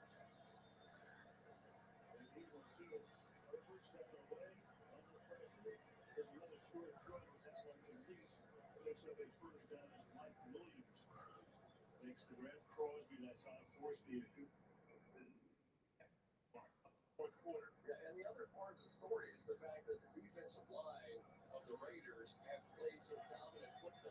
All right. Raiders 29, Chargers 14, 7:25 left. Herbert, flick of the wrist, back shoulder, first down. Chargers. Mike Williams, move the chains. What's up? How is Resident Evil? Good? What's up? I can't hear you.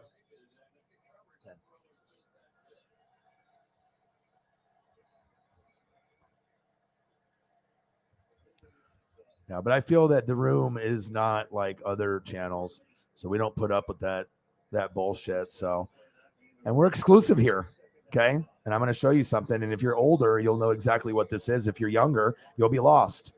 But if you know what that is right there, that's us. We're Studio 54. This is the exclusive brand in New York. If you were anybody, you were you had access to this place, but they didn't let anybody in, just anybody. This was the place to be in New York. And I feel like, we have a certain reputation too that we hold very strongly. So, hey, we're not going to put up with the bullshit. You know what I mean? I mean, this is a place where you're going to get special things here. We don't take this place for granted. If you want to be able to have that good vibe, right? You're not going to find anything else like it. So that's facts. That looks good, Jose. Tacos galore. Lots of avocado. I like onions a lot. That looks fucking fire. I like that. That looks good. Elliot. He's got the little Padres spinner chain. That's kind of dope. So are you going to buy a Padres jersey now since you didn't want to hop on the Cardinal bandwagon? Being a Cardinal fan actually wouldn't be bad. They have a lot of history. They have 5 Hall of Famers on their team. The Padres might have a couple, but like Fernando Tatis and stuff. But if you want to go for that team, stick with them forever. Like getting an old school Tony Gwynn would be fire. That's what I would get if I was a Padres fan. He was probably the best player they've ever had.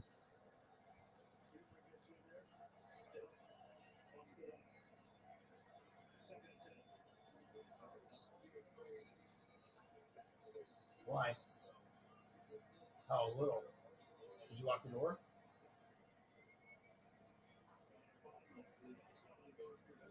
Lock the door. No, oh, okay. Well, lock it. Weirdo.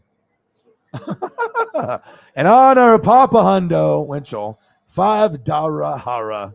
Of course. I mean, we talk about something, and if you are a goat and we have it's going to be good for me and it's going to be good for the room. We're an exclusive club here. See, if you're older, you'll know. Oh, it's not. I just looked at it real quick, so I thought it was. I thought it was avocados as I was looking. Oh, okay. How did they turn out? I don't know if I've had that before. It looks kind of good, but thank you for correcting me. I just looked at it and I just thought, wow, this guy really likes avocado, because to have that much avocado sliced up, that's like 3 avocados or something. I was like, wow, this guy really likes avocado, but that makes sense now that it's not. But I was like, it's like someone putting a plate of tacos and half the plate sour cream. But some people love their sour cream. I mean, I like it. I like green sauce. I like avocados. I love Mexican food. But that's what we have. And then Holly knows, I mean, this is exclusive. You know what I mean? You have to have a certain type of vibe, to be able to be a part of something special like that. It's not being snobby. It's just about that, we have a certain standard here. And if you're going to break the standard, we don't want to have anything bring down the vibe. I don't care about subs. I don't care about views, how many people are in the room. It's about the vibe, about the people that are here, and then getting the right people. And then the right ones will come, and then the views will come. The subs will come. The donos will increase. But we don't want to have anything interrupt the positive vibes. So 13 to go.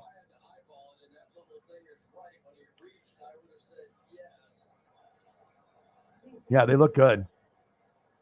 I only saw it for a second, so if I stared at it a little bit more or opened it up, then maybe I would have figured it out. And we have our female presence on the channel. It's crazy. We were at 1% back in the day. Now we're at like 8. So I was like, okay. So I was like, my goal is 10. And then I want to get to a point where we get 20. And I know that's kind of aggressive, but since the channel covers sports and like everything, there is going to be an opportunity for, I think, us to increase, the female following on the channel and just boot out the haters. So, and then I wanted to be able to spend some time here as well.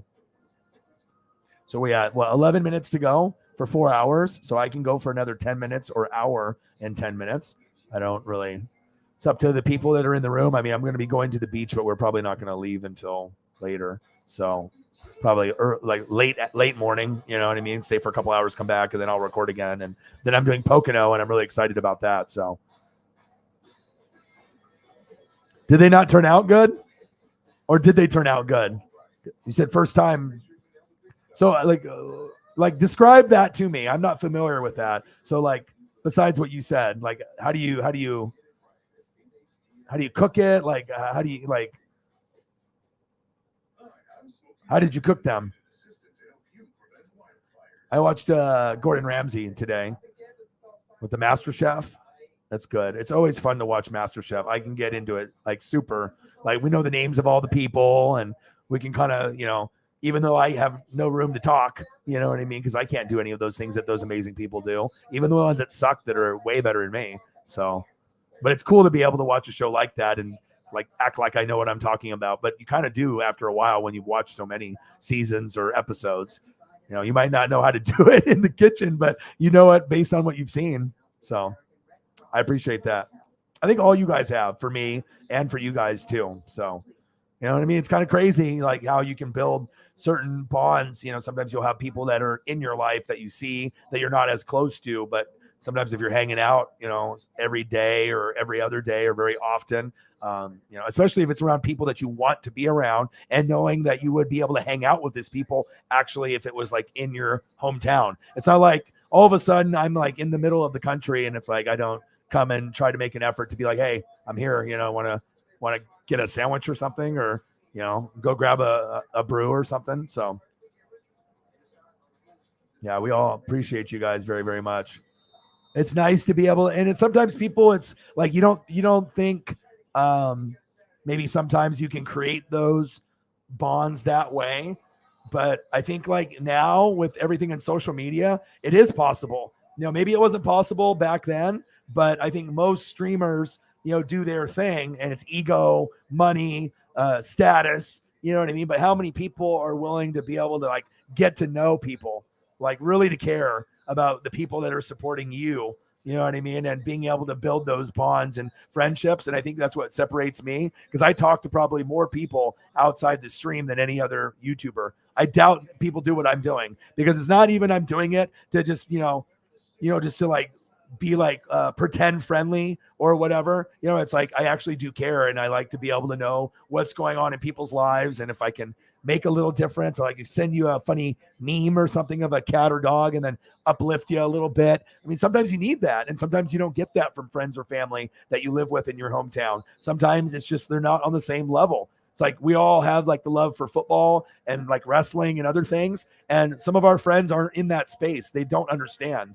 If they don't understand what it is to be a hardcore, Kansas City Chief fan or Colt fan or Buccaneer fan or Duck fan, you don't understand. Like, unless you are a part of it, or a big fan of the NFL in general. Some people just, follow their team, but a lot of us follow the league because it's fun and it's interesting and it's 365. So it's like, even if something with the Jags and Trevor Lawrence happened, it's like, we're okay. What's up? It's like, we've watched these guys in college, and, you're invested. Just like when you watch a TV show or a show like this, you're invested, and that's what it's about. And I think that's why we're going to end up having one of the biggest channels out there. It's going to kind of grow. It's just going to take time to have that snowball. But when I think people realize there is something like this that exists that doesn't really exist anywhere else, it's very rare to be able to find a community and I feel a channel that's authentic and raw, and let alone not biased. And we can cover like 100 different topics. Like, it's never boring. It's never the same. It's always new pictures. It's always new topics. Like I said, that's why I've always known at a young age that I could host. Like, I could host a TV show, a podcast, something on the radio. Like, I have always known that, it's like certain people have that presence on the mic. And it's like, I was talking to Sarah earlier. We were talking about Roman Reigns and Seth and John Moxley, right? when they have the Shield, anybody can wrestle, but the ones that are great on the mic are the ones that you remember forever. You know, the Hogans, the Jerichos, right? The Rocks, the Stone Colds, the Mizes, you know, the MJFs. There's like certain ones that are just the best shit talkers and they have good presence on the mic. You remember those guys. And that's why when you hear certain actors, actresses, singers, rappers, you can tell who the ones that are confident at what the fuck they're doing. You know, you can tell like which ones are just trying to do it and the ones that are fucking owning it. And like, you know what I mean? Like there is a difference between people that are great on YouTube on the mic and then just people that are doing YouTube, you know? That's facts. There's a lot of them. All the GOATs. And everyone's so different, which makes it nice. You know what I mean? Different professions. Well, you guys are located in different parts of the country. But I think if you know, are a similar person to me, which a lot of you guys I feel are, is that, you know, you can still look at talent. You don't have to like someone on the other team. Like you could be a Chief fan and hate the Chargers, but like look at Justin Herbert and be like, you know what? If Mahomes wasn't on my team, I could take that. You know, he's a good player. You know what I mean? Like, I get it. Sometimes rivalries make you just hate everything. But for me, it's too much stress in my life to hate like I did when I was younger. So I just appreciate the greatness now, wherever it is, even if it's on the Saints. I should hate everything Saints, but I don't, you know. And even my favorite running back in the league is on the Saints, and I'm a Bucs fan. I shouldn't say that out loud, you know, but that gives me credibility because I'm not just saying it just to gain respect from Saints fans. I could care less. It's just the truth. You know, and I think sports and truth, there's a problem there. There's not a lot of truth in sports. There's a lot of lying and a lot of bullshit, you know, a lot of just fake, you know what I mean? It's like, it'd be really nice that we could just, you know, watch a show and then you're like, oh my God, this is not biased. It's refreshing. I don't have to yell like Stephen A. Smith or Skip Bayless. I mean, that type of sports talk is dead. It's about stuff like this. And that's facts. And I'm a one of one. You're not going to find another one. There's a lot of people out there that have great voices, that have great presence on the mic, that know a lot, you know, but when you can put everything together and also have the connection and be genuine and real and really care and then have vibes with the fans. And I mean, you know, this is what it's about. We are an exclusive here.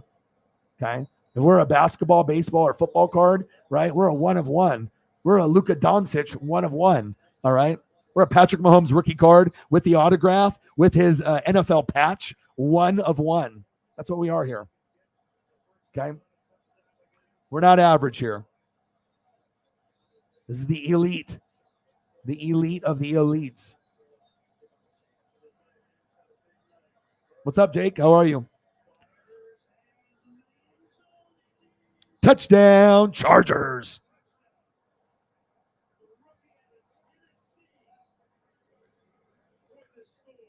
Yeah, but guess what? We would have lost the game anyways, Jake, and you know it too. You're a Mariners fan. Marco sucks. If we had Julio, the game's a little bit closer. The vibe would have been a little bit different. But if the home runs were still given up, we lose that game. It's Marco. Julio would have given us a boost, and maybe we lose by a run less, but we're not winning that game. If we play that game 100 times, and if Julio's playing, I don't know how many times we win. You know, if that same exact pattern happens, Marco killed us. You know, it could have been Kirby. I mean, if we had Logan, we would have had the best chance to win. But, you know, it's streak is one thing, but health is huge for sure. I've always felt you take the one here, make it a one possession game, because if you don't make it and it's a two possession game, I think there's such deflation on your sideline. Knowing you gotta go in twice. Yeah, it looks good.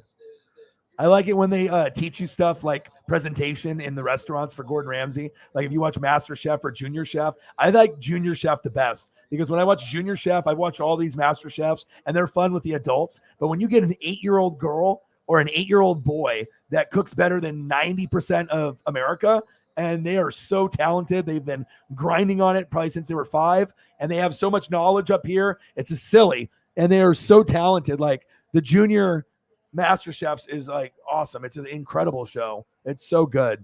I recommend watching it if you guys want to be entertained. And they have a lot of cool personalities. You know, you'll get some kind of suspect ones, but some of them are really cool for sure.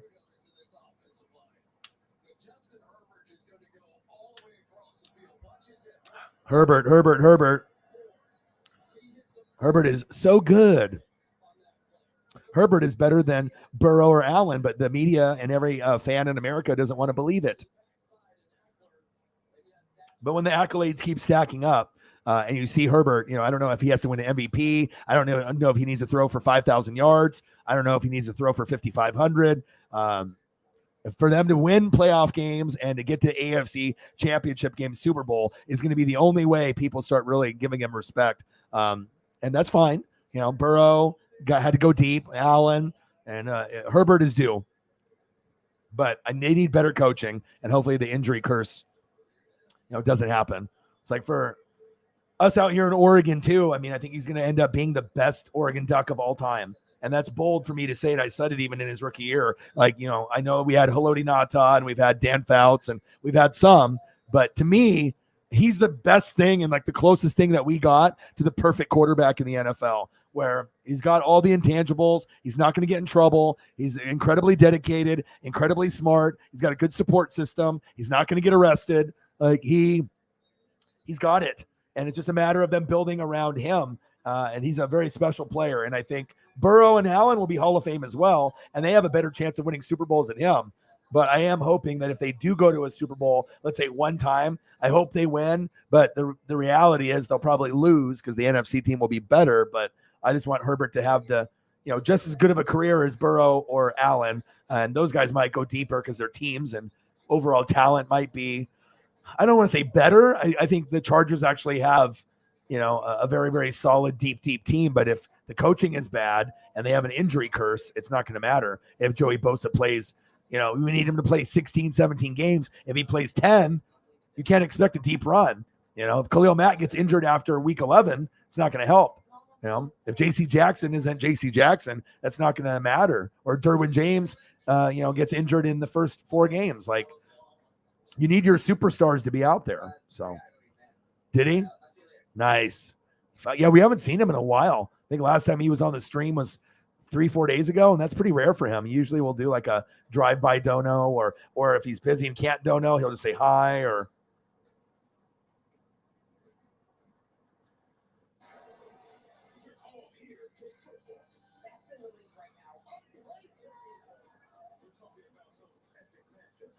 Yeah, the Derby. He's got a sore wrist. Yeah. Well, you know what? It's a big moment for him.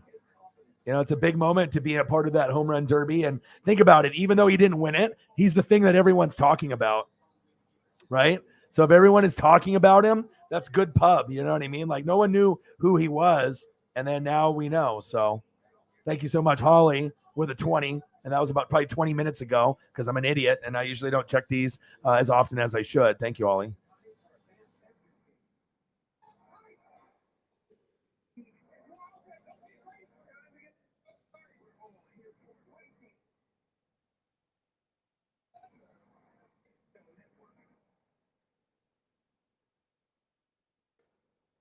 I have my keyboard on my lap because it was about to die. So usually it's, wireless, but I have to, the cord isn't very long and it's underneath. So I have to be in a weird position there.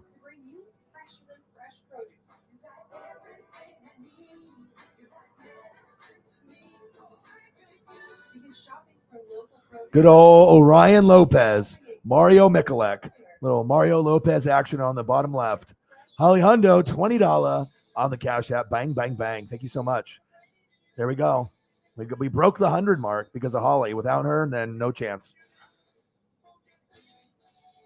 And then we'll see where we go. Even if we don't get any more, I mean, at this point, before football season, I mean, that can be a success.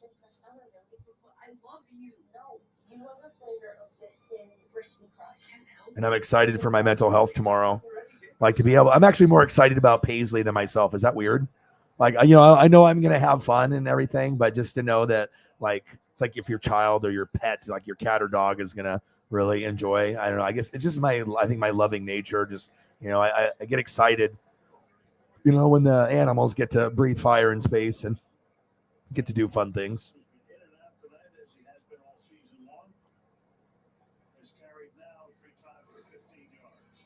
And you can see the backside guys pull in front of him. And he got it 5 times, I think. So loving too. I've never had a dog so loving. I've never had a dog so like just so like talkative too. So he's such a talker, so much personality. I've never been around a dog that has this much personality too. He's always whining, communicating with me, mostly good, sometimes bad, and attention. And it's the most rewarding thing, let me tell you, and definitely saved me, and it's helping me get in shape. And you guys are good for my mental health too. I think you guys and this channel and you guys and the dog is Paisley is definitely by far the big reasons why my life is on track right now. I've really changed my ways and tried to just put in the maximum effort and keep myself busy and work hard. And I'm doing this full time, so I have to. So NASCAR is on Sunday, and it's a Pocono. So I think it's like a road race, so it should be really good, really fun. That's the one that Brittany went to. Oh, look who it is.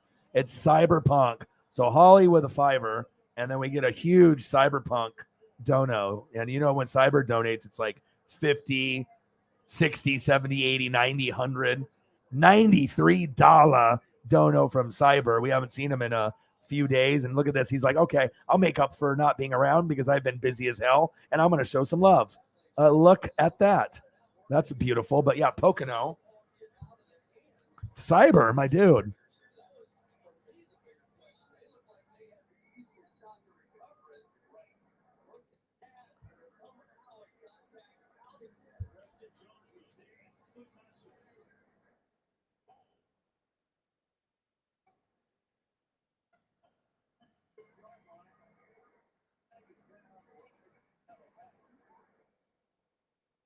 Funny, you talk about someone and then they just, let's go. Good old Orion Lopez, aka Mario Lopez, aka Mario Mikulek, $93 dono. Hello, it is you. We missed you, bro. You've been incredibly busy. Because obviously you always try to stop in for at least 5 minutes if you can. Sometimes it's like 5 minutes to 30 minutes, sometimes an hour, sometimes not at all because you're just busy. How are you, bro? And thank you so much. Holly Hundo has held it down while you were gone the last few days. Definitely a goat. And how are things in your life, bro? We've missed you. I've had to boot a lot of people out of this fucking not only stream, but just in the last few weeks. It's just like a daily thing. So it's always nice to be able to have someone that is like, okay, I can actually look forward to speaking to somebody. Yes, pets are lifesavers. Yes, I know. Like after she like ripped up everything in the living room, if that was like back in the day, right? Maybe like spank, hit on, like little pat on the head, maybe a boom, little spanking on the butt. And I don't even want to do that anymore. Like I sometimes you gotta, if they're biting my hand or something and it hurts, like I gotta give them a little swat, on the bum, a little boop, on the bum. Okay. But I usually don't like to. And I get it's a puppy. Puppies are going to do puppy shit. And what I'm saying? They don't do anything. Like I do really feel bad too. It's like I spanked her a little too hard when she ate my double Western and she's not supposed to have onions. And I freaked out. I was a little bit more pissed off about her dying or getting sick rather than like her eating my fucking double Western after streaming NASCAR for like 5 hours. And I was just like really freaked out. I was like, I didn't want her to die, and then I spanked her a little too hard, and I haven't done it since. Like I don't want to do that. You know what I mean? It's like, you have to understand when a dog is a puppy or a cat is a kitten and stuff happens. And even when they get older, you have to understand. So it's like, sometimes you have to be able to look at yourself and understand what the relationship is, even with a pet. Like you have to know the boundaries and understand that this is not a human or someone doing it to you on purpose of trying to fuck your life up. It's a pet, so yeah. And 100%, I feel so much gratitude and, you know what I mean? Like, it's funny. It's really weird too, is because when I got Paisley, I ended up getting you on the same day. Isn't that weird? Like how my life was like at that point, and I didn't even get one great thing. I got 2 great things on the same day. I mean, 3, I guess, if you want to count the Grossi experience and the raid, so I could say 3, you know what I mean? But pretty crazy coincidence, or was it that, I ended up getting the Grossi raid. Paisley, I got her that night, and then we ended up having you. And obviously, what can you say? For people like you and Cyber, it's you guys are a great example for the channel, and just the support is unmatched. 93 Daras, and Holly does all of the support as well as Cyber.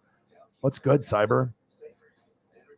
Bang, bang. I think we want to change the location. We're going to go to Kansas City because, when you're getting the goats doing goat things, they deserve, other channels won't do stuff like this for their fans. They just read off the dono, maybe say something about their name, but you get the ultimate respect and gratitude. We'll actually go to your stadium for the 2 of you and the few others. Yes, you do. The youngest mod is in the building, mod gang in the building. I love it when we end up doing a stream and it's like all mods. They're like, where's the other people? Sorry. If I got, 8 or 9 mods and they're all in the room, I mean, what can I say? And that means the stream is the best. I mean, if there's like 8 or 9 or 10 people and all the mods are in the room, it's going to be an amazing stream. And like, I think it'd be 8,000 in the room and it wouldn't be good if I had the 8 or 9 or 10 that are mods. You know what I mean? Like, we're talking about the best of the best, like the fucking Brady Bunch, the best of the best, like Step Brothers, super bad. Just a little boop. I bet. Busy as fuck. 2 people quit. Another one was fired for positive rando drug test. Wow. No wonder I haven't seen you, because normally I'll see you. And then if I don't see you for a little bit, I leave you alone. But then if it ends up being, because I know you're busy, but I'll maybe if I see something related, Chiefs or, Bo, I can send it to you. But I haven't seen anything new for me to send. But I figured that once you, were able to come through, that you would. But that normally means, when you get someone that, supports, donates, has great conversation, is a great piece to have. The 2 people that really carry the channel, it's no surprise. But yeah, dude, that is one of the guys, your friend, Noob. Was it the Noob Master 69? Your friend? He wasn't the one that got fired. Did he quit?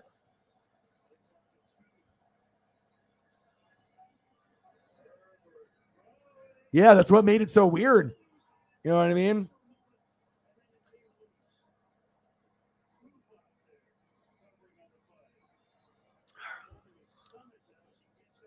I mean, the Grossi raid was cool, but to be honest, like having this relationship, and obviously, people that say that donations don't matter, they're lying. I mean, you have to be able to pay rent and live. So that's a big part. But the thing that is the best is having the vibe, and you and Sarah and you and Caitlin and you and Zini Panini, or you and Brittany, or you and the other females and other people that like Cyber and Chief will Chief and, Jameson Meza and Elliot and Shepard Williams and Mr. Williams. Like, it's like you build these bonds, and I feel like a lot of the goats are very similar, like it's like being around like-minded people to be successful. Like there's just certain people that you want to be around that bring the best out in you. And when you can create a group of those people, that's why we're able to have the success that we have, because we have the right people and we can have the best conversation, the best topics. And then, at the end, if the people can afford to show some love, if it's in their budget, we can get a number that normally isn't, possible, or is comparable to someone that has a couple thousand in the room, because it's not about those people. It's about individual connection and actually being able to get along. Like we have people that are nice, we have people that donate, but they're not a fit. And if it brings down the room, we're going to have to boot them. And there's a couple examples of that within the last month. And, it's like, I'd rather not get any money from the person. It's like almost better if maybe, it just depends. It's like, we can put up with so much at so many points, but I mean, if it does get to a point where things are toxic, you don't want to, sometimes it's like you can have the nicest people and, they might be going through some stuff in their life, but you have to be able to know how to read the room. You have to have certain common sense for like chat etiquette. You know what I mean? And if you break chat etiquette, right, it doesn't matter how much money you donate to me or if, you're nice or whatever. Sometimes we can't have you. It's just, guy or girl, young or old. It's just, if it's going to bring down the overall vibe or mood, I'm not for that. I would rather boot people out and eliminate even donations, subs, and views to keep this, something like authentic. You know what I mean? And that's really it's like an exclusive club. You know what I mean? We're like Studio 54. Like, we are not like every other channel. You can have the trolls. They can deal with it. They have all the people, the modding. But wouldn't it be nice for the mods to actually enjoy themselves instead of having to fucking always worry about muting someone or booting someone out of the room? You know what I mean? It's like, I can handle it on my end. All right, I see you. You're talking shit to me. Boom. Okay. There it is. You know what I mean? Then we can get back to just, am I losing a potential sub, view, or donation if they end up being better in the future? Probably. You know what I mean? Apologizing, not wanting to be that way. But it's not all about this. I don't need to be Vince McMahon. Okay. You want to be a good soul. You want to be a good person. You know what I mean? You don't have a good heart. Like Joe Dirt, a.k.a. Joe Dirte. Or be someone that seems laid back and cool like Tommy Winchell. Okay? That's what it's about. It's vibe. You can feel it when you see someone, when you meet someone, when you can see them. Like, it's an aura. You can already tell the people that are fake as shit on the internet and the ones that aren't. And it's just sad that there's more fake than genuine. So, Mod Gang. Well, we're better than the Brady Bunch. I was just doing Brady Bunch based off the number of people, not the show. Unless you can come up with we want to be the Fast and the Furious, Vin Diesel and his crew, we're cool like them. We all have, and like I said, like, how many people have such wide variety and actually have people that do special stuff too? Travel, sit front row. Like, I doubt there's very many people that sit front row to Duck games, let alone front row for a Chief game. That's pretty unique. You know what I mean? There's other people that will go to wrestling events like Sarah. I mean, it's, the noob is still there. Odin's son, I love him. And I love him so much. I told you guys to cheer him up, and you guys listened and did. Now he came in the room. You know what I mean? Like, I told him, but he didn't know that I did that. But sometimes you can feel your friend hurting, regardless if they're on the other side of the country. And when he messaged me before a couple days ago about his friend passing, I was like, okay.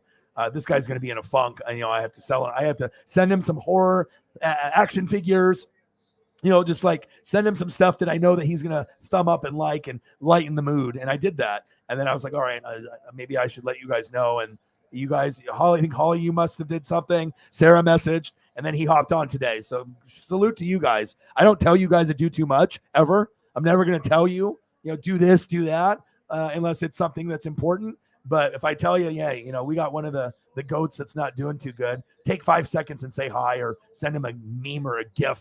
It goes a long ways. And boom, it did. And just like that, you send someone, he loves horror. You already know he loves Notre Dame football, the Chiefs. So it's really simple. You just send him something horror, Chiefs, or Notre Dame, and life is good.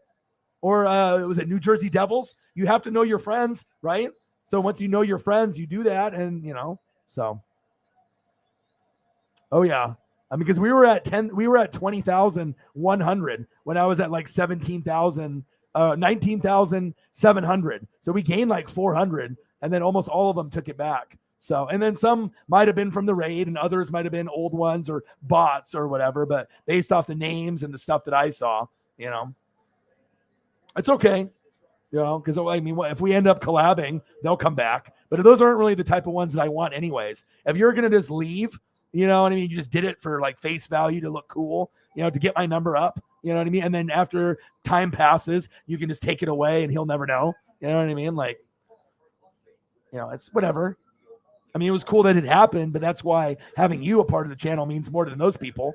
I appreciate, the people that did that, and no one said anything bad about me. And I've seen Grossi raids where they'll raid someone and they don't get donos, or they don't get very much, or they'll have a lot of stuff that they'll say, or if the person says something bold enough, like let's collab, they'll get laughed at or they're not good enough. But obviously, you know, he didn't know who I am, but I already knew who he was. But, you know, of course, I'm going to shoot my shot and be like, dude, I think if we did a collab, it would be good. You might not know who I am and you might think I stink or whatever. But I mean, I'm at 20. So it's not like I'm like at 2, you know, or 20 or 200, you know, to be able to get over 10,000 subs. Only 5% of YouTube channels do that. So if I'm almost at 20, I'm in that small category. I mean, I'm not at 100 or 200 or 300K, but honestly, I know where we can get there. You know, it's like there's not a lot of people that maybe have confidence that could have a channel that has 1 million subs, but I think like this could. You know what I mean? This is not like every other channel out there. I mean, you can go viral, you can have your 5 seconds of fame, but it's not about temporary fame and then just, you know, being the Island Boys and being popular for 2 months and then you never hear from them again. I'm trying to do longevity and build the legacy. So, you know, I already know that we have something special and, you know, I'd rather have down the road, if we get to a point where we have 80 in the room rather than 8,000, I would rather have 80 goats rather than have 8,000 in the room. You know what I mean? Like if we get to a point where it's like, you know, you get Grossi status and you have 1,000 in the room, 5,000, 10,000, right? But if I had a choice to get, you know, maybe 100 to 500, like really good quality, rather than have like a 5,000 of a bunch of like trolls and young people and assholes. It's like sometimes having the 500 awesome people rather than 5,000 just randos. I mean, the number looks cool on the screen and other people will join the stream because the number is big, but it's not about the number. It's about the people. And I think that once you realize that, and if you actually care and give a shit about the people that are actually making you a living, then you can actually have more success. But if you just, you know, take them for granted and expect like, oh, this is the way it's supposed to be, then those people usually fizzle out at some point or another. So people can pick up fake very quickly, even dumb people. Yes.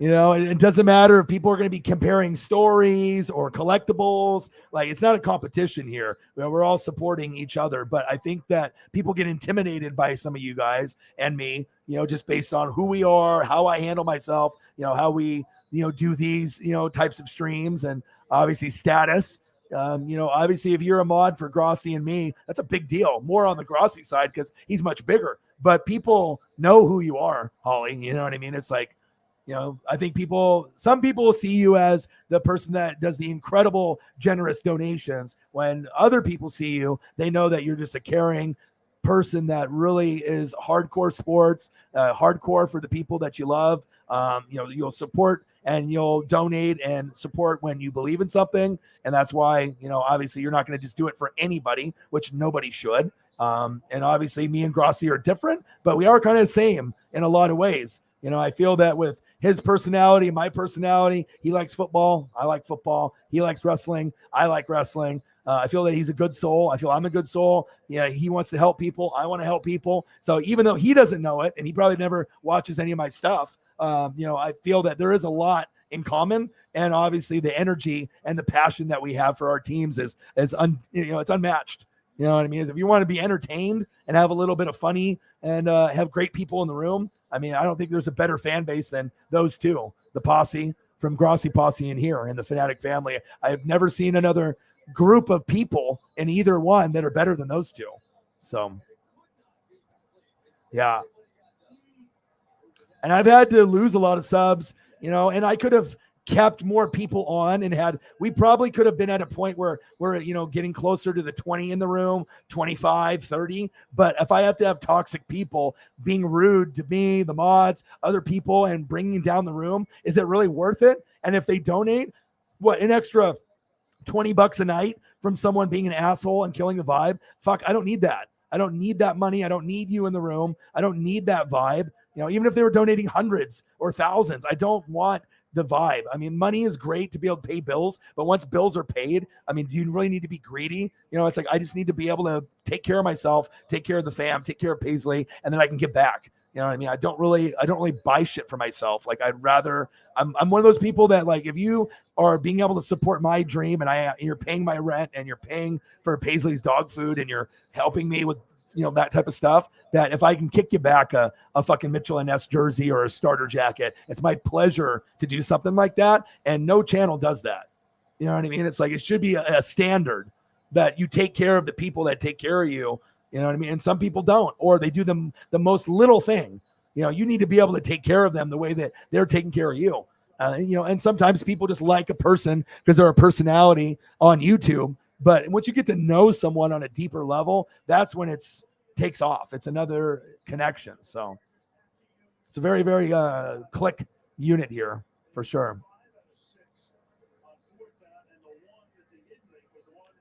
Right. And I just call it how I see it. It's like you can have love for a coach or players, but if they suck now and they didn't do a good job, why are you arguing? Like, you know what I mean? Like most people that have a brain or know their team, like, okay, it's like, if you know your team doesn't have O-line or D-line, or if you don't have certain, it's okay, you were good, now you're not. You know what I mean? Sometimes guys need to get fired, just because you have like eternal love for a player or a coach or some other type of wrestler or whatever. Sometimes facts are facts, but people take that shit personal because they're so invested in the wrestler, in the baseball player, the football team, the football player. Like, it's like they take any comment that's real, but they don't like to hear the negative context, even if it is legitimate and truthful, because they are just too in love and they just think that person's perfect. Well, wake up. Just because you like something, you got to be able to hear the criticism, because if the criticism is true, I mean, you don't want to be living in some kind of fairy tale land thinking that people don't make mistakes or they go from good to being shitty. It happens. Michael is in the building. Yes, we are. I'm Michelangelo. Okay. And you have no idea, Elliot, if you would have grew up with me, dude, the toys coming over to the house, and dude, you have no idea. And Turtle movies, the cartoons, it was the coolest thing ever.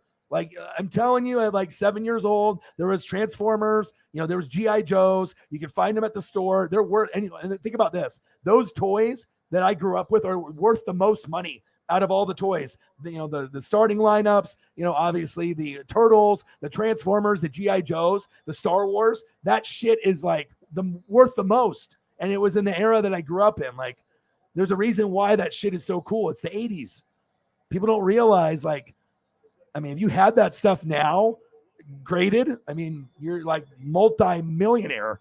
I mean, this stuff is crazy. Yes, please do. Chiefs loves some artwork, some kind of original gift or meme, something horror or something Notre Dame. You know what I mean? And so anything Notre Dame related, like I have a Notre Dame jacket that I was going to send to him. I wore it when I was a kid. It's an original starter, but it's like a medium. So obviously it can't fit him, but I was thinking if I framed it and I sent it to him, but I don't know where it is now. I went to my mom's house and it wasn't in there. And I wonder if I took it here at home and it's inside the closet. But yeah, I mean, just something like that. Leonardo Elliott. I'm Michelangelo.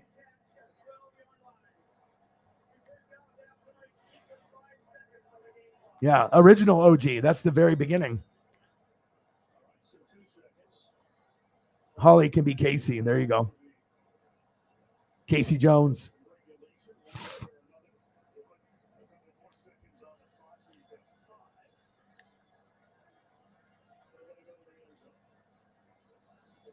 See? It's the ESP.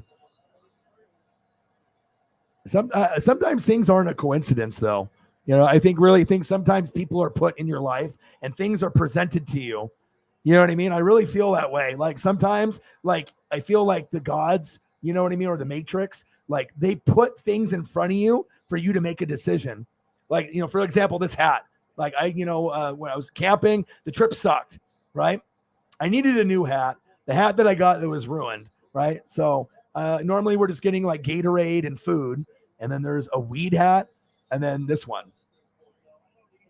And I was like, all right, it's black. It's cool looking. It's unique. It's different. You know what I mean? And the thing is, if it was charged $30, I wouldn't have bought it.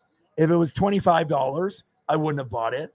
If it was $20, I would have considered it. $15, you almost got me, but it was priced $9.99. It was too good for me to pass up. And sometimes, I feel like certain things are placed there, and it's up to you to either pull the trigger and buy it or take advantage of the situation, or you don't. Or like Holly going into the liquor store, normally doesn't go in, but something, intuition or whatever, fuck it, it's here. Let me, And then you ended up having a miracle happen when you ended up going to this rando place that you normally don't go. It's like, it's just certain things like that. Me getting a hand on the, foul ball in the, the ball that got thrown in by JP. Okay. So this guy's the guy that throws the baseballs into the crowd after the inning ends, JP Crawford. Right. So he threw one. I got my finger on one in the third, and I was like, I'm getting the ball. And then, what are the chances of actually getting, like the guy that I bought the jersey in April, like the hottest thing that's out, you know what I mean? Like there was one foul ball in 2 days, one in 2 days in our area, and I got it. You know what I mean? Like that. Sometimes like you say it's lucky, ESP, but I don't know. I am a honey badger and I go after stuff, but I definitely have like very special, unique things happen to me. And I don't think it's by coincidence. I think karma is real. And if you end up being a nice person and, helping people, sometimes situations present themselves and you can't explain it. Like why I went into the store, why I got these seats in this specific spot. And then, you know what I mean? There was 4 baseballs that were thrown into the crowd, right? And they were all close to me, which I thought was very awkward too. So I had the first one was 5 seats to the left of me. Then I had another one that was 5 seats to the right of me in literally like the same row or one row up. That's very unusual, right? And then one that I got my finger on that went 3 rows behind me. And then I got one in the 9th that hit the guardrail, bink, and then bounced in the seat in front of me. I got it. And then one that landed 1 row in front of me, exactly 1 seat in front of me. And every single one, an adult had a chance to get one. And they dropped it, and then the kid ended up scooping it up. So it's nice. If I really wanted to be a dickhead, I could have gotten 3 baseballs that night for sure. But I'm not going to stand in front of someone when I already got the Julio, the best one. So Paisley's in here now. She's right underneath the desk. Hi. Hi. You want to come to Daddy? Come to Daddy? Daddy? Want to come to Daddy? Come to Daddy. Daddy. Daddy, daddy, daddy, daddy. She said, bye. Love you.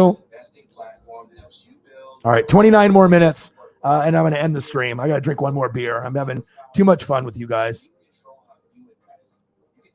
Old school sub. The channel has grown so differently, huh, Elliot? It's just like, and I'm really proud of where it is now. Of course, I wish I was at 50K, 100K, but everyone's dream is different. Everyone is, sometimes it's the journey, not necessarily the end result. You know what I mean? It's being able to go through the ups and the downs. But then when you can actually have a journey with people that you care about and care about you, it makes it so much sweeter. Like, you know what I mean? Like I never had people like you guys a part of this. And it's just nice to be able to, have this journey, and you guys are along the ride too. And the thing is, what makes, I think, this channel special, and Elliot will attest, Elliot's younger. He knows all the slang and the trends, right? And so even though I'm 40, I'm not an idiot. I can still vibe with people that are 15, 16, 17, 18, 19. Most people that are 40 can't. You know what I mean? And I can also vibe with people under my age, 30, a little bit older than me, 50, 60. So to be able to communicate and vibe, it's like almost being a therapist or like Boys and Girls Club or counselor. You have to know how to read the room, and each personality is different. And you have to know how to talk to each one and how to connect with each one. And that takes effort. And obviously, a motherfucker island boy.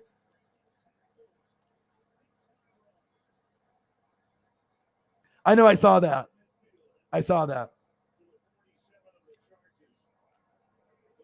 But that's why, some people see you for the big dono here and there. But for the GOATs, we see you as the person, not the, image of the YouTube mod. You know what I mean? Like there's a certain swag level, like, there's a certain presence for the hosts, for like me or Grossi or Sports Fury. But there also is a status symbol of, being on YouTube and being a mod, or on Twitch and being a mod. That's a big honor, to be a mod of a channel that's successful or that has a good vibe. That's not something that everyone just gets. So you guys should be proud of that. I'm very selective with the people that I have, and you guys fucking deserve it. So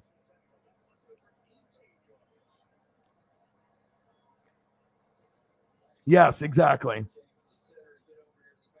Shit always gets real here. Bang, bang, bang. That's what it's about, though, is that authenticity, that genuine is real. You don't get that on a lot of channels, and people that are willing to expose who they are. And sometimes people can't do it because they don't like what they are. So they have to pretend to be someone that they're not. So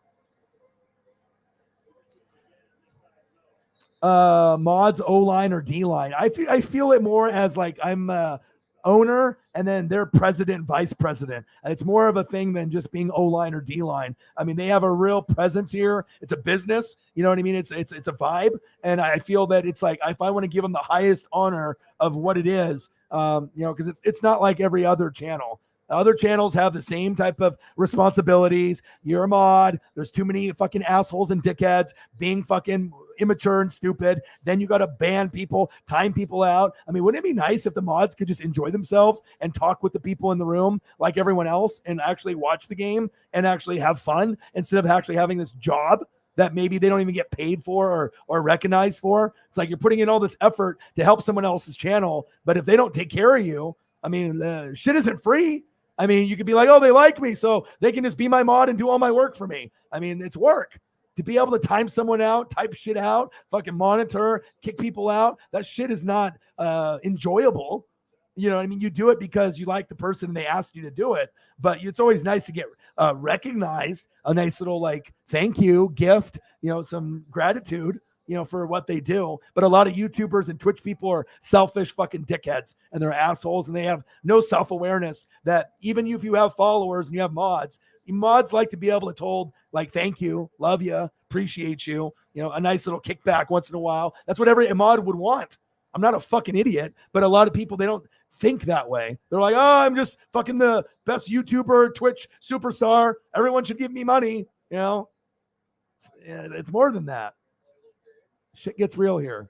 And that's why I like to give back. It's my funnest thing to do in my life is to be able to make someone smile and, get them on the newest trend. That's something that's cool, or hook them up with a starter jacket. I mean, getting the starter jacket for Cyber and Holly was probably the coolest thing for me besides Odin's son and everyone else that I've gotten a gift for so far, but also saving, my friend's dog. I mean, that was really meaningful. Like, I've never done anything with that amount of money before, but I knew that even though I'm not rich and, obviously I could have used that for other things, that was the right thing to do, that most people would have just turned their head. And if I didn't, and we didn't in the group, that dog dies. And I can't live with myself that way.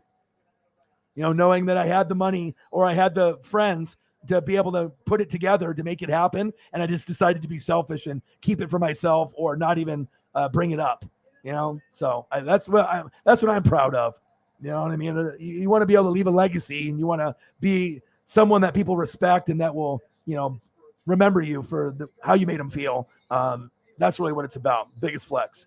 It's not about how much money, because if you're fake, that shit will run out. You know what I mean? But it's really about the positive vibes and how you make people feel. And that's the biggest flex, because that's the difference between people when they die and there's like 5 to 10 people at the funeral, right? A couple people, maybe you're an asshole or whatever, or you get hundreds or thousands that show up. That's the difference. It's all about legacy. Appreciate you. Bang, bang. Let's go.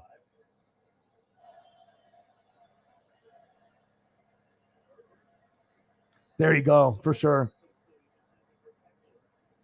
Said D-line because you keep people from attacking, yeah. Or O-line, yeah, maybe more O-linemen, because if I'm the quarterback, if I'm Mahomes, I need you guys to protect the shit out of me from the haters, right? Oh, see, I just said that and look right there. Great minds think alike.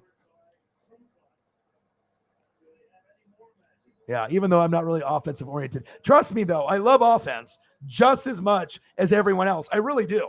You know what I mean? Like, I love Joe Montana, Jerry Rice, Barry Sanders, Bo Jackson, Dion. Those are my 5 favorite from, back in the day. So 4 of them are offensive players. So it's not like I don't like offense. I just like to be able to showcase the positions that don't get the love. And then you get Holly that does the kicker and the punter thing. I'll do the offensive line thing like her, and I'm defense. And usually a defensive guy or girl is rare. I would say out of 100 people, you probably only have 5 out of 100 that are defensive first. maybe 10 at the most, but I don't even think it's 10% because most people buy offensive jerseys instead of defensive. I would rather buy a defensive jersey, O-line, or like a kicker, punter. I want the unusual, but it depends on who it is. But I can still rock a quarterback, running back, wide receiver jersey, tight end. But I think defensive jerseys stand out, and it shows your personality a little bit. You're not like everybody else. So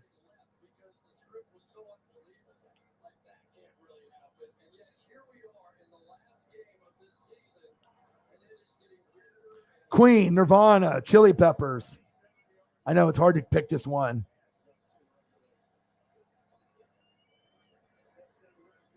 Yeah, it is a good vibe.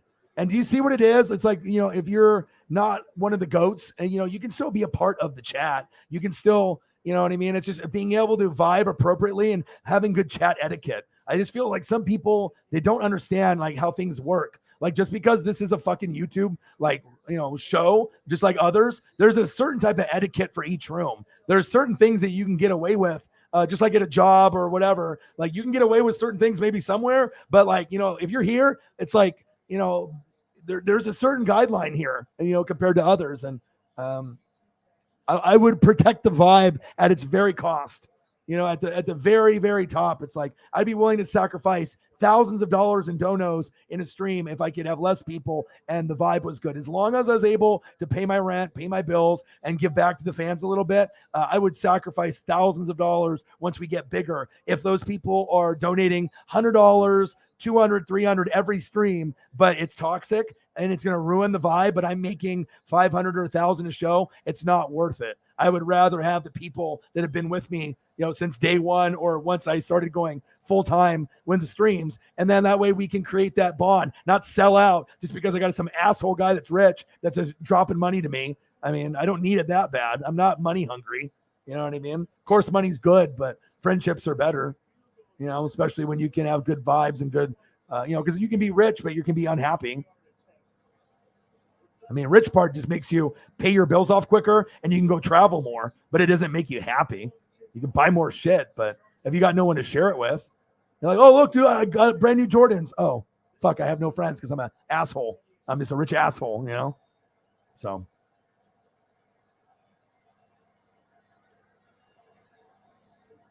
Brooks and Dunn. That's what my old school.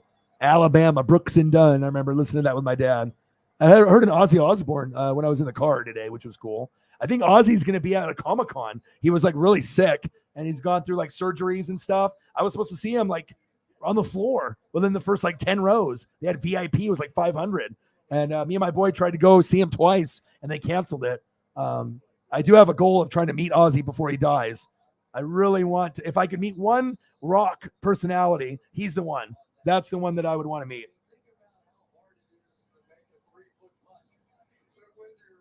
So much personality with him. Hank Williams. Yeah. Johnny Cash, Willie.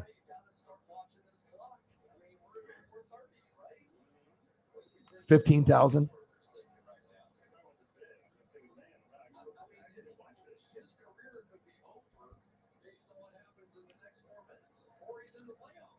Female artist, I would assume. I don't know his music, but I'm into pop culture. So when I see a name or a picture, I know who they are, but I just, I don't listen to them.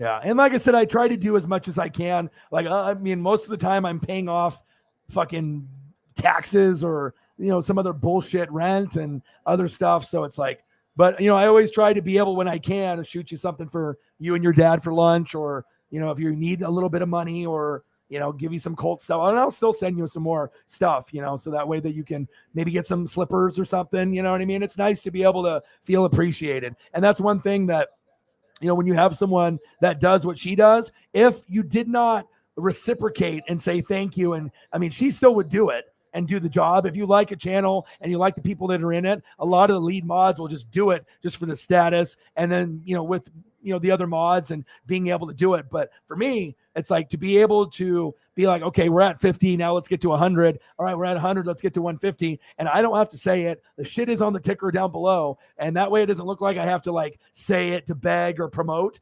That's a big thing. And that's, you can still vibe, but you're working. But bottom line, it's work. You're clicking buttons and you're helping me. So that way, it doesn't have to be me saying it or people thinking that I'm begging or whatever. Sometimes you got to support yourself and you got to, it's always been me. So when people would talk shit, you know what I mean? Like I haven't had help. I never had anyone teach me how to use a green screen. I never knew how to do this shit. I had to learn on my own, YouTube tutorials, and that was it. Myself reading, you know what I mean? So to build this channel from zero and not knowing how to do anything to where I'm at now, I'm pretty proud of that. And, it's just nice to be able to have the people that have your back, but also too, I think one thing about me compared to every other channel that makes us different is that the gratitude and the appreciation is there and you guys feel it. And even when people donate big to me, I give them a thank you after stream, like on Twitter or like Instagram. I have to, like, if you donate $100 to me, I have to be able to say thank you. That's, to some people, that's nothing. That's like $1 if they're rich, but still the fact for me, whether it's $1 or 100 or 500, that person went out of their way to try to make my life a little easier. So I think most YouTubers don't do that. They don't say thank you. They don't show gratitude besides the initial, hey, boom, I got the dono, thank you. You know what I mean? But if you're just so used to, hey, here's 100, here's 20, here's a 50, you know what I mean? It loses its meaning to people sometimes, you know what I mean? Because they're just so used to making so much money. But instead of you making $50, $100, $200 donos, instead of looking at it that way, looking at the person that's doing it. Maybe they can't afford to do it. Maybe they're just doing it because they want to support you. It's not like every person can be rich. Everyone's situation is different. And I know sometimes people donate when they can't afford it and they do it. And that's why I feel being able to show the gratitude and having less is more. It's like your circle of friends. It's better to have 5 good friends than have 50 acquaintances. You want to make sure. And I feel the channel is the same way. Of course, I want to have more people in the room, but if you have less and it's a better bond, that's all you can ask for. You know what I mean? It's like hanging out in a room with 20 of your best friends, all over the country, and being able to like not have anybody fight, not have anyone pull any bullshit, just like everyone can be in the same room and we can just vibe with each other and there's no problem. I mean, that's a special thing. And having people be different age, different race, different, gay, straight, it doesn't matter. And that's the beautiful thing, about sports and certain channels like this, we can really bring people together. So that's why, we have to be, critical and have a standard here. So, yeah, but it's who you are.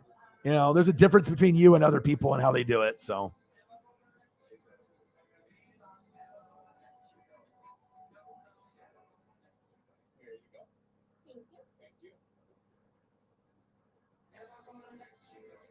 Yeah. Can you send me a link can you send the link in the Discord? If you can do that, that would be enjoyable and easier for me. So I can just go to the Discord. You can post the link on YouTube if they have a YouTube like music video to it or something. And then I can just watch that when I have some time. That would be cool. I'm so proud to call him my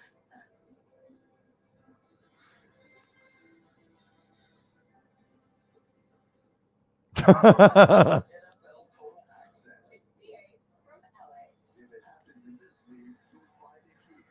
Yeah, and also too, I make it a point to make sure that we have females on the channel, and I like having different age range, and also being able to have people of every background. If you notice, it's like we have obviously American mods. We'll have mods of all different races, all different ages. I mean, it's nice to be able to have those bonds and making sure that it's not just one. You know what I mean? Like there's certain channels out there that I've seen that like they're a channel and then all their mods are all just like one type of person. And then, I mean, it's kind of hard to be able to grow if you're singling yourself out like that. But I don't see necessarily like race. I just see cool people. So it doesn't matter if you're black or white or Mexican or Asian or, Latino or, it doesn't matter. If you're a cool person, you're a cool person. If you're crazy as fuck, then you're just crazy,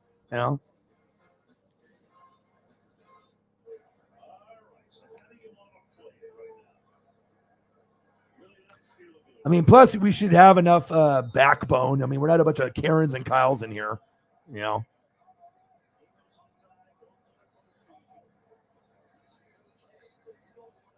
All right, I'm gonna go grab one more beer.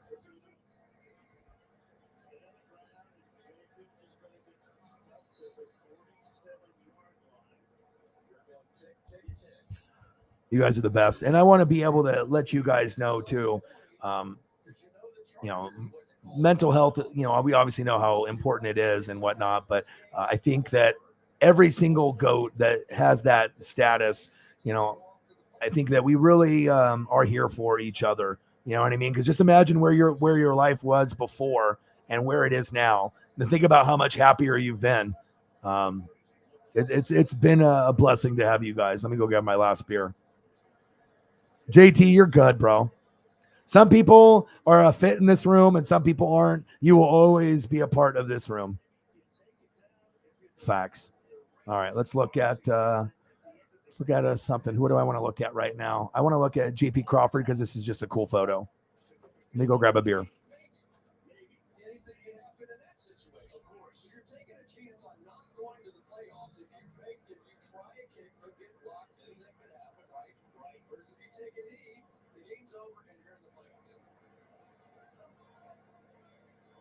Who could have ever dreamed of the scenario?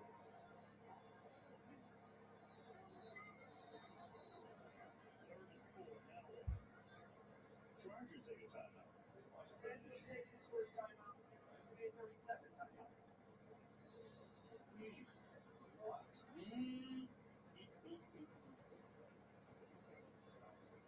I think the Raiders were playing to get it down to either a field goal or just let the clock run out, and the Chargers took the timeout. I'm trying to process this one. I know. That's really interesting. So I assume they're going to take another one here and try and force a punt. Well, if they don't get it, these will be very interesting. On the press conferences after the game. 3rd and 4.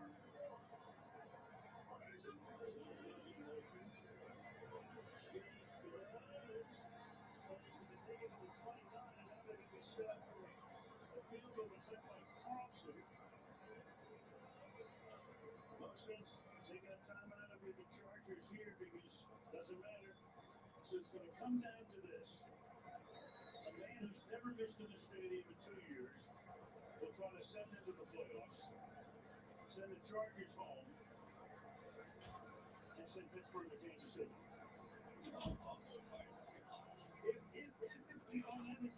All right, I'm back. I am back.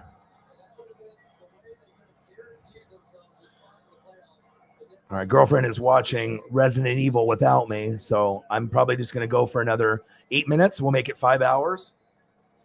Probably drink this last beer, and then that way I can start watching that. But supposedly it's very good. If you played the video games on PlayStation, first 2 are amazing. They're all good, but the first 2 are the most iconic movies.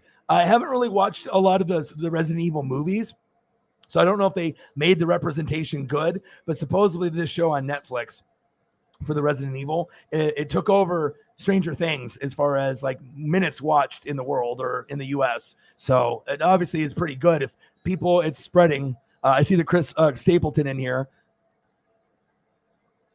Why are country people so good looking? Have you guys ever noticed that? Almost every country like dude is like got that like rugged like Sam Elliott or like cool look. And then every girl looks like a freaking model. They all look like, everyone is just hot. Like girl or guy, they're just like, they're rugged or they're just hot. Like every country, I mean, not everyone, but seems like a lot of them, they are either rugged or very good looking or they're hot. I'm just looking at these songs that were sent over in the Discord, and I'm looking at her and she's pretty, and I'm looking at him, he's got the beard, he's got the rugged look, and I know who Stapleton is. Nice. Said never trusted Dominic. They weird and smell. Yeah, they can't tell time on a clock, and that ain't digital.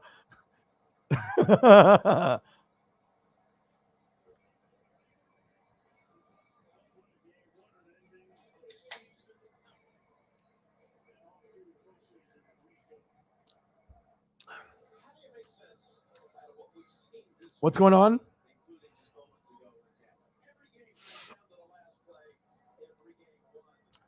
I mean, usually with me, I'll send, cool memes, GIFs, stuff like that. I'll show stuff, like that and share stuff or like funny dog or cat stuff. But for me, if I'm usually talking to someone, if I'm talking to Sarah and we're like evaluating the room and, just going over the show and what's going on, obviously in sports. And obviously if she sends me something or I send something to her, I can always look at my timeline or hers, and that'll be like extra information for stuff that I'm going over. The number one game, top 10 games, AFC divisional in 2021.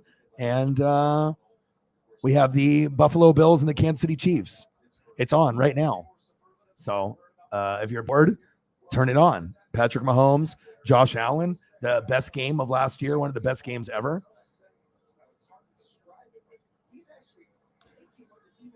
Yeah, crazy. Eminem has a song with Ed Sheeran singing the hook, and it's really good. It's kind of just like a D12 kind of vibe song. It's on my Pandora. Sometimes it comes up, and it's like perfect. It's like Ed Sheeran isn't like forcing the lyrics or anything, and like it vibes like really, really well, and it sounds like a D12 song. He's very talented. He was like sleeping on couches for the longest time until he got discovered. Sometimes you never know where you're going to have that talent. It's just about meeting the right people at the right time, and it's like being able to have the goats. Everything happens for a reason. I did predict it would take me 10 years to get to a point to do it full time, and it was exactly 10 years. How was I able to do that? I don't know, but it's just very weird that it ended up being that exactly.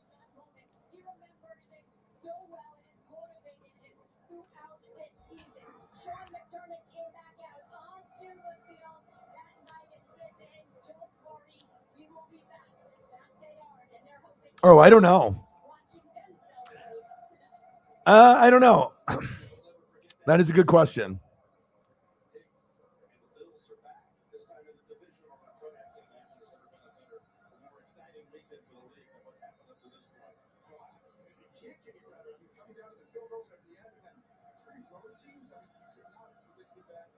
What's going on? I don't understand what's going on here. Who is sending? I don't understand what's going on.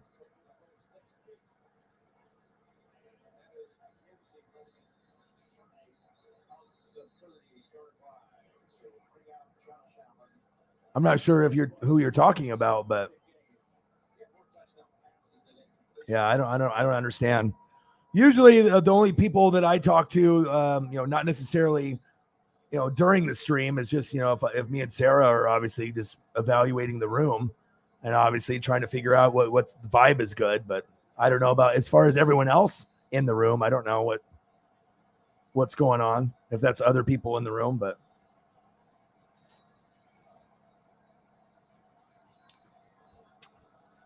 But as far as the Discord, we were talking earlier about, songs, and I guess JT had some songs to send, but I don't know if that's what we're talking about.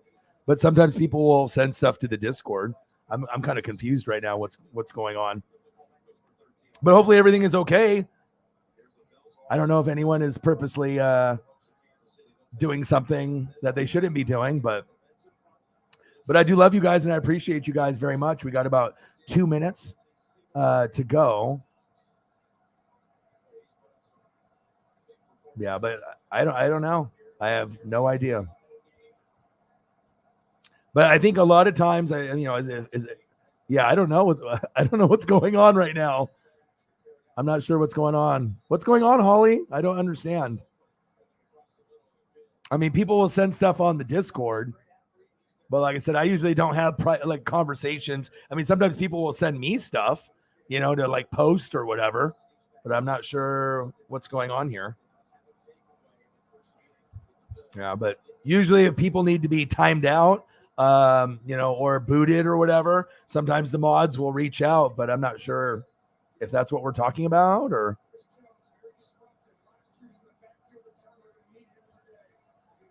Yeah, I don't understand what's going on. Well, we got 50 seconds to go. I appreciate every single person in the room. I love you guys and I appreciate you guys. I mean, I don't think we have anybody that's in the room that's doing anything maliciously or on purpose, but I love you guys and I appreciate you guys. Hopefully we figure whatever's going on out. And then I got the Chiefs and the Bills on right now. So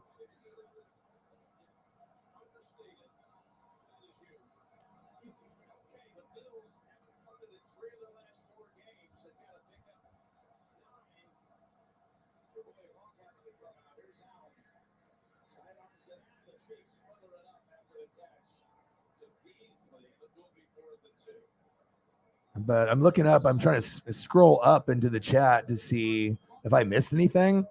Like I went to go grab a beer and then I don't know what happened after that. So I don't know what's going on here, but I hope everyone has a good night. Like I said, I love you guys and I appreciate you guys very, very much. Cyber, JT, Holly, Sarah, everyone in the room. I love you guys. I appreciate you guys. And like I said, I'll be back tomorrow, spend some time at the beach. And like I said, we'll go from there. I love you guys and I appreciate you guys. And I got one question for you. Who talks sports like us? Your boy Ryan, Northwest Sports Fanatics, and I'm out.